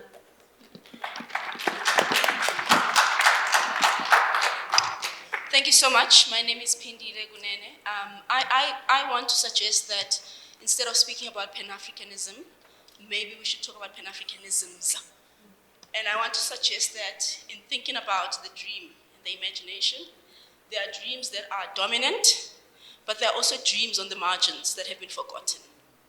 And this point I'm making in relation to this talk about state-centric notions of Pan-Africanism or the obsession with the state or only thinking about freedom within the idea of the state. And the imaginations that I think we should recover are as follows, or at least they come from three different thinkers, and I think there is a relationship to what the panel has said, but also what we heard this morning. The first one is this idea of imagining freedom and justice, not just within the confines of the state, but going beyond the state. So there are three thinkers that I will mention now. One makes the charge that Pan-Africanism was a world-making force, in the sense that European colonialism, slavery, and all of that created a world that looked a particular way, with a particular racial order. And so the dream of Pan-Africanism was to undo that. It wasn't just about hoisting the flag of independence or national sovereignty. That was a step towards something much bigger. And this scholar, her name is Adam Katuju, and she's quite young, brilliant, Ethiopian-American, but she makes the point that there were various projects, political projects, that were being experimented with. National independence is one of them, but also the idea of a new international economic order, as well as regional integration. So those are the projects she speaks about. Somebody else who's not Adam publishes a book called Freedom Time, and there speaks about an imagination that has been forgotten or is on the margins, or sometimes as the youth of today, when we look at it, we say, but these guys were maybe sellouts or assimilationist. But they talk about an imagination that said the way France looks today, France was built on the backs of labor, of black people, of the enslaved people. And therefore it's not enough to just say national independence and to hoist the flag. But they started saying, actually, we want a transcontinental Recording quality, stopped. that goes beyond France, but where the former colonies and the colonizers come together on equal footing, and we share in what used to be in the metropole, and we benefit from all those things. That's Amy Césaire and Senghor. Today's generation, sometimes we think they were assimilationist. Their vision of Pan-Africanism was a little bit of a sellout, but I want to urge us to maybe, in thinking about the future, to think about those visions of Pan-Africanism that went far beyond the nation state. The last one goes 200 years back. Today we usually talk about Haiti as the first black republic, and we all love Haiti as black people, and so we should. But this author talks about how the enslaved in Haiti, when they were revolting, actually, they were revolting against the plantation, and the future that they saw was a post-plantation society, a post-plantation citizenship, and that ultimately even becoming a republic was not a symbol of freedom, because people were still laboring on the plantation and the soil was still getting exploited and all of that. And as I close, I think it's important to recover the marginalized visions of Pan-Africanisms, or the Pan-Africanisms on the margins, as we think about the future and how to go forward, because I'm also uncomfortable in making it too much about the state. I think we need the state, but we also need to go beyond and perhaps outside the state in our imaginations. Thanks. Right, thank you. I think most of the speakers were commenting, one or two were asked questions. Then I'm going to give to Comrade Abba to give us a couple of those questions. Okay, I'm going to be very quick. So also suggest that if the panel can be extremely quick in their responses, because I think there's some logistical issues, people need to leave and so forth. So one question was just how can we improve the skills base of the African continent, and I think that refers to the quality of our labor. The second one Recording is, in progress. the second one was the effect of anthropocentrism and climate change. How do we address this? And then the last one was interesting phrase, porous borders and territorial integrity. How do we balance the two? So I'm going to just leave it at that. There's a few others, a very lively commentary in the, there's about 70, 80 people that are still watching the whole session. Wow. Thank you, Chair. Okay, so I'm going to ask that you be very, very short. Then I will start with, who do I start with? Excellency.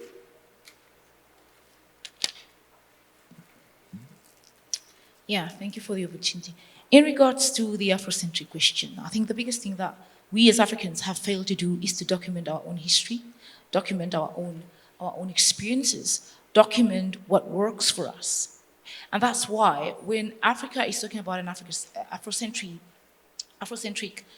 education system or curriculum, a lot of people do not know where to start, because the documentations that are published or that are on the internet are not documents that were written by Africans.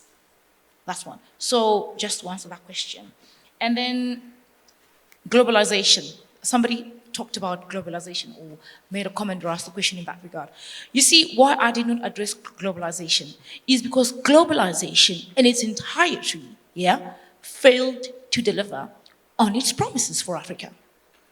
Globalization promised African unity, promised economic growth for Africa, promised inclusivity, because the way people talk about Africa at the global level is like we are 5-year-olds that can think and do things for ourselves. So honestly, globalization in my perspective, and it doesn't mean that my perspective is correct, is redundant, because it's only working for the West and not for Africa. So I have no place to discuss globalization, because we embraced globalization on the African continent, but it didn't work for us, So that's it. And then in regards to the question on female leaders and whatever, and I need you to, and I'm going to tell you something, not because it's an alleged, I witness it. The situation at the AU it's not what you read in the media. It's not the situation at the AU is critical. And let me tell you this, and I'm saying this without fear or intimidation, Nkosazana Dlamini Zuma was sabotaged at AU level.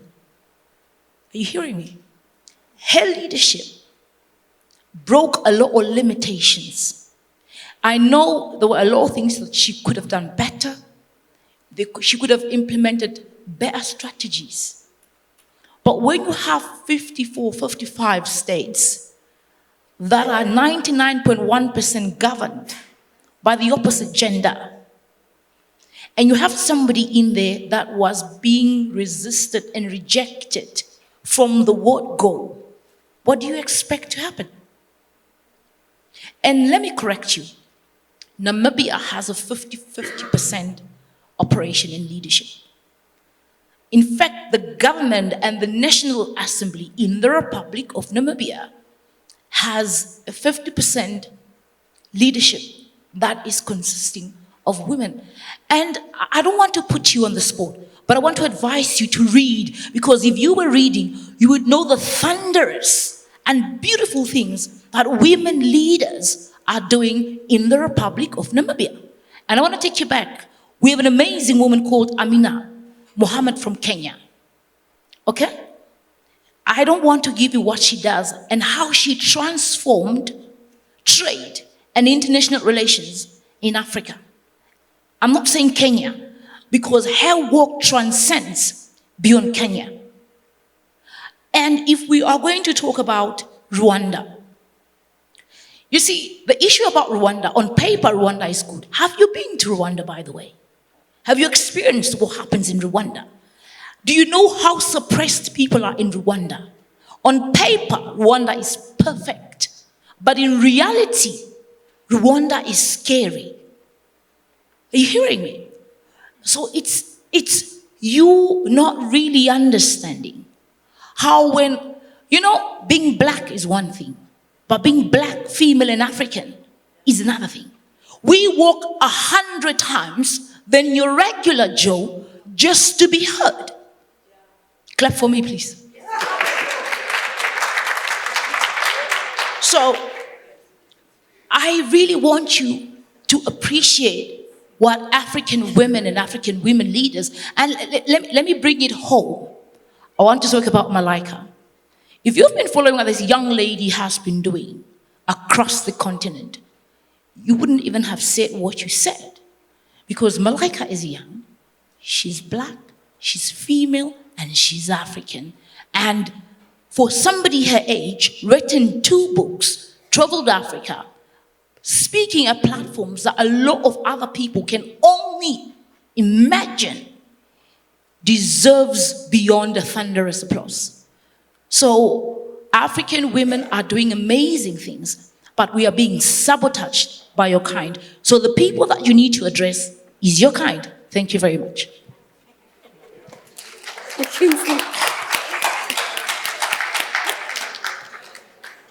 Thank you very much, Her Excellency. Thank you very much for all those the questions that have come up show that we are all very much interested. And yeah, I think that I'll begin with the gentleman who poses a question about what is Pan-Africanism in 2022. Is that right? Right. In my view, the fundamental dilemma confronting Africa have been stated here. We have all the resources, both natural and what have you, and yet we don't see progress. We've gotten many more educated people, we still are not seeing progress.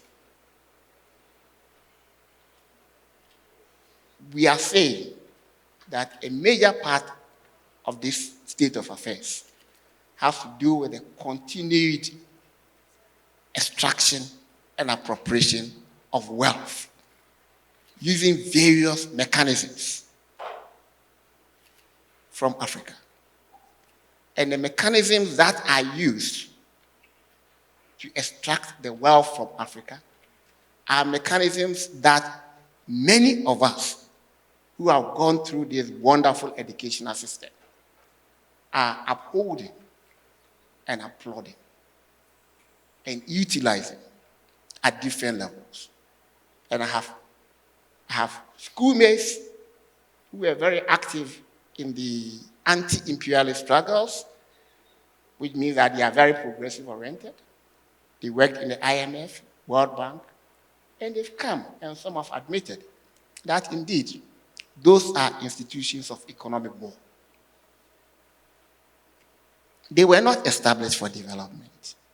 For goodness sake, we have to realize that from the history and the circumstances under which they were established. And also look at how they have performed. And the time doesn't allow us to go into that. So that is what Pan-Africanism today should be.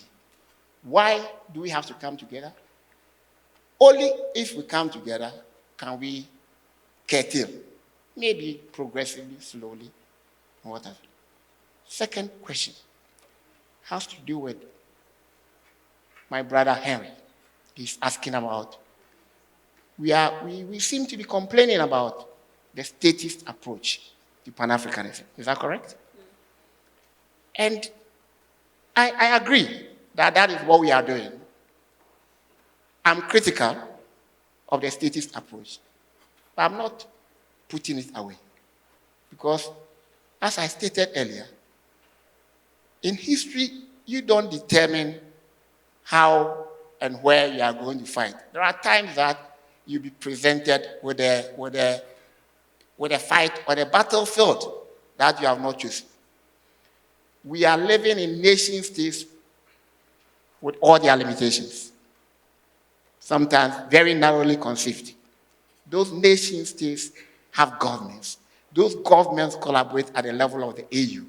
Our friends who are very progressive in the OU will tell us that pay attention to what we are doing to our governments. Let them feel the heat and let them get a sense that they have to go to the AU to pursue a certain agenda in furtherance of a certain purpose. Now, does it mean that there's no room for other players? I think that there's even more room. The gentleman who asked about the purpose, who asked about the agenda in 2022, also made reference to people, operators, actors at the subnational level, and asked the question whether those people, how did they fit into the whole discourse, the Pan-African discourse? They very much fit, even in the smallest village. If what they are doing is contributing to galvanizing the social forces that will make the government feel the heat, that will make the government sit upright and pursue the right agenda. So that is talking to that question. And then there's a question about purpose from Henry. From what I've said so far, there should be a purpose. And then the purpose is about our liberation, the total liberation, which at different historical epochs may have a different context. In today's context, we have a free trade agreement that we are seeking to put into practice. But we also know that if we are not careful, social forces will benefit from it. Social forces other than those that it's meant for will benefit from it. So our agenda is that complicated, but also that necessary. The purpose and the agenda, both developmental and political agenda, have to be nuanced in such a way that it can cater for what the state and for that matter governments are pursuing, but more so, what the state and governments are doing should be complemented and in fact determined as much as possible by the many different elements of struggle on the ground. Finally,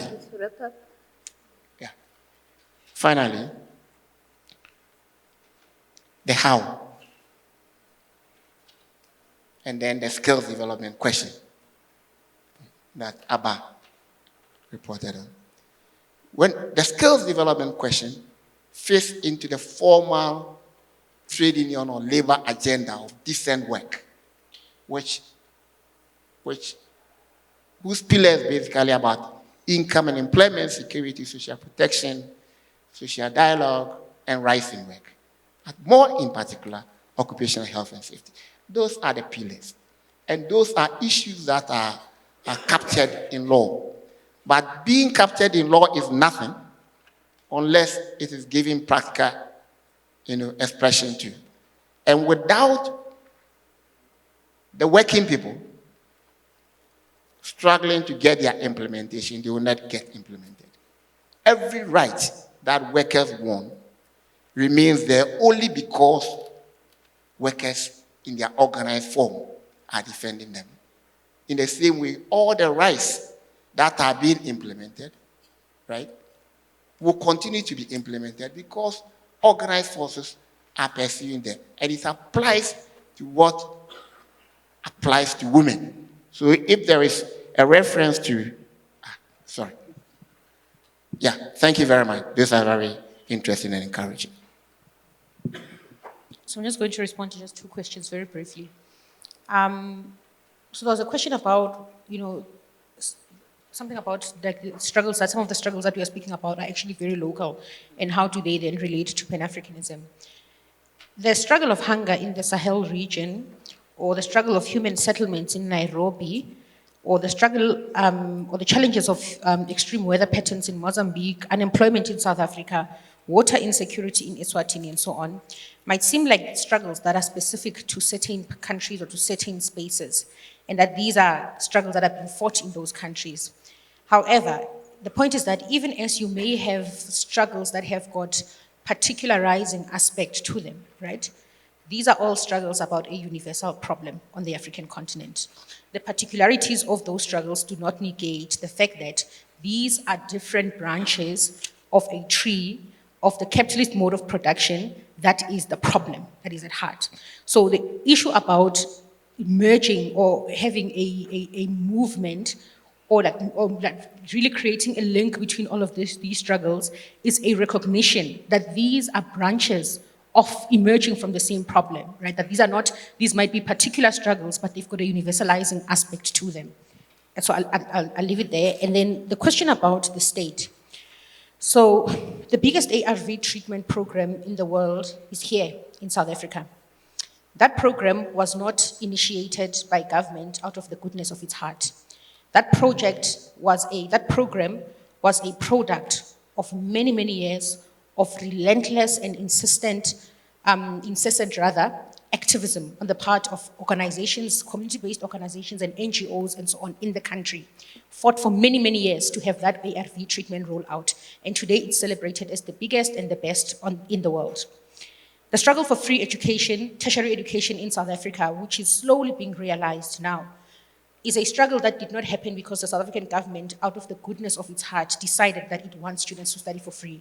It is a struggle that was born on the backs, on the lives, on the bodies of students in our country. Many students died, many students were maimed, many students have been irreparably damaged by that struggle of fees must fall, and many others that preceded that. So the state did not, or the government did not allow or did not give us free education. It was fought for by students. The struggle for the re-articulation of rural development policy in South Africa was not thought of by government because it loves its people so much.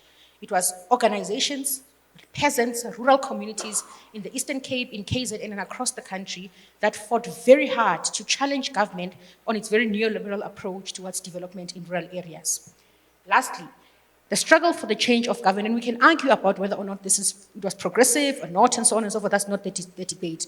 But the issue is that the struggles for the change of governments in the north of Africa was a struggle that was not led because governments decided they needed to leave office. Ordinary people went on the streets and they fought very hard for that. And we can debate, like I'm saying, about whether or not there's been progress and so on. It's a separate conversation. In Senegal, the struggle for the change of government was not fought by government deciding that we want to change. It was young people, artists, women, students, and so on, part of a movement called Yanama, who fought very hard for a change of government in that country. The point that I'm trying to make here is that governments on the African continent have not inherently been progressive and making things happen.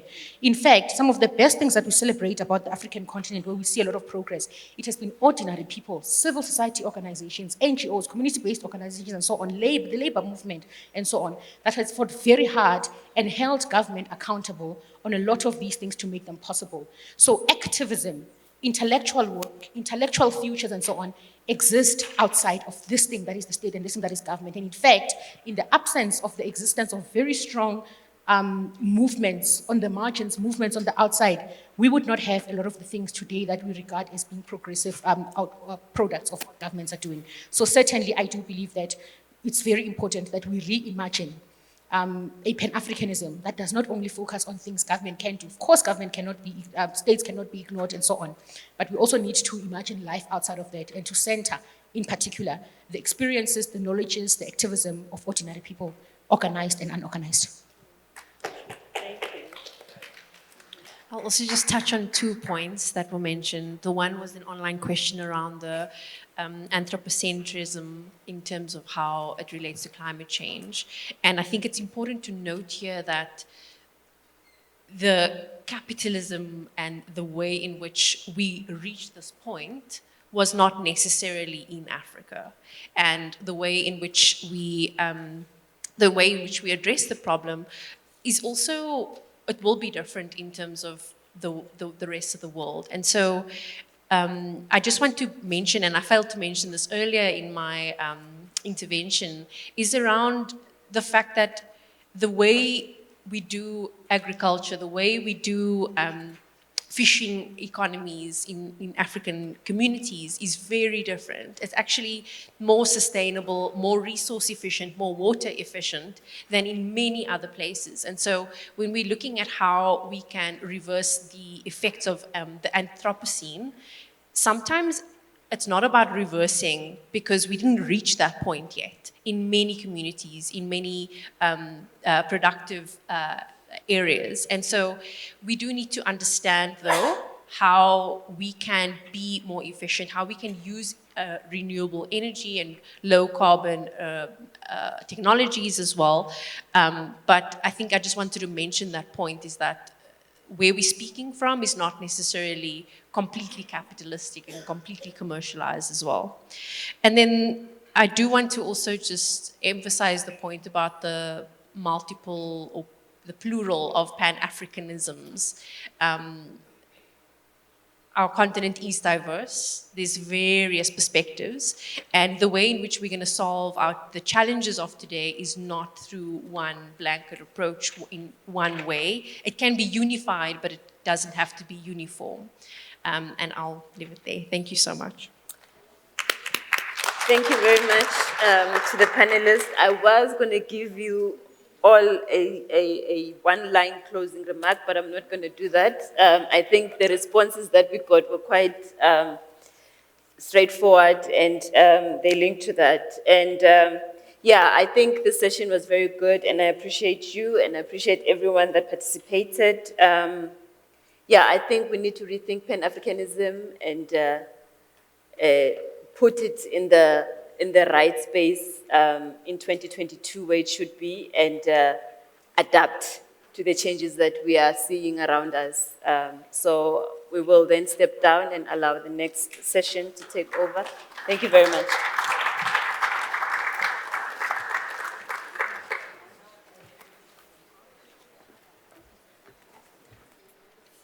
I see the panelists have already taken a seat. All right, good afternoon, ladies and gentlemen. My name is Wandi Swandengendo. I'm a South African journalist. I'm an African storyteller, and this panel discussion is titled Pan-Africanism of the 21st Century, Confronting the Global Issues of Our Times. And of course, seated on the stage, I will make brief introductions. We have Ms. Phoebe Potgieter-Qubule, who's the General Manager of the African National Congress. She has served as South Africa's ambassador to Poland from 2005 until 2009, and she has served as Deputy Chief of Staff and Strategic Advisor at the AU Commission in 2012, from 2012 until 2017. She's also a member of the boards of the O.R. Tambo School of Leadership, the Institute for African Knowledge, and the Education and Training Unit. And I believe online we have Professor Siphamandla Zondi, who works for the Institute for Pan-African Thought and Conversation at the University of Johannesburg. He writes on decolonization of being, power, and knowledge with reference to issues like political movements, political ideology. And lastly, we have Mr. David Maimela, who's also seated here on stage, who's the founder and executive director of the Policy Space, a public policy think tank and consulting firm based in Johannesburg and Pretoria. He has spent 20 years serving the South African public and the public service as an activist, a researcher, academic, policy specialist, consultant, and public service manager. And I've also been informed that 12 years ago, Mr. Maimela became the youngest founding member of the Mapungubwe Institute for Strategic Reflection. All right, I am checking on Professor Zondi, if he's online. All right.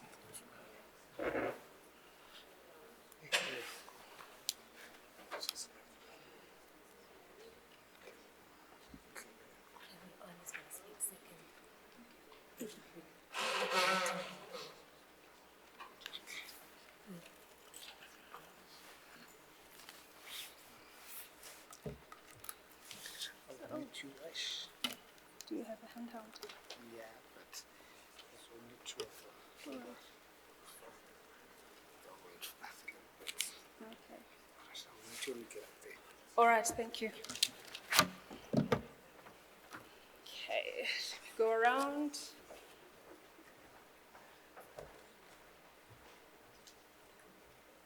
Thank you for joining me.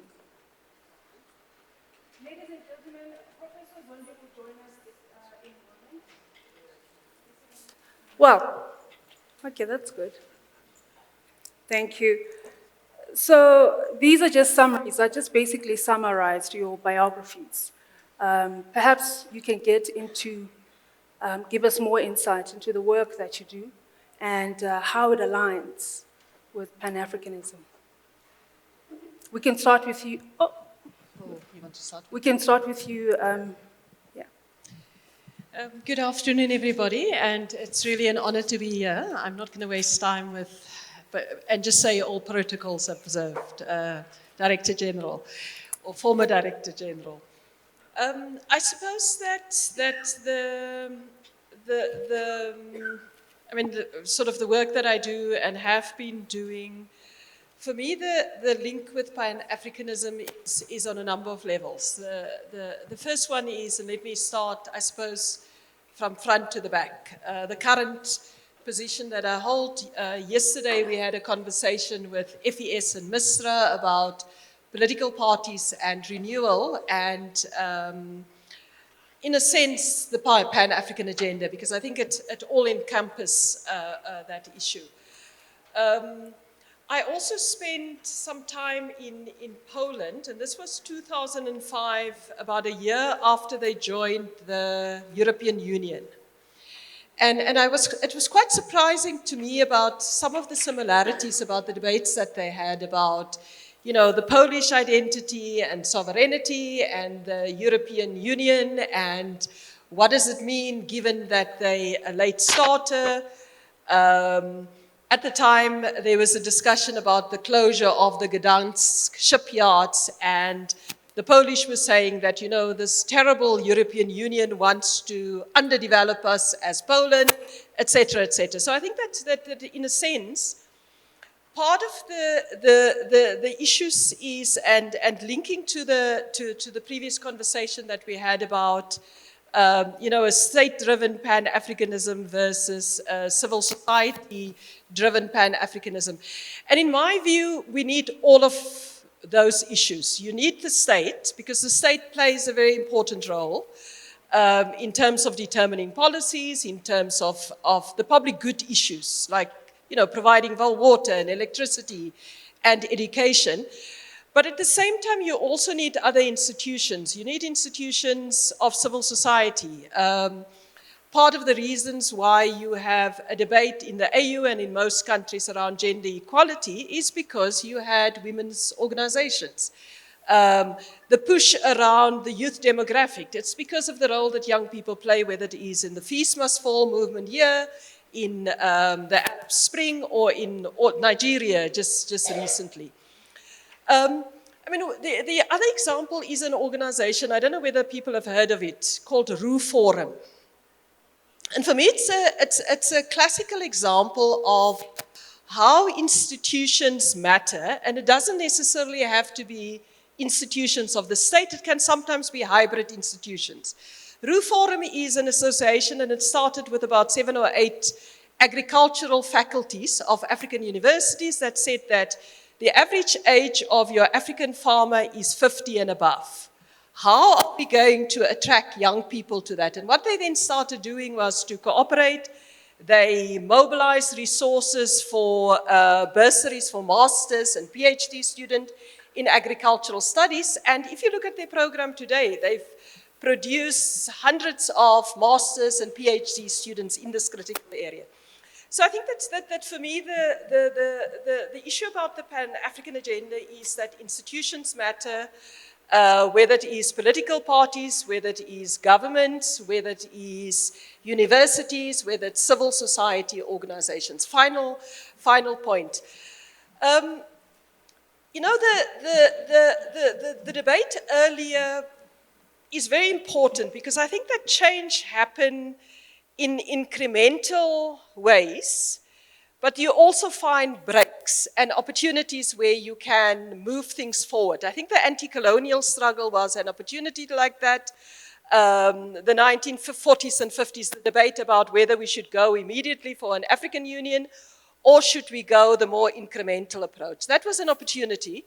We chose the incremental route, and here we are.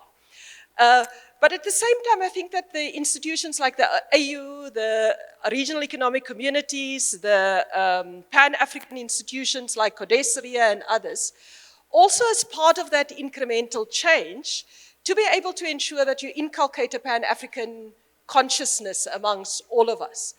so that we're also ready to when the next opportunity for a much more qualitative change forward happen, we are ready for that. So I hope that answered your question. Thank you so much. Mr. Maimela.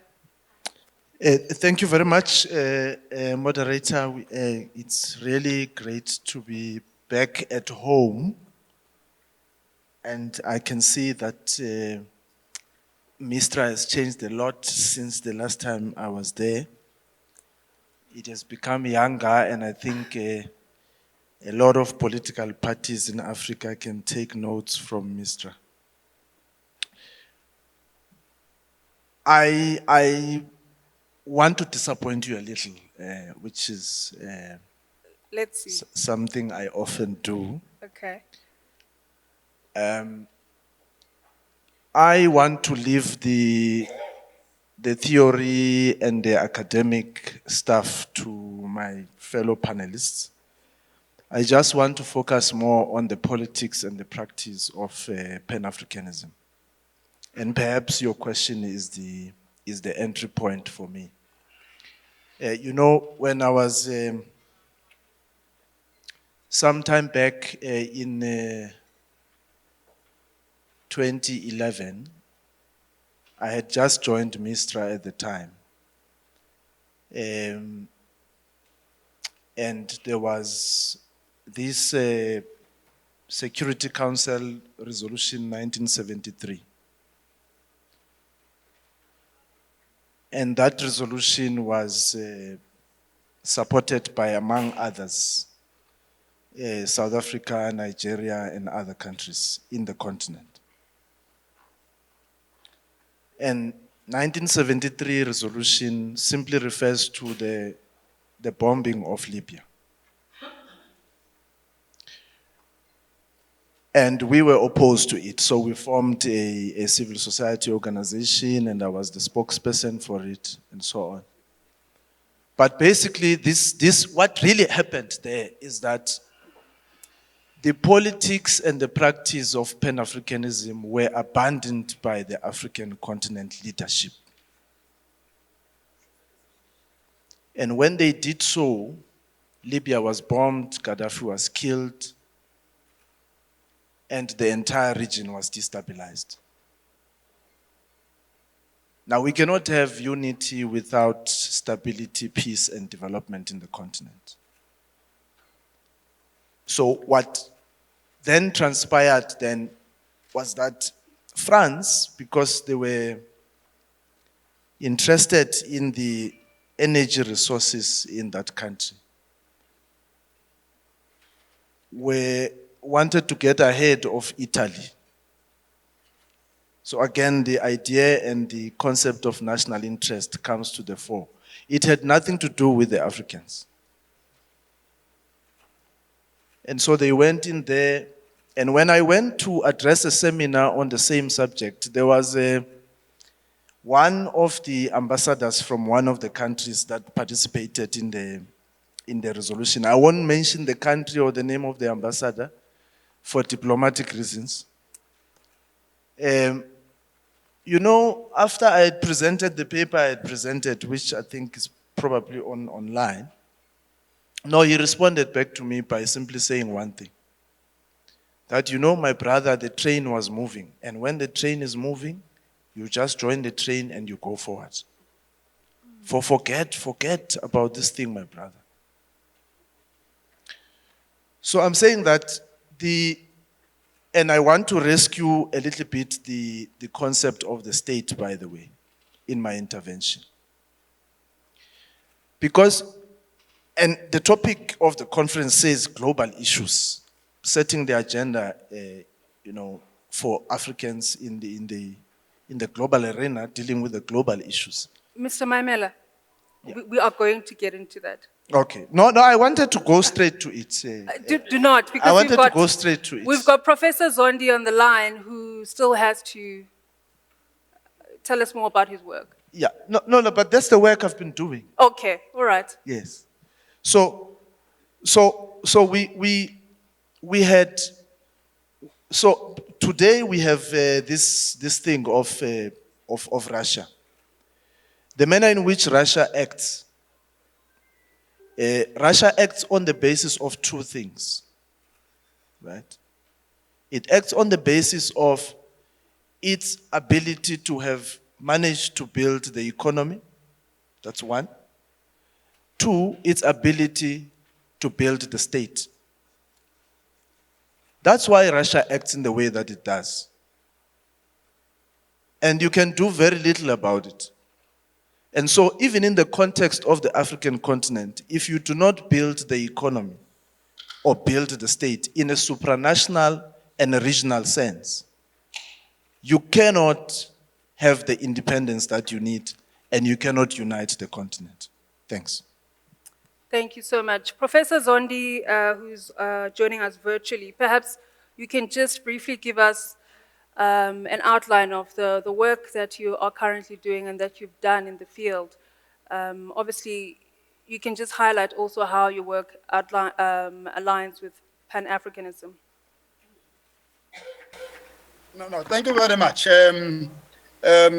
Appreciate it for the opportunity, and thanks for the opportunity to join in virtually.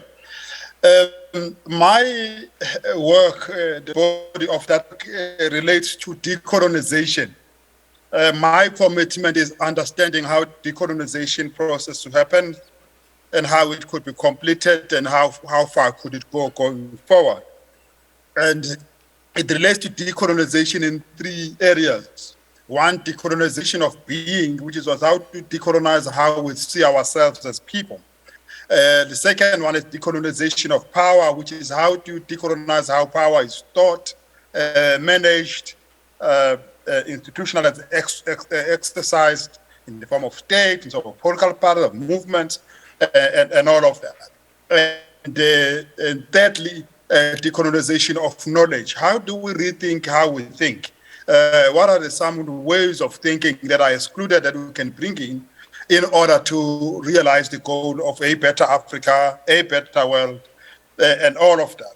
And therefore, by implication, all of those ideas that are related to rethinking human being, to rethinking power, and to rethinking knowledge would then be included in that whole piece of work. And Pan-Africanism is nothing if it is not seen as an attempt to undo the damage of colonialism on how the peopling of Africa, understanding of Africans as humans, their being and stuff, and understanding of how power is managed, which in this case, through the colonial idea, is managed in the form of these things called countries or nation state, all of them a heritage from Germany in 1648. The Pan-Africanism is an attempt to reverse all of these elements of colonial heritage. And it fails only because, for two reasons in my view, only because the colonial heritage is just too entrenched and too strong for the process of undoing it. It allows certain things to happen, but it allows certain things not to happen. It has no problem with you declaring an independent country, for as long as you make it a country, because then the country is a heritage built in Berlin, 1884, 1885. It has a problem, though, if you were to take this country and make it a region, take South Africa and make it Southern Africa, so it moves from 60 million people to 400 million people, then you are in danger. That would be a dangerous thing. The second reason the process has not been successful is nationalism, which is a product of what I said earlier on. This attachment to the nation that is not our nation, and all of that. And last, it is indeed what you call neo-colonial designs around Africa, the relationship Africa has with others, and continue to detain the dream that we have about the future. And therefore, the primary task of an African thinker, African activist, African citizens today is to see how you undo all of that witchcraft on our being, on our power, on our knowledge that keeps us in the same position, even as our dreams are bigger than what we see today. Thank you, Professor Zondi, and I'm going to stay on you. Now, I mean, Pan-Africanism has been defined, well, throughout the day. We've heard many definitions. And through my understanding, I guess I could simply just describe it as Black pride, Black achievement, and of course, unification. Now, in 2022, what are the most pressing issues for Pan-Africanism? And I think in the same light, perhaps we could also just get into these global issues that Pan-Africanism is confronting.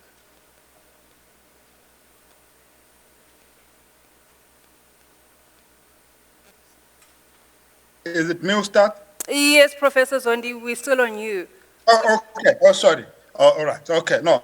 And of course, we know the challenges, global challenges that Pan-Africanism faces. There's two sets of challenges. There are enduring challenges that Pan-Africanism has been confronting since at least around 1895, when they start to gain traction.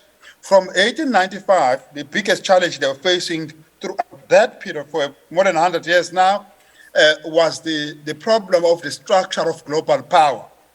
The structure of global power, which is in the form of a hierarchy, in which at the top of that hierarchy is the Western nation, is the white world, is the former colonial imperial powers. And then everybody else occupies their space toward the bottom of that ladder. And that finds practical action in relation to distribution of privilege, distribution of goods, distribution of resources, distribution of money, distribution of opportunities. All of that is structured into this structure that was invented from about 1490. It is a 600 years old system now of thinking everything in hierarchical power. And Pan-Africanism is fighting against that because by implication, it places Africa right at the bottom. The second one is that as a result of that structure, it is enduring poverty in a world that is becoming more and more prosperous. That was a problem in 1895. It is a problem in 2022. The third one is a structured inequality that traps different parts of the world in different settings of the world, the prosperous and the non-prosperous, and they've been confronting that all the time. The third is general marginalization, muting, not being listened to, and all of that. And that was in 1895, it is in 2022. The fourth is that as a result, Africa and other parts of the margins of the world, the developing world, become the epitome of whatever problems are there in the world. When it was conflict in the early 20th century, those conflicts would manifest in their most gruesome way on the African continent. When it is climate change in 2022, that problem would manifest in the most gruesome ways on the African continent. So the challenges are enduring, and the Pan-African ideal remains for a long time because the challenges it responds to continue to endure. And what that generates is also domestic challenges that we face. One of the biggest challenges is the creation of a situation where the African elite and African elite institutions become part of a global agenda in the name of modernization in the early 20th century, today in the name of globalization, which is different terms for the same thing, Westernization. And that sets the leaders apart from citizens because the leaders get to get some form of benefit from participating in the system, and the general masses feel that they are carrying the short end of the world. That creates divisions within Africa, which is why Amilcar Cabral says in Cuba, Havana in 1961, talking to liberation movements there, that the biggest challenge we face is not the empire anymore, but the biggest challenge we face is our internal weaknesses, which includes lack of original ideology. We're importing ideology from the East or ideology from the West. At the time, the East was Marxism, the West was liberalism. We import vision from the West, we import systems, we import concepts, we import ways of doing, we import everything. That's what we were saying in 1961. Is it not true today? It is still the same problem. So the problems are enduring, which is why Pan-Africanism as a response remains relevant to this day. Thank you, Professor Zondi. Mrs. Potgieter-Kobule, perhaps you could give us your take on it. I agree with Professor Zondi about that analysis of those enduring issues. But for me, the take on it is that we need to start as a continent, and that's what Pan-Africanism has always been about, to be able to determine what are our agenda and what's our interests. So whether it is the question about poverty, whether it's the question about inequality, whether it's the question about how do we address the energy issues in the continent, regional infrastructure issues, the issues of water, the issues of gender equality. To be able to define what that agenda is, and then on the basis of that, engage with the rest of the world. Because that's what the world does to us. It defines its interests, whether it's the US or China or the Europeans. It defines its interests and then it relates to us. So its interests may be resources, etc. And I think that we've got examples of over the years, the programs that we've defined, the Lagos Program of Action, the Abuja Treaty talking about integration, and I think in 2013, Agenda 2063 that says, well, before then it was NEPAD, and then Agenda 2063 that said that, okay, these are our priorities.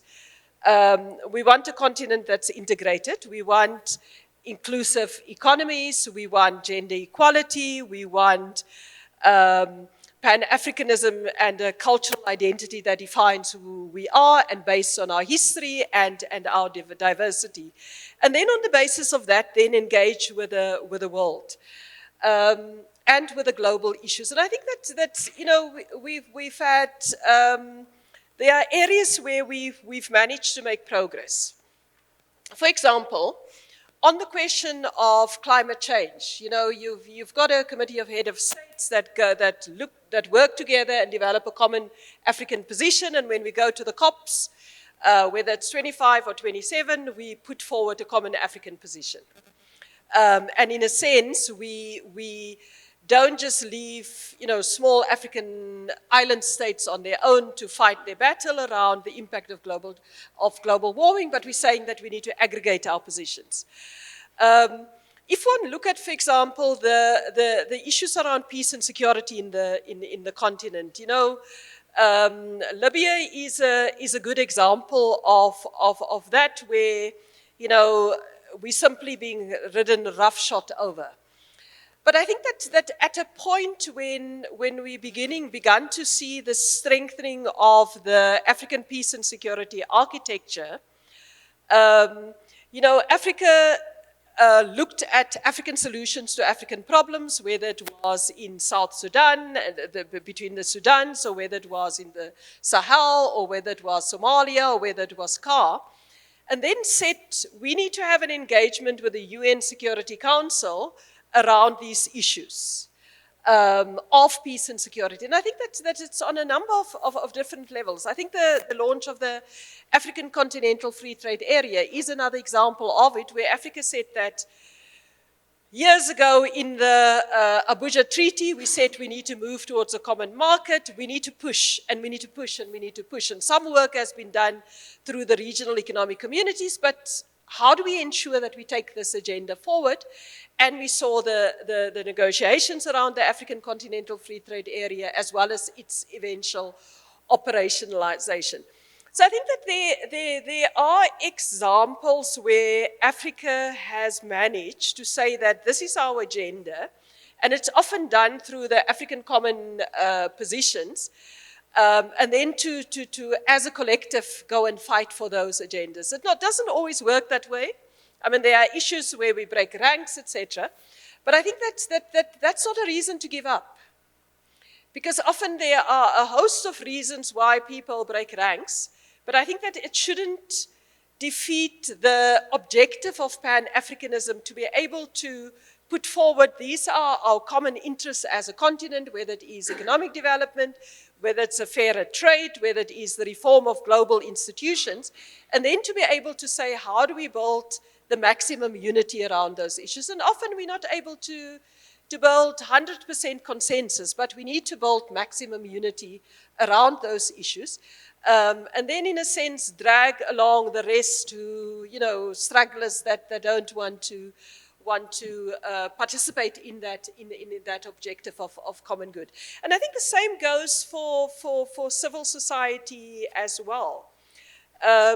If one, for example, look at initiative, there's an initiative that was started, I think maybe 2005, 2006, or maybe a little bit later, called the Women in Maritime Africa. And what happened was that women from Togo and South Africa and Angola and Ethiopia that were interested in the blue economy came together and said that, as individual women in our countries, we don't really have the muscle to be able to, buy 3-4 ships and start a shipping company or whatever we should be getting involved in terms of the blue economy. They formed the organization and they then looked at how do you cooperate amongst, people interested in the sector to be able to build companies that work in this area. So I think that those are examples. I've already mentioned Roo Forum. For us, for me, the fundamental issue is that we must define our interest and then engage with the world on the basis of that interest.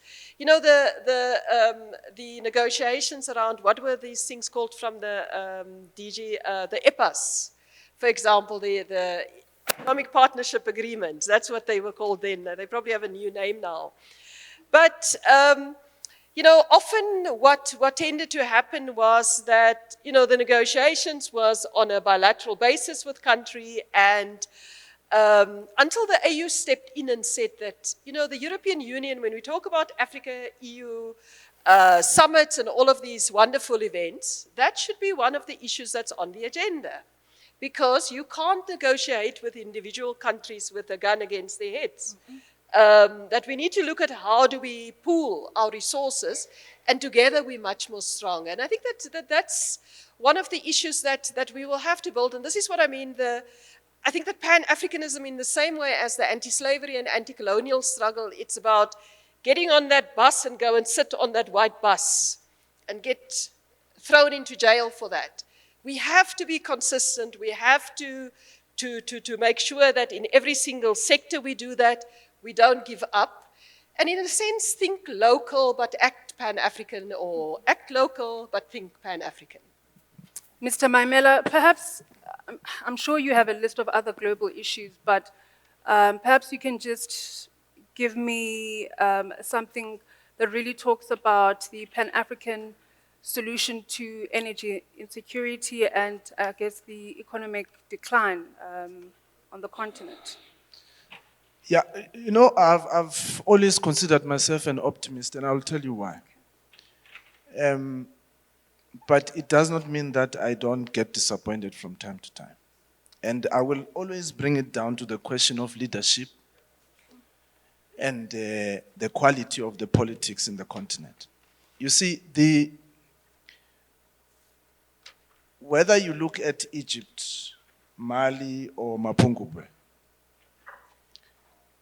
our civilizations have always been advanced and inspiring. So there is no lack of ideas or institutions and so on. Whether you look at historical Africa or you look at contemporary Africa, there is no shortage of ideas and there's no shortage of resources. Africa remains the richest continent in the world. And ironically, it also is the poorest continent all at once. Now, that's the scandal of the century. That's the scandal you're trying to deal with. Now, but why is that the case? The reason why you have this type of contradiction going on that note of the bus you were talking about, is that here you are, you have got a 96-year-old lady, may her soul rest in peace. And the type of leadership you have in this continent is the one that really begs and applies to want to go to the funeral. And when they refer to the old lady, and as I've said, may her soul rest in peace, when they refer to her, they're saying the queen. No, she's the queen of the United Kingdom, not a general queen. Okay. Now, when you look at this, here the United Kingdom is smaller than the Northern Cape as a province. And we have got these very mature people who claim to be representatives of Africa, queuing up and wanting to beg to go and attend the... Why? But why? No, I don't mind them getting onto the bus. No, I don't mind. I really don't mind. I think all of us should use the bus. Because in any case, they flew with jets there, so it doesn't matter that they're in a bus. But the point is that we have to say this openly, clearly, and directly. That we do not have shortage of anything but leadership and proper quality politics. And we've got to say this. And we've also got to say, those who think that they can provide the leadership, they should not sit on the sidelines or in the margins. They should get into it and get on with it. Because there is no reason why we take 65 years long to unite and build this continent, when actually Europe, which is a very tiny region of the world, took less than half the time to do that. There's no reason why you have a situation where 65% of Africa's land is defined as arable. And when the war breaks out between Russia and Ukraine, then all of a sudden there's a problem with supply of wheat. And I don't want to go on and on about the havoc that Monsanto is making in the country, basically looting pieces and pieces of land. Now, Nguki calls this co-colonialism, borrowing it from colonialism. His a very large book called Wizard of the Crow, where he talks about this thing. That we cannot have a situation, I mean, you talk about the issue of security, whether you talk about defense, security, military, or human security. We cannot even have a common foreign policy as a continent, something that can easily be done. We cannot even have a common security, something which can easily be done.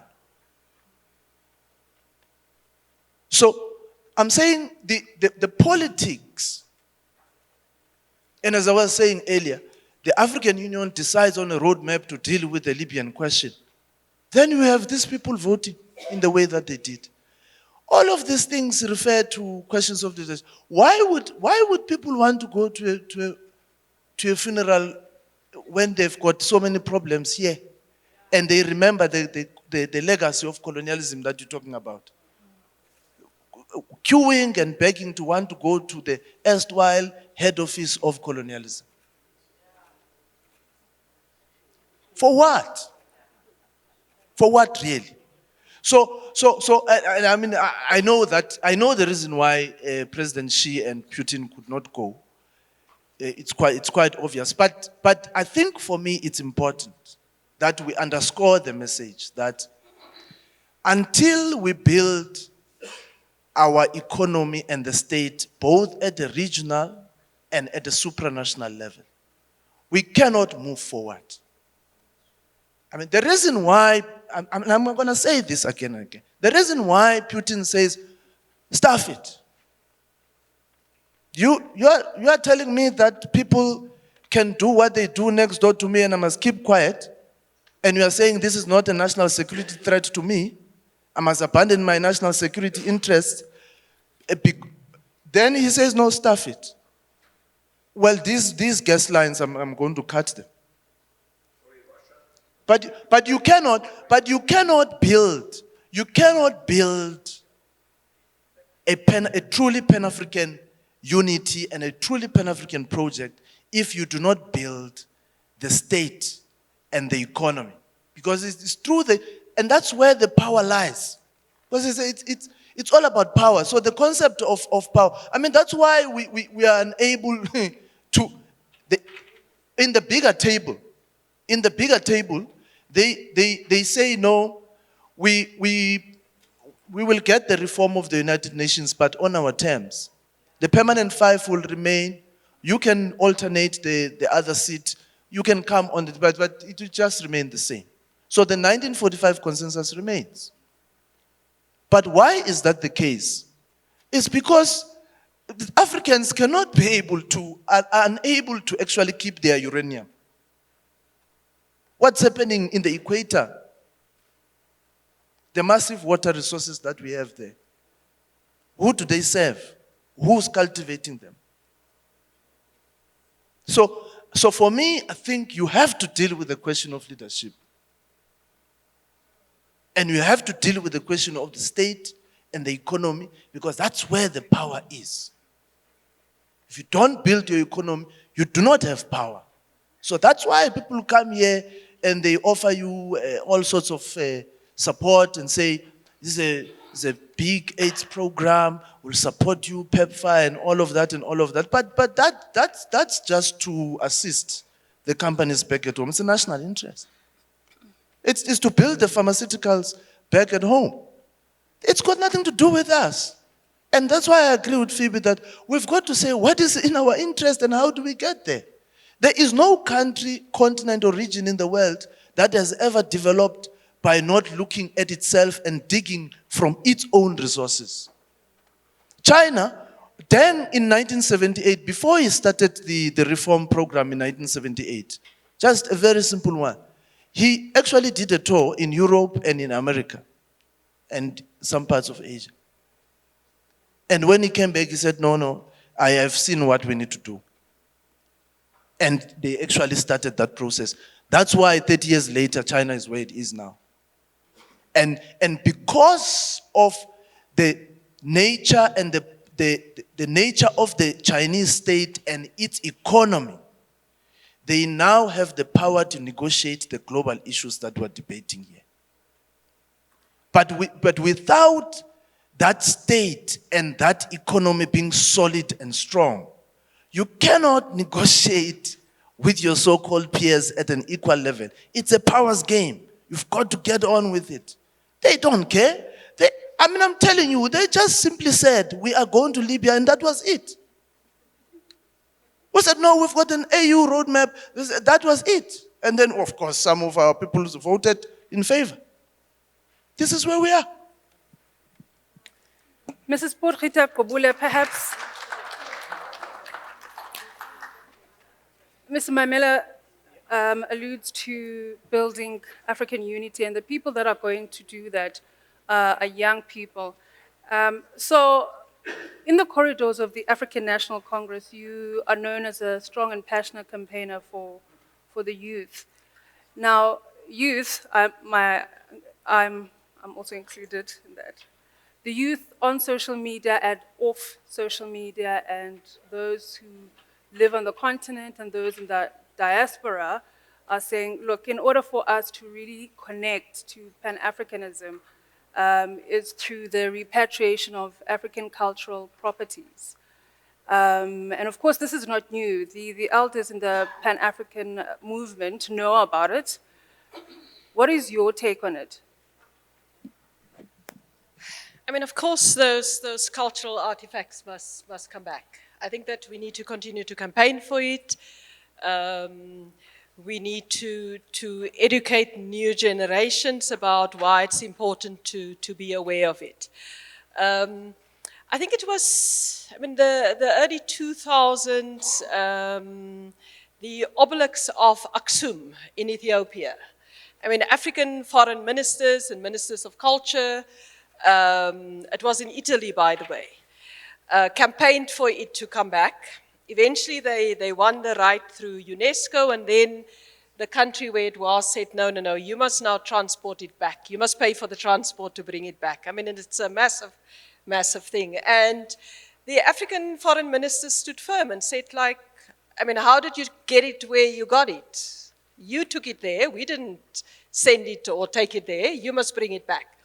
So eventually, it came back. I think now we see some of the, like a small part of the Benin bronzes that's coming back to Nigeria, but you know, that's about, I don't know, maybe 1-2% of the total of it. If you go to every single European museum, national museum, you know, in one country they even have a museum of African, I mean, they don't call it colonialism anymore, but it's, you know, the Museum of African whatever. And it's full of you know, those elements that were looted from the continent.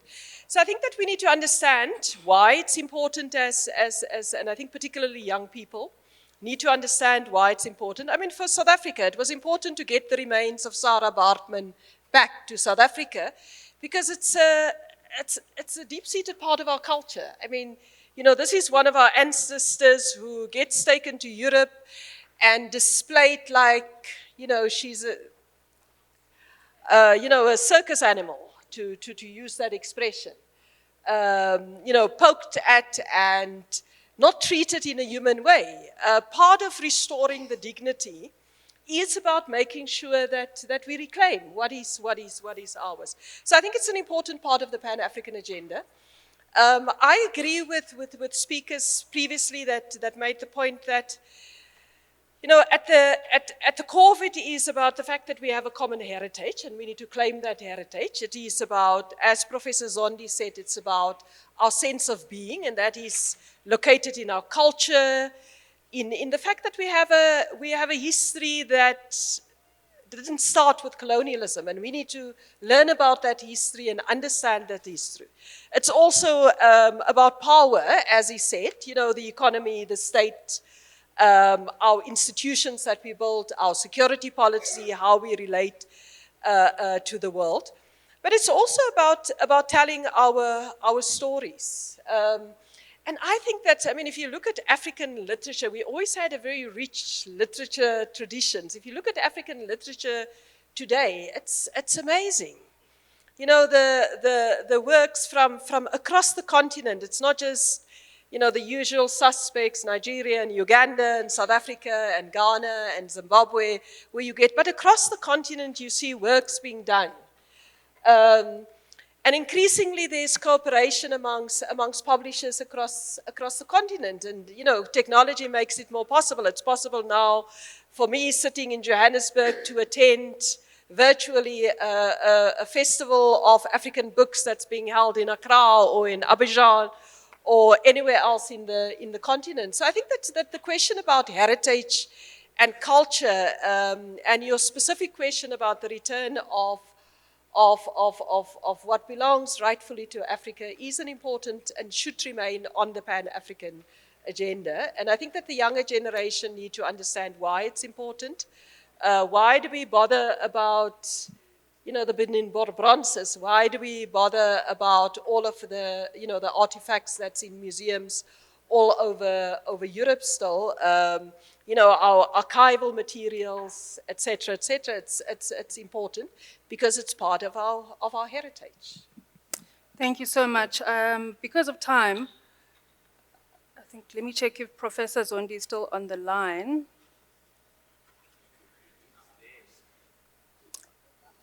The questions are coming. Yeah. I think lastly, because of time, can we now look at transformative and sustainable solutions that will help strengthen African unity and help in connecting the African identity? Well, I think that part of it is got to do what I said earlier, that, and I think the speakers in the previous session said that we need to, have that ongoing conversation about what do we mean by Pan-Africanism. And I think the younger generation need to contribute towards that definition about what does Pan-Africanism mean today for them, and how they relate to it. So I think it's understanding and having that ongoing conversation about the meaning of Pan-Africanism. I think that the second issue for me is looking at all of the things that unite us, and that we can work together on. The questions about regional energy pools, the issues about infrastructure development that unite our countries, the issues of, a single African aviation market. And yes, we may not have all of the airline companies initially, but we need to start somewhere, even if it means that 3 or 4 or 5 of them start cooperating. Building the work that's happening within the different regional economic communities, the things that the East African community is doing, the things that ECOWAS is doing, the things that's happening in SADC. That is all part of the work that's being done. One of the things that we probably need to do better is to be able to tell our stories, and to be able to mark our progress and set milestones for ourselves, to be able to say that, if we said that we've launched the African Continental Free Trade Area, how long is it now? It's beginning of last year, it was operationalized. What has happened in the year 18 months since it came into being? How do we ensure that it moves forward, it moves going forward? How do young South Africans and Africans from Ghana, from Ethiopia, from Algeria, from Central African Republic, see each other's countries as possible tourist destinations? And how do we exchange views about the experiences that they encounter as young people in Banjul and young people in Cape Town? So I think that of course, the role of governments are important, the role of institutions such as the African Union is important. But I think that we need to tackle this Pan-African project on a multiplicity of levels, as civil society, as governments, as continental institutions, as the media, etc. And I think that making those changes and pushing for those changes will provide us in a much better basis to be able to say that when it's possible to make those quantitative changes in terms of the leadership issues that you're talking about, in terms of the integration issues that we're talking about, the economic development issues that we're talking about, the health issues that we're talking about. I mean, the continent would have probably not been able to deal with COVID-19 in the manner that it did if it didn't have the African Center for Disease Control. And the reason why we had it was because we had the Ebola crisis in 2013, 2014. So change happens because of challenges that we face, but it's about leadership to take the opportunity to then say that don't waste a good crisis. And that's what the African Union did immediately after the Ebola crisis. The decision about the African Center for Disease Control were taken, I think, about 5-7 years before. But at the AU, we were debating about where it's going to be. Ebola hit us. We realized that we have to get our act together. Otherwise, we're on our own. And I think that it's the case for a whole range of other issues. But I think that the important issue is that as Africans, wherever we are, we have to continue to act local and think Pan-African, and act Pan-African and also think local, and make that connection continuously, consistently, and you know, without fear or favor. Mr. Mamela. Oh, sorry, inside. Hogging the... Yeah, no. You know, even today, we don't only talk about colonialism as a past. We also talk about it as present reality. Colleagues would know, those who are from West Africa, that 14 of the so-called Francophone, I'm saying so-called because I don't understand why there's Lusophone, Anglophone, Francophone Africa in Africa. It just doesn't make sense. But anyway, they say Francophone. 14 of those countries, their financial system is still controlled and dictated to by France. Right? So much as I'm saying these issues at a high level and at the principle level, I'm not naive to the complexities and the contradictions that are there. But I can tell you now, in terms of responses and solutions, or rather way forward, if we can build our infrastructure here in the continent, if we can ease the flow of goods, services, and people, the United States gives me a 10-year visa. And I don't think any of the African countries actually do that.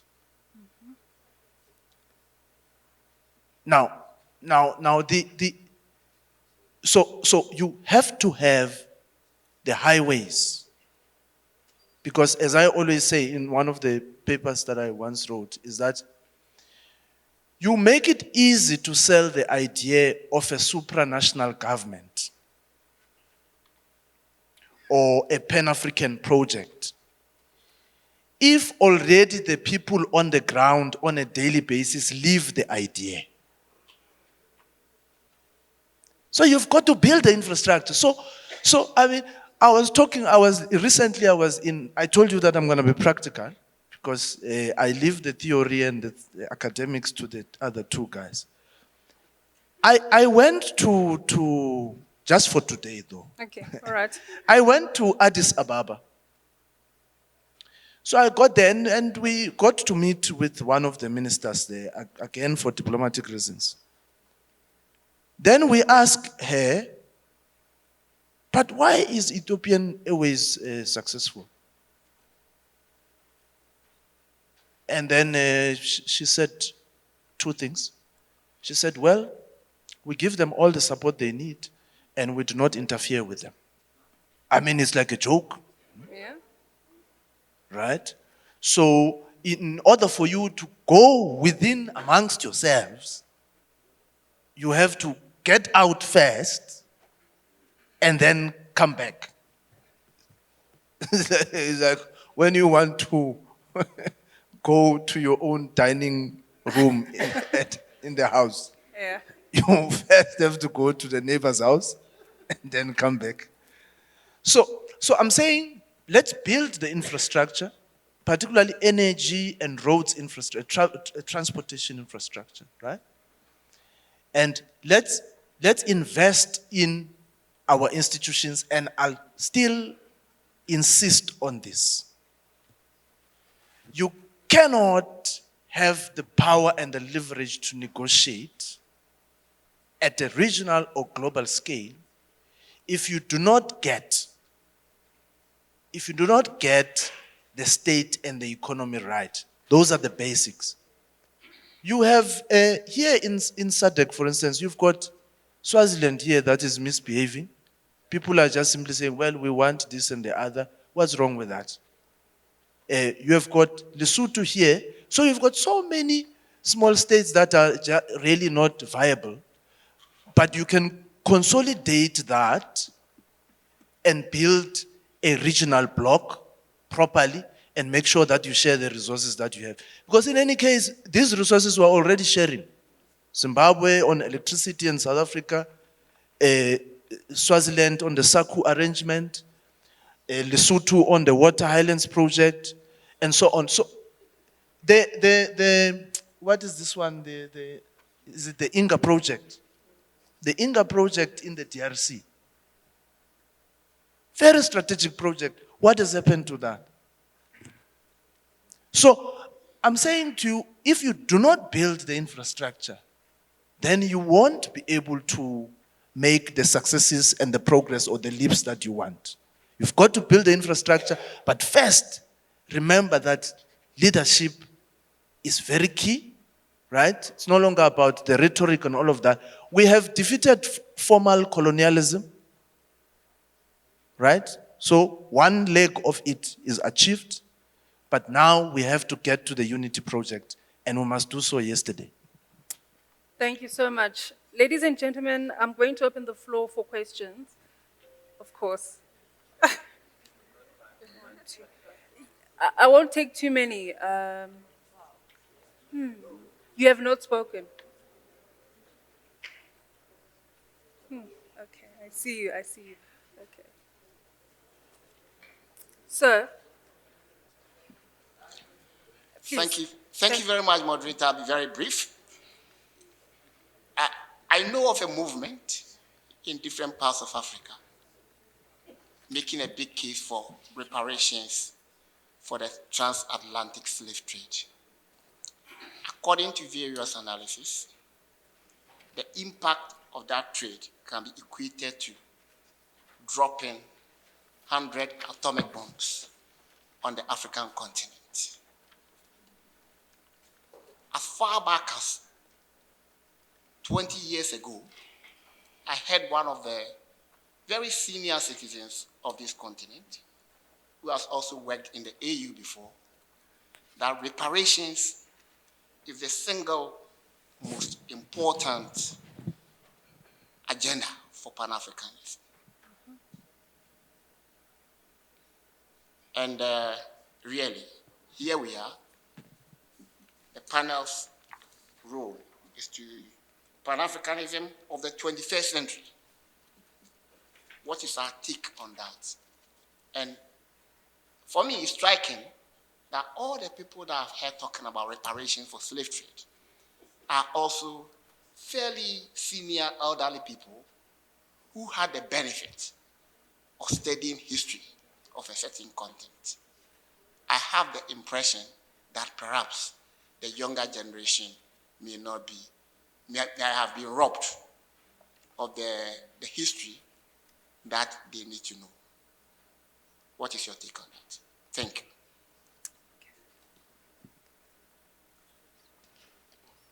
you. Thank you, Chair. Mine is, maybe to Professor Spamandla. We know that, how Africa was put in the overall global play of things. And for me, from where we come from, based on history, how do we deconstruct the colonial continuities to achieve the unity that we're talking about? And just to highlight what are the real constraints for us to build the infrastructure that we want to build. Why are we having such constraints? And is there political will, really, from our governments and from the people at large to see this happening? Because one of the problems that I'm picking up is that at this level, we are able to discuss these issues. But when you go down at grassroots, yes, there are activities that are happening, but that they're not called Pan-Africanist movements. They're called something else. So how do we get ourselves to basically embrace the concept and call it what it is in order for us to move forward to what we want to achieve, to the dream that we keep talking about? Thank you. Thank you. Oh, and last thing, sorry. Pan-Africanism, is it a political statement? So maybe that's one other thing that we might need to address. Is it a political statement? There's a gentleman at the back, a young Yes. man. I'm giving you 30 seconds, eh? Self. You, yes. From Eastern Cape. 30 I'm seconds. from to- Eastern Cape, ma'am. You're from the East? Yes, I came here for this. Please, Can I all be allowed to speak right. at least for I'm 2 also minutes? from the Eastern Cape. Yes. I just wanted to check from the panelists. Are we treating Pan-Africanism as a means to an end, or an end in and of itself? An end would be, in this current discourse, would be decolonization, especially in relation to what that is Pamandla Zondi was speaking. So a means would be Pan-Africanism, and then an end would be, so it's a journey to decolonization. That's the first question. Also, I was provoked by the panelists when they were presenting also. So I thought of Walter Rodney. He wrote a book which is called How Europe Has Underdeveloped Africa. So in that book, he speaks about extraction of raw materials, modernization, vis-a-vis dependency, and unequal trade and exchange. Now, Ndate Spamandla Zondi spoke about globalization and stuff. So I wanted to check the agency of African Union in the current globalization. Does Africa have agency to shape or to decide what it wants? So it's important because when we speak about globalization, he spoke about it as well, that the world is divided into 2-3 streams, right? There's global north, global south. Countries at the global north are countries that are the core countries. Countries at the global south, where Africa finds itself, are countries that are called in the periphery. Also, there's one line I want to share. Dependency theories argue that countries in the global south, if they want to be developed, they should work with each other. There was a thing here from BRICS called South-South relations and stuff. So I'm trying to check, is that viable? Can we shape that thing? Yeah. So that question is for Professor Zondi, right? Okay. I want to be fair. I'm only taking 2 more. Yes. But you guys have been, okay. Yes. 30 seconds, please. Thank you so much for having me. I've come from very far away and my home is in fire. And many people that talk about Pan-Africanism and unity. The slogan of Africa says the silence of the gun. I come from Darfur. People are dying in daily basis. Daily basis, rapes, Gengewit, Mozambique, Cameroon, Ethiopia. Where your house in fire? What do you talk about unity about what? And our sister from African Union, 70% of African Union budget coming from the donors. Who's the donors? If we Africans fail even to finance our own organization, where we are going? I'm quite pessimistic about this. Let us be true. Let us speak truth. It's not issue of institutions. It's not issue of leadership. Issue of who we are. Are we going forward or we are going backward? Period. We don't need to narrate. Let us silence the gun first. Thank you. So that's a comment, sir, right? Thank you. Okay.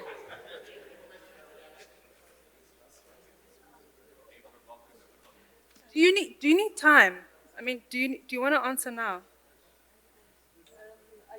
Because I just want to take maybe 2 more.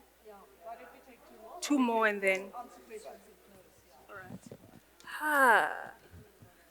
Shame. A lady behind. The lady behind you. Thank you so much, facilitator. My name is Yolokazi Mfuto. Well, mine is more of, yes, there are questions, but also there are some comments, right? And maybe I want to take on the call by Ma'am Phoebe on young people maybe must shape how they want to see Pan-Africanism, right? And for me, now, it's not something that is far-fetched, right? When we speak about young people. Because we saw the park, the Pretoria Girls High, the march on hair. Why are young people still having to fight about their hair in schools if we are serious about Pan-Africanism, right? So young people they know what they want, hence they went on the march. Secondly, the issue on ancestral calling, Bantwana Batwasayo in schools. They are incorporated now, they can go to schools with their regalia because their education can coexist with their callings, right? That's for me Pan-Africanism, right? Also, books, we should be able to invest in our own writers. People like Malaika Mahlatsi wrote 2 books, Memoirs of a Born Free, Corridors of Death, and they are very good books, but why aren't we finding these young people to actually shape the discourse? Because if we're going to wait for 10 years for them to be professors and maybe we won't get there. So as young people, we are actually in that journey right now. Probably one day we are going to be able to say we have conquered, and now Africa does not have to go and beg to attend funerals and also be at the receiving end of everything that is called atrocities. Thank you so much, Chair. Is that a comment? That's a comment. Thank you. The lady. Okay, hi. I don't know if it's a comment or a question, but it is directed to Mr. Maimela. It is based on what he said on Russia and the power it has. So it has power and everything, that's why it's not disrespected as Africans, as Africa is. So I wanted to know, you said we must regain power within the economy and other sectors. But then to regain that power, we are still on a certain journey. And Africa gets disrespected because we don't have any consequences for other countries. You disrespect us is more of, okay, shame, we give you a grant or whatever, or we do something for the country. It is disrespected because probably maybe our leaders have given other countries, what do we call, the idea that they can be disrespected and still get whatever they want from us, whether it's minerals or whatever. So I'm just asking, what could be the consequences for their action now before we get to where we are economically empowered to a point where we can be like Russia and say, you don't get this, you don't get that if you disrespect us. But from where we are now, how do we then have certain consequences to certain actions for other countries that disrespect or misuse their power over us to get resources? Thank you. Thank you so much. Last one. He even has his mic on. Last one. Thank you. My question is, it really brings together many of the contributions the panelists have made. But the centrality of the question speaks to the geopolitical considerations Pan-Africanism has to face. We speak a lot about institutions, the UN and all of that. There is no common African position as to who should it happen, who should occupy an African seat in the United Nations Security Council. And this speaks to the reform of multilateral institutions to better reflect and cater to African and global South interests. We have, I'd like to call it spheres of power like Russia calls it. We have spheres of power even in this continent. We have South Africa, we have Kenya, we have Nigeria, and we have North Africa, the Morocco and everything, and Egypt. How do we recalibrate the African common position to actually have one or maybe three countries which could be sort of called the spokesperson of the spokespeople of the African continent? Why are we still comfortable? Because I think just participating in the rotating seats, and I see South Africa is vying for another seat in the UNSC. You don't have the power to vote. You have no veto.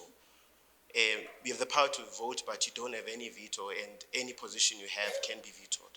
How do we reform multilateral institutions to better reflect African interests? And secondly, how do we recalibrate Pan-Africanism or the common African position with the broader global South interest, with all its whims and changes and the political shifts that happen in the global South, like in Brazil now, are going to definitely have a progressive government from, yeah. It's everywhere, but I guess you get the gist of my question. Thank you. Okay. Would you like to start? Okay, so I'll answer the easy question, and my learned comrade will answer the difficult ones. I'm just joking. I mean, I think I'm just picking up very randomly. I think the question about Pan-African history, that all of us need to understand where we come from, and I think that, you know, my son matriculated about 2 years ago, and this one day I looked at his history book, and about a third of it was about the American Civil War and the Russian Revolution. There was nothing about Africa. And this was like 2 years, 3 years ago, 4 years ago, 4 years ago. So the demand of the younger generation for the decolonization of education must include that, you know, we are in Africa, so surely our history must, as a starting point, be, you know, African history.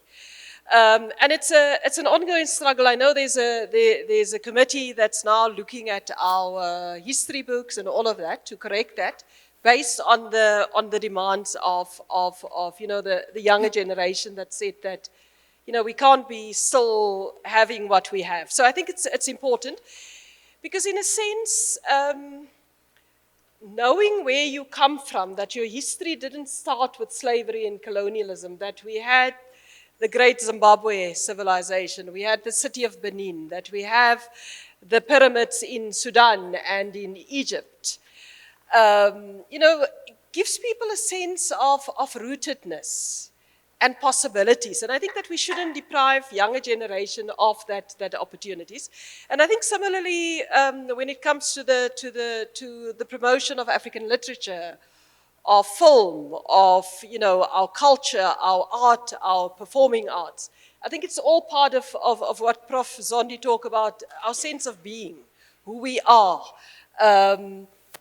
So that when we look ahead to the future, it's based on a sense of who we are, and not the sense of inferiority, which is part of what the colonialism tried to inculcate into us, and it tend to be intergenerational. It's not something that finished when independence happened in 1960 or even in 1994.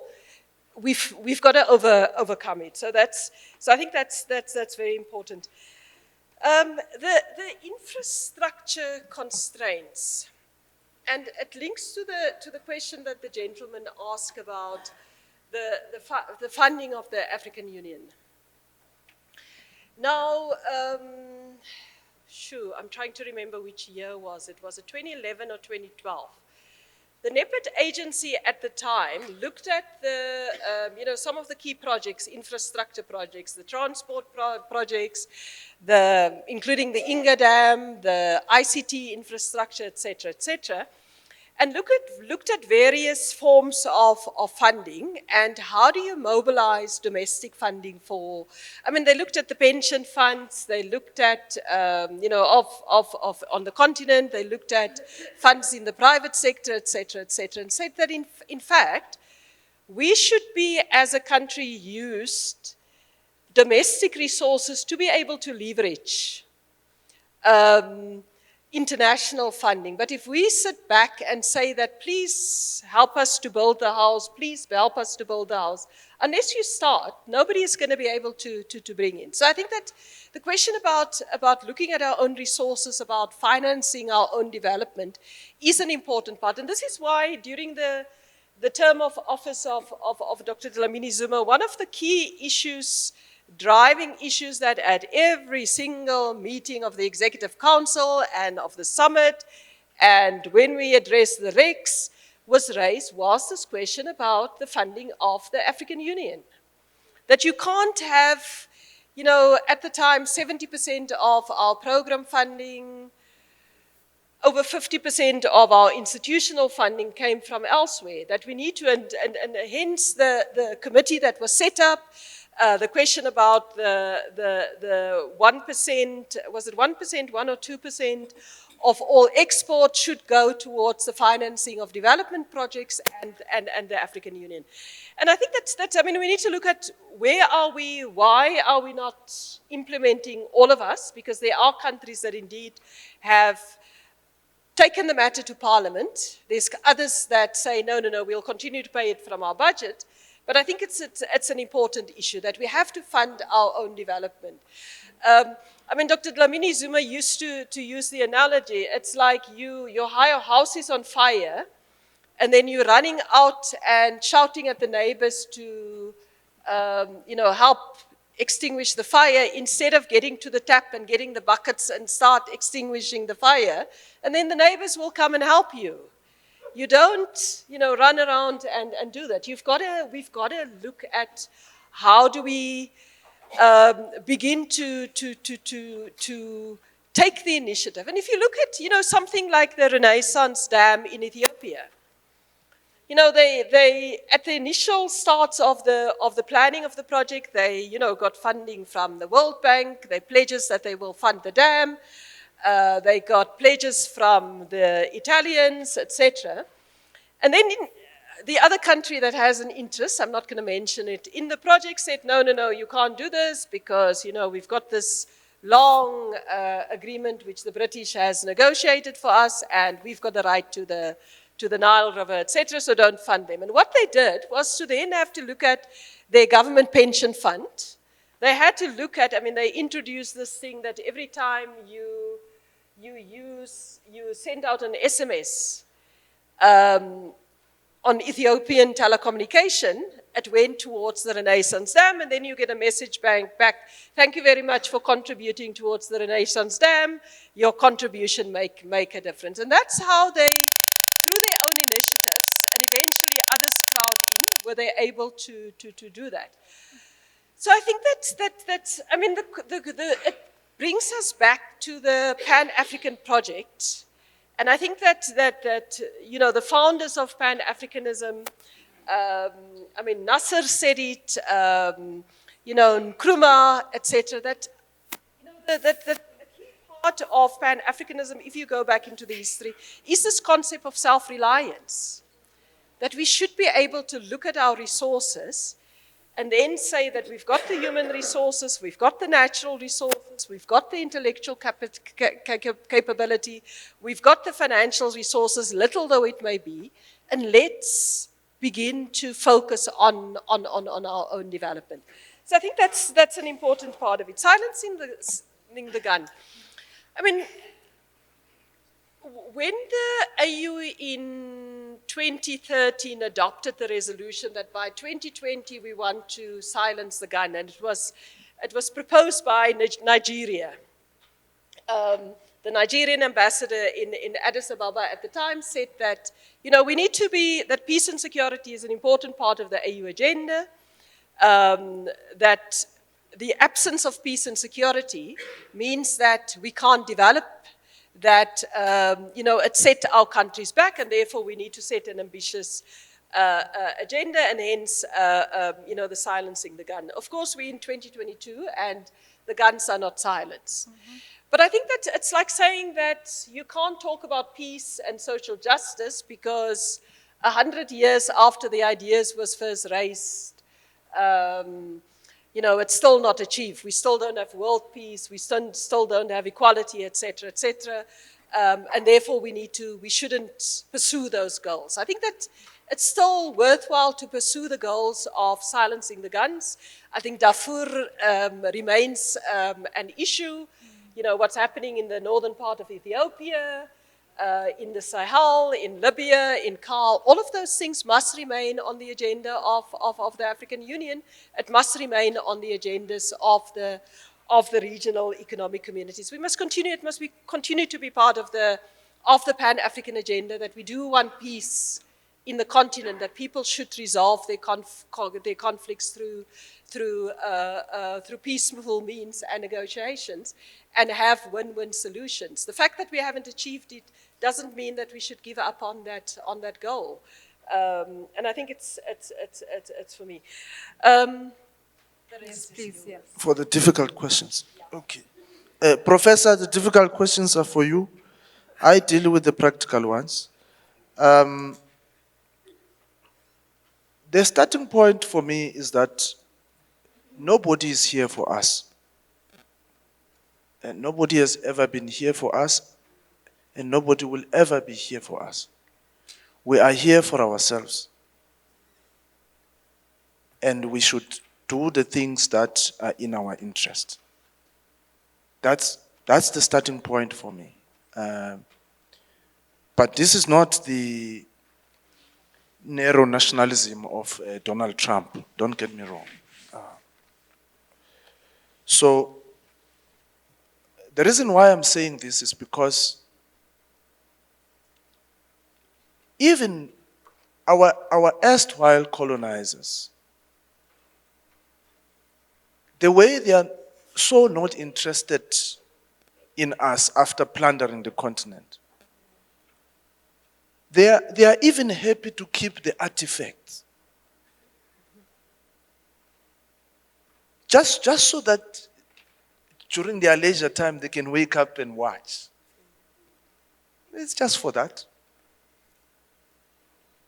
It's only in 2022 that the tooth of Patrice Lumumba was returned.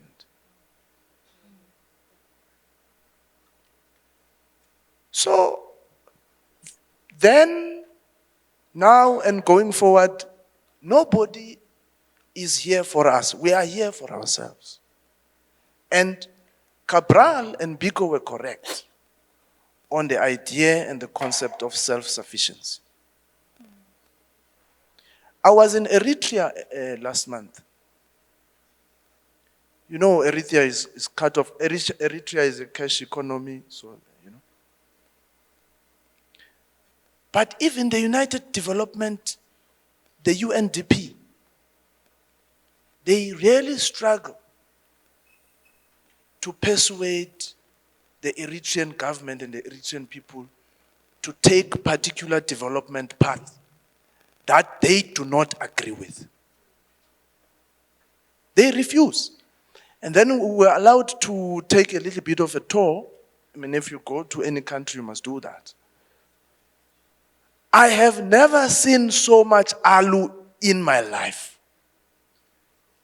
Massive alu, the green thing, the alu thing, which is a massive medicinal economy across the world. Underdeveloped, laying fallow there, nothing happening. But they insist that if their agricultural and tourism sector is to develop, it is in our terms. What are they saying? They are saying they are willing to pay the price until it is in our terms. So, and they assert their sovereignty. So, yeah, you can disagree with them on many other things, but the fact, that's the fact. Every household, in terms of their national security strategy, every household has been supplied with a gun and a pack of bullets. Everyone is watching each other. And nobody abuses that privilege, by the way. Anyway, it's their own way of doing things. At least they do something. The problem is that, and I'll return now to Frantz Fanon, the pitfalls of national consciousness. Frantz Fanon was correct on the need or the lack in the African context to build what can be referred to as a truly national bourgeois class. And about the habits and the psychological habits of the so-called middle class, if you want. It's contested whether we have a middle class. But the point is that you are not, so who is going to have the patriotism and commitment to invest in developing the infrastructure and the economy of the continent if it is not a truly national bourgeois class?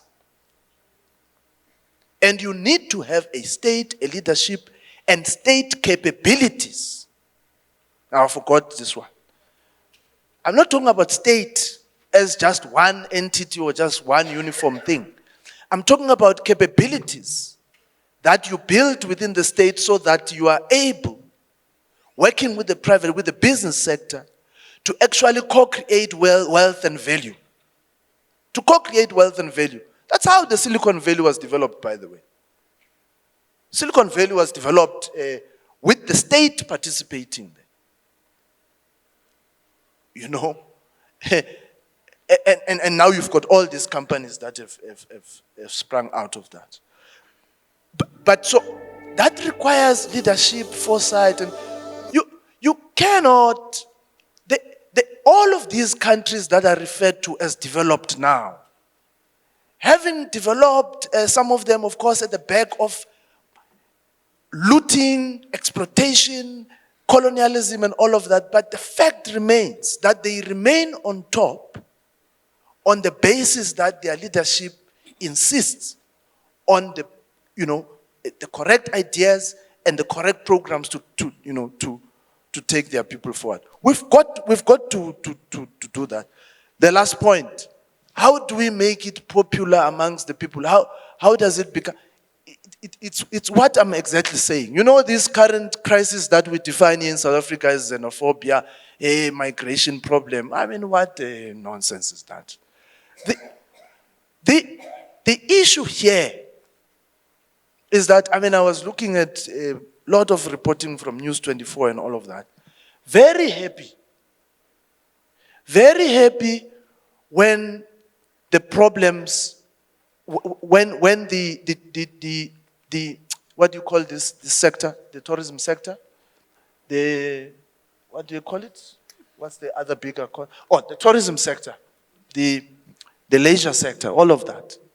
They are very happy when the cheap labor is drawn from the rest of the continent to serve that sector across the board.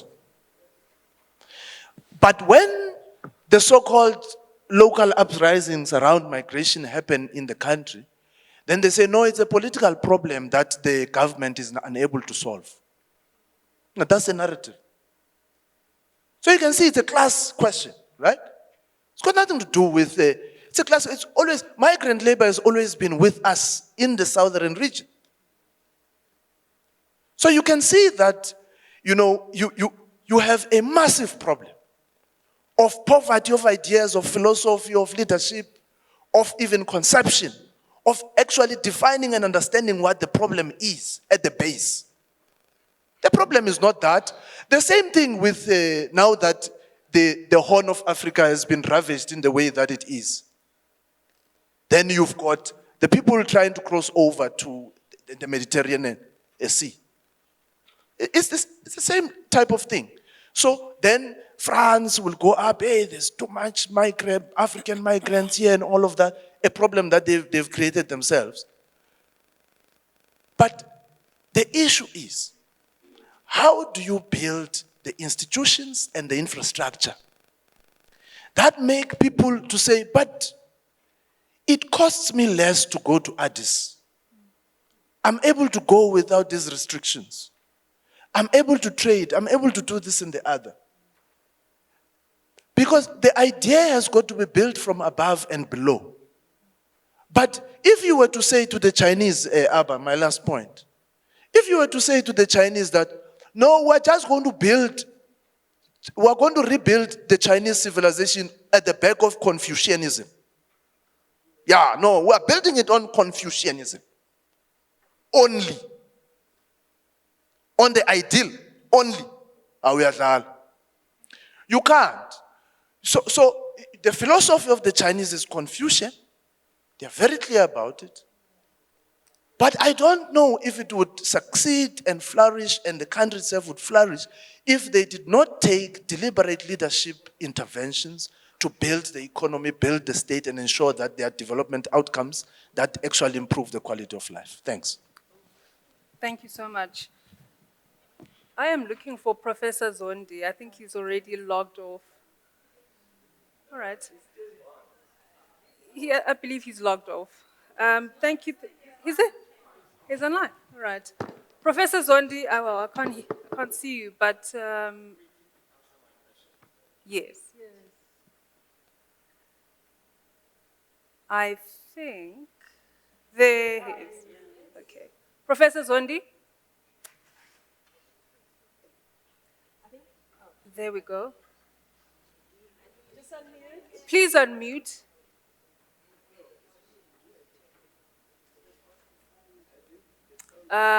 We are experiencing sound issues. All right. Let's try again, Professor Zondi. I think, yeah, he has muted. Professor Zondi, can you please unmute? Oh, sorry, it's not him. I think the problem is here in the room because on Zoom it's fine. Oh, okay. All right. Are we able to fix that issue? All right.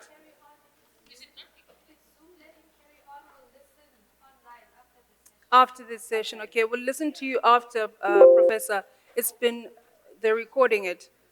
All right, ladies and gentlemen, thank you so much for joining us, and a special thank you to the panel.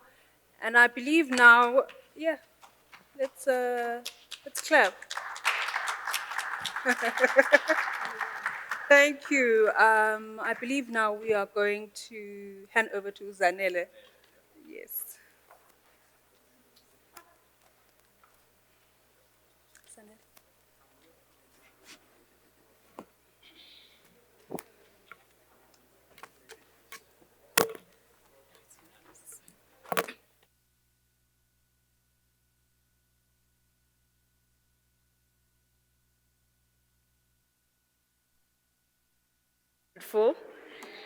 At this moment, I'm going to invite our chairperson for the ANC International Relations Subcommittee, Honorable Lindiwe Zulu, to give us a vote of, closing remarks. So welcome her with a round of applause, please.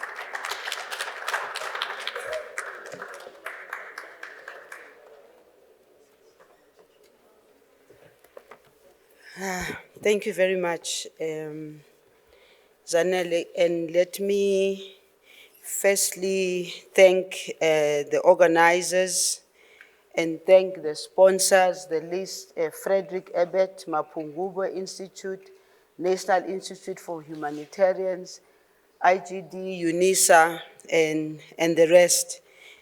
I suppose we always need this kind of support so that we can continue to do the good work that we do as Africans. Executive Director, obviously I met him before he left. He had to go to another meeting, Comrade Joel Nechidenze, and I'm happy that Abba Omar is still here with us. Of course, you can't make a move. It's your play. Let me just request with respect that I'm not going to go through all the salutations because they're quite long, but respectfully thank all the people that have been here who came to speak at this whole day's seminar. I managed to join from the time that the former ambassador and former DG of International Relations, Dr. Ayanda Nsaluba, was on, and I was in two places at the same time. I was at the COSATU Congress, and may I take this opportunity to say, as Koshwanga, nobody kicked us out of there. We were still there. It's just the unfortunate situation where we have something that I think we need to deal with as Africans when it comes to media narrative and the narrative that they sometimes want to drive. I mean, as a matter of fact, this is part of Africa's challenges. Do we want narratives that continue to show us as people who actually don't know what we want, we don't know where we're going, as people who are unable to deal with our own issues? I'm just using this as one element because I think it's important that as Africans we deal with what kind of narrative do we want and who owns that narrative and for what purpose does that person or those people own the narrative. Because part of what is a challenge for us in the African continent is the continued narratives that say, firstly they say the dark continent, then they change and they say the next best thing or the next best continent. And I ask myself the question, is for you who? And who creates that? Do we want to continue with that kind of narrative, or do we want to actually build our own narratives that are going to take us forward? Because for me, when I was invited to come and make the closing remarks, I firstly was thinking that developing a Pan-African agenda dealing with global issues, the first thing that came to my mind was that Pan-Africanism itself is a global issue.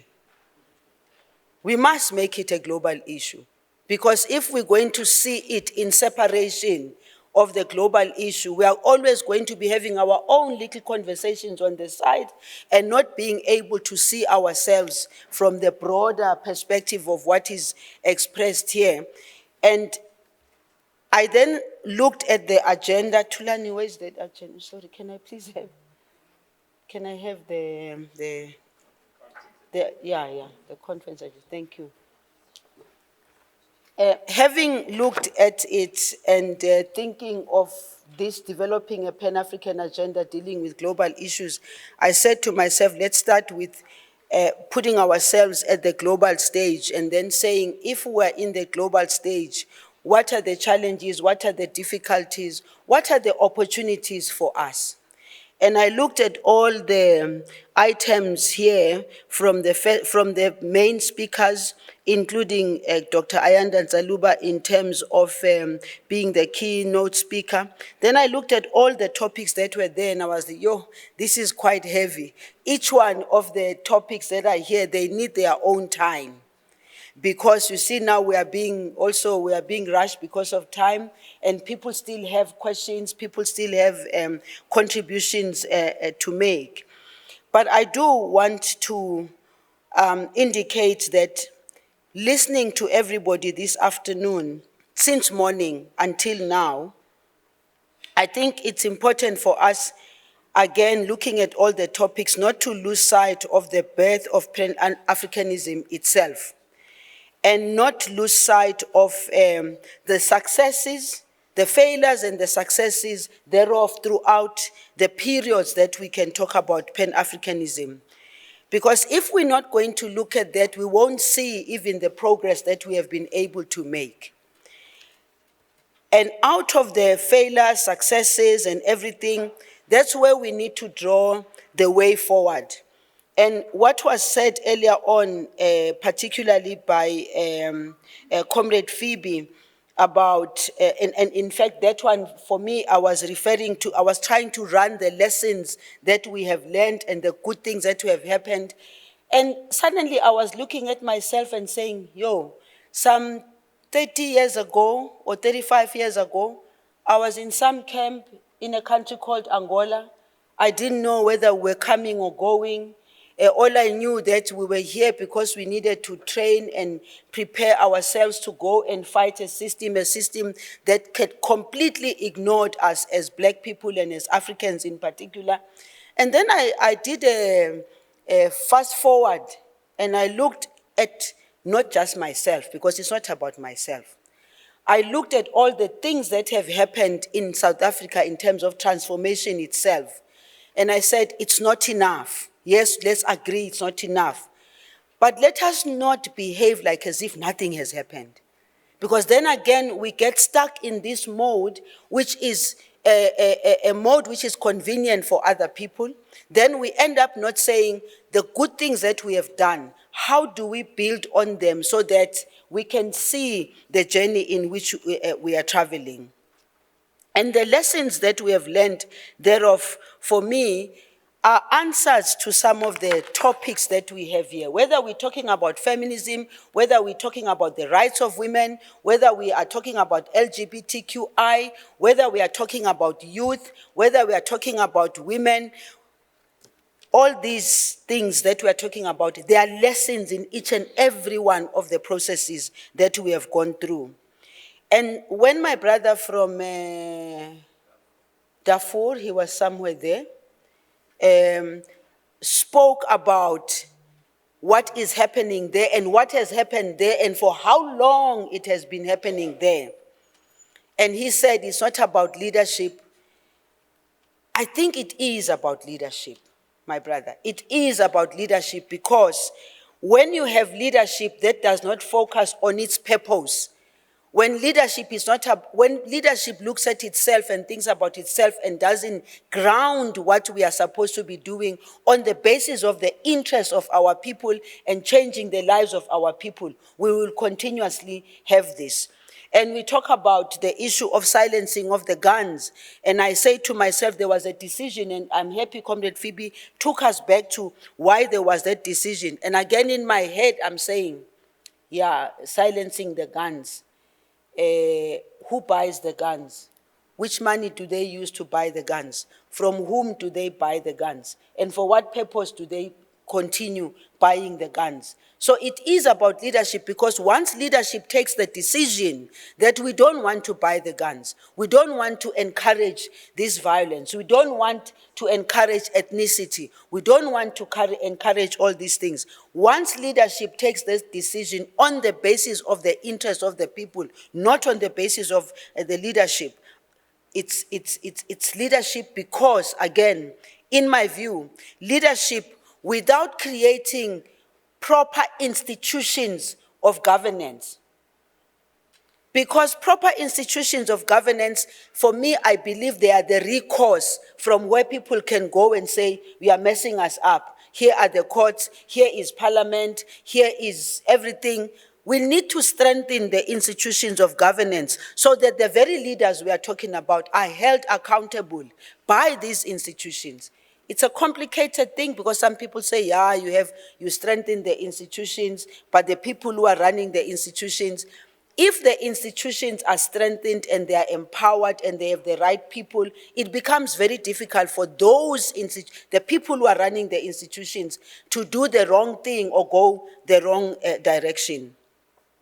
Again, I'm sorry that I have to keep on going back to Comrade Phoebe, because it's like we had spoken and yet we hadn't.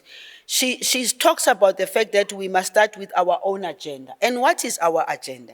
Our agenda is poverty, inequality, unemployment, poor infrastructure, poor leadership, unaccountability, all the things that you can think of that make it difficult for our people.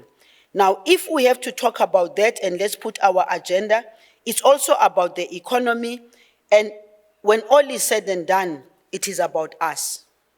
Whether we like it or we don't like it, it is about us. Who are we? And getting our act together.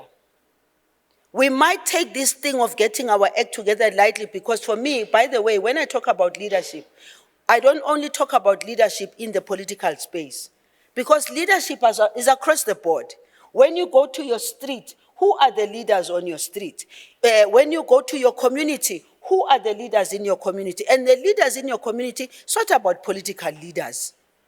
It's about all the people who stand up and say to the people that they are around with, I have a capacity to help us get out of what we are. Now, if we narrow the issue of leadership and we narrow it only to those elected people, narrowly like that, we lose an opportunity of also holding each other accountable. Because before I'm a political person, I come from some family.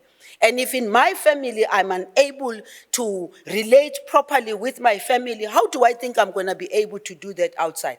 If I can't do that within my own community, how do I think people are going to respect me? So let us broaden the whole issue of leadership and begin to ask all those who stand up and say they are leaders accountable, including the private sector, because we leave them to get away with murder. Those ones. If you can ask if they were invited to come and have a conversation, you will find that none of them would have even come through, because they are going to be thinking, what will the people of Darfur say? What will the people of Nigeria say? What will the people of DRC say? We want to go there, we want to go and do business. Do we care about the lives of the ordinary people? No, we don't want to make our profits. The rest doesn't matter. And so getting our act together for me is very critical, and just even time management. Time management. We said we're going to be out of here by this time and all that. Look what time it is. And me, I have to keep on looking, when am I being called to speak in Parliament? I agreed because I knew that we were going to be done by this time. We are not done. Let us get our act together. When we're saying we're starting at this time, we're starting at this time. When we're saying we're giving three people minutes to speak, let's give them the time to speak. Because, unfortunately for us, the world is not waiting for us. Like it or not, we can sit here and say all the things that we want to see. I just came back from New York there, and I was looking at people around, and I was saying, yo, it's painful to be us. Because when you look at the number of our own brothers and sisters who are like on the sidelines, and I look and I think, these are people who shouldn't be here, almost being kicked by people on the street. These are the people who should be at home in their different countries, building their economies, contributing. But where are they? And what is the cause for them to find themselves in France, in Germany, and all that, being insulted day in, day out? It's our responsibility. If we can't change it, no one else is going to change it for us. And the speakers here were saying it, that it is about us, and we must look at ourselves.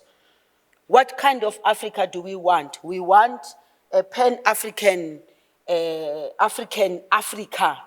But is it possible to do that? We are even struggling to make Kiswahili as a language that can be understood by everybody else. The AU took some decisions about Kiswahili. When I talk about it here at home, they almost want to clap me. They say, no, but the bottom line is that we need a language that can be able to unite us. We need a language that we can go and speak anywhere you are in the African continent. If it is Kiswahili, let it be. If it is any other that people might think it is, let it be. I'm just choosing a language that I know that in the AU, it is already an official language. And I think in the United Nations, it is also an official language. And if you count how many countries speak that language, and maybe may I venture without necessarily knowing very well that probably this is one language also that has advanced to a point where you can do science, you can do math, you can do a whole lot of things using that language. And so I am of the view, MISTRA, that the topics that you have here, some of them you still need to pull them out and have maybe some other discussions that are very focused towards how do we take this Pan-Africanism to the next level? How do we move beyond theorizing and being very practical? How do we talk about the region? You know, you talk about Eswatini. Somebody spoke about Eswatini here. And I'm like, yo, Eswatini, yes. They will go, when they go to the SADC meeting, now. They will talk nicely, and go home, and the king is gonna go back home and live like as if nothing has happened, and yet something is not right happening there. So my request really to you is, without necessarily taking too much time on some of these topics, it's about appreciating also the fact that Pan-Africanism can be expressed as the fusion between the historical ideal together with the practical material. Also, we've got political and then we've got state bureaucrats. Can there be an understanding and an appreciation between the two, that political decisions are made, bureaucrats have to go and implement, sometimes there is a pullback, sometimes there's a pushback. That is not going to be, that's not going to take us anywhere. Also, it needs to be borne in mind that women, and I was very happy with the passionate expression about the role of women, not only women in politics, women in general, whether it is women in all decision-making structures. I was happy that this is an issue that was raised here, and it must be borne in mind that women are the ultimate expression of Pan-Africanism. At one level, this became so following the All Africa Women Conference, where the Pan-African Women's Day was founded on the 31st of July, 1962 in Dar es Salaam. What has happened since then? Here in South Africa, the ANC Women's League, Comrade Abba, if you recall, it was the ANC Women's League that came back here before anybody else. It was the ANC Women's Section that organized a discussion outside of South Africa with the white women of South Africa. And the women's section of the time, they said, hey, now we see their body bags coming back from Angola, from Namibia, and they said, maybe we should have a conversation with the white women and ask them whether they are comfortable with their children coming back dead in body bags. But who talks about that today?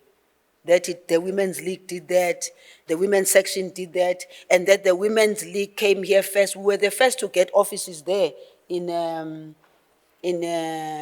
President and something street. Before Shell House. Who talks about that?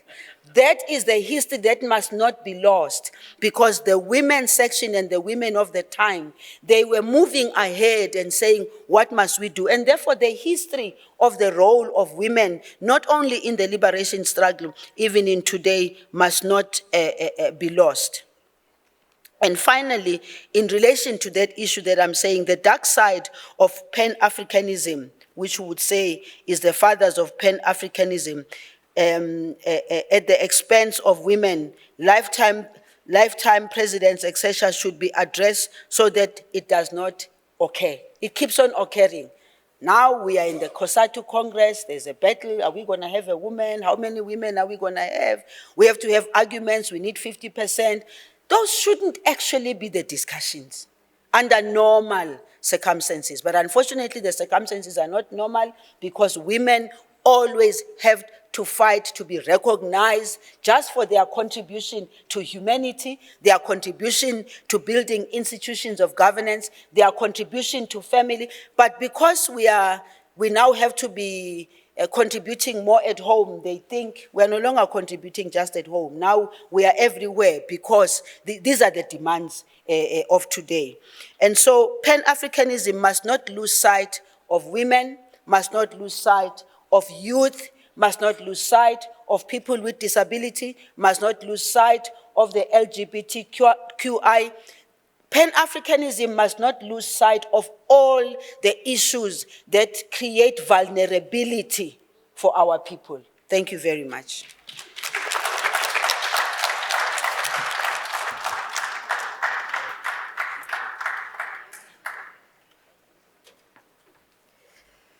Right, thank you, Sis Lindy. We've come to the end of the program, and I'm going to call forward Abba. Well, it's Dr.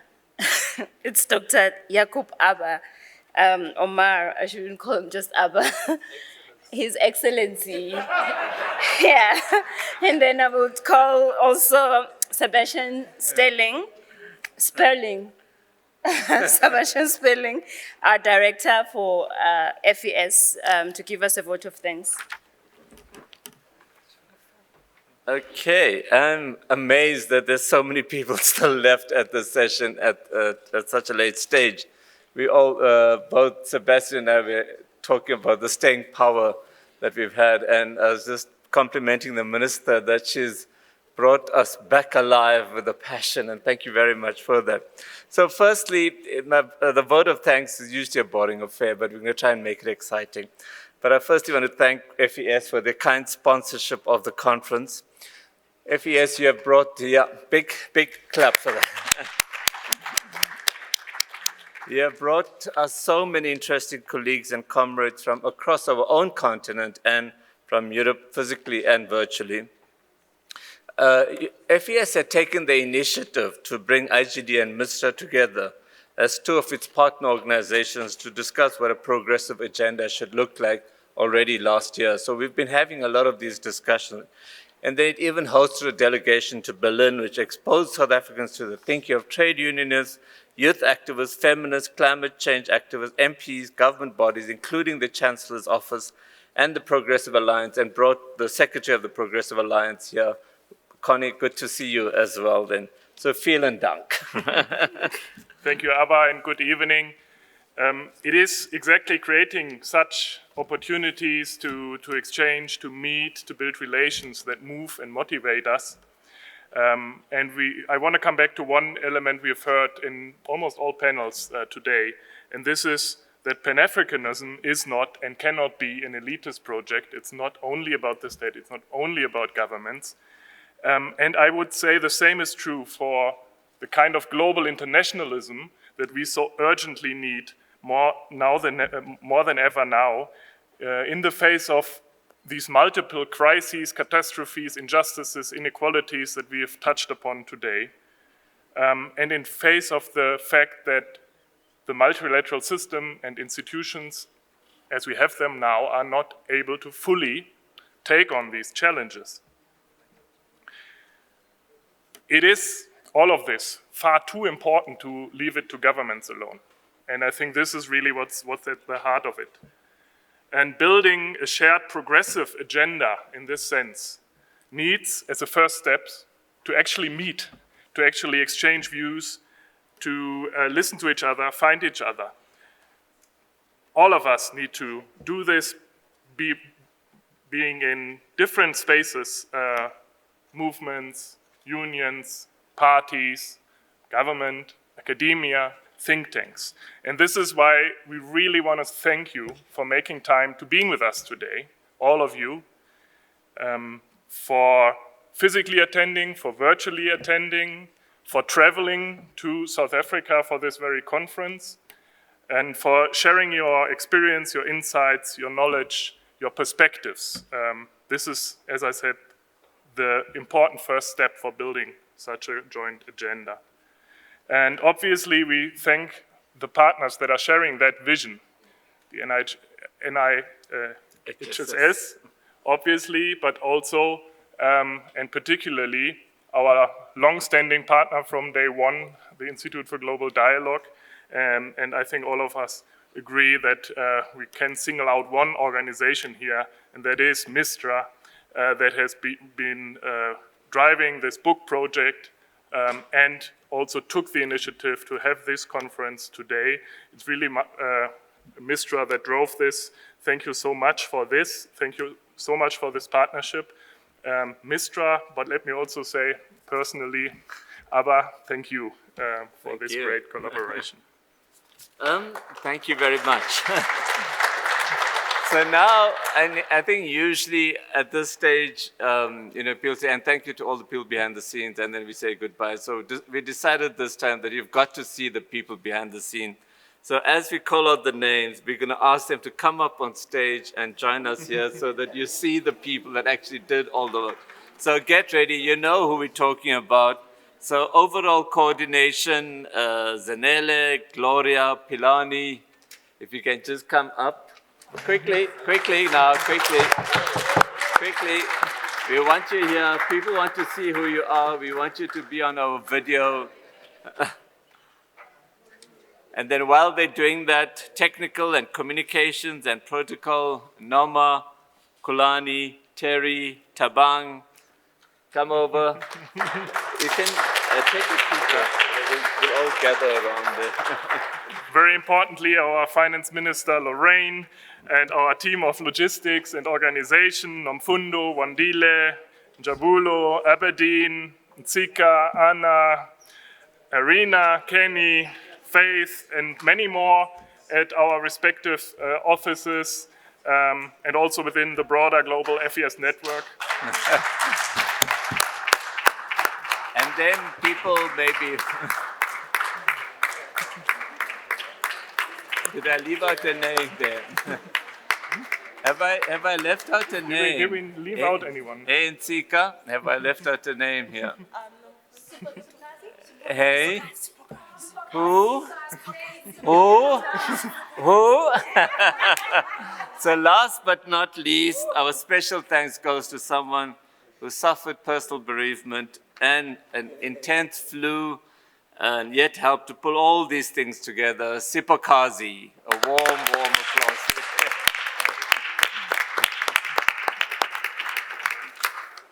So let's have one last group photograph. Who have I left? Lawrence, oh yes, where's Lawrence? This is the problem, we need to consult on these lists. Oh, Lawrence, there you are, right? Okay, so there's one last group photograph we're going to have, and I think thanks to everybody for being here. Thanks to all the speakers, presenters, panelists. Thanks for the wonderful crowd that still remained. I mean, I saw the last number. We had a high of about 100 and something on the virtual platform. We had about 100 people present here, so it's about 200, the number we're aiming for. And when we left, there's still about 50 people on the virtual platform. So thank you all for being here. Warm applause to everybody that did all the hard work.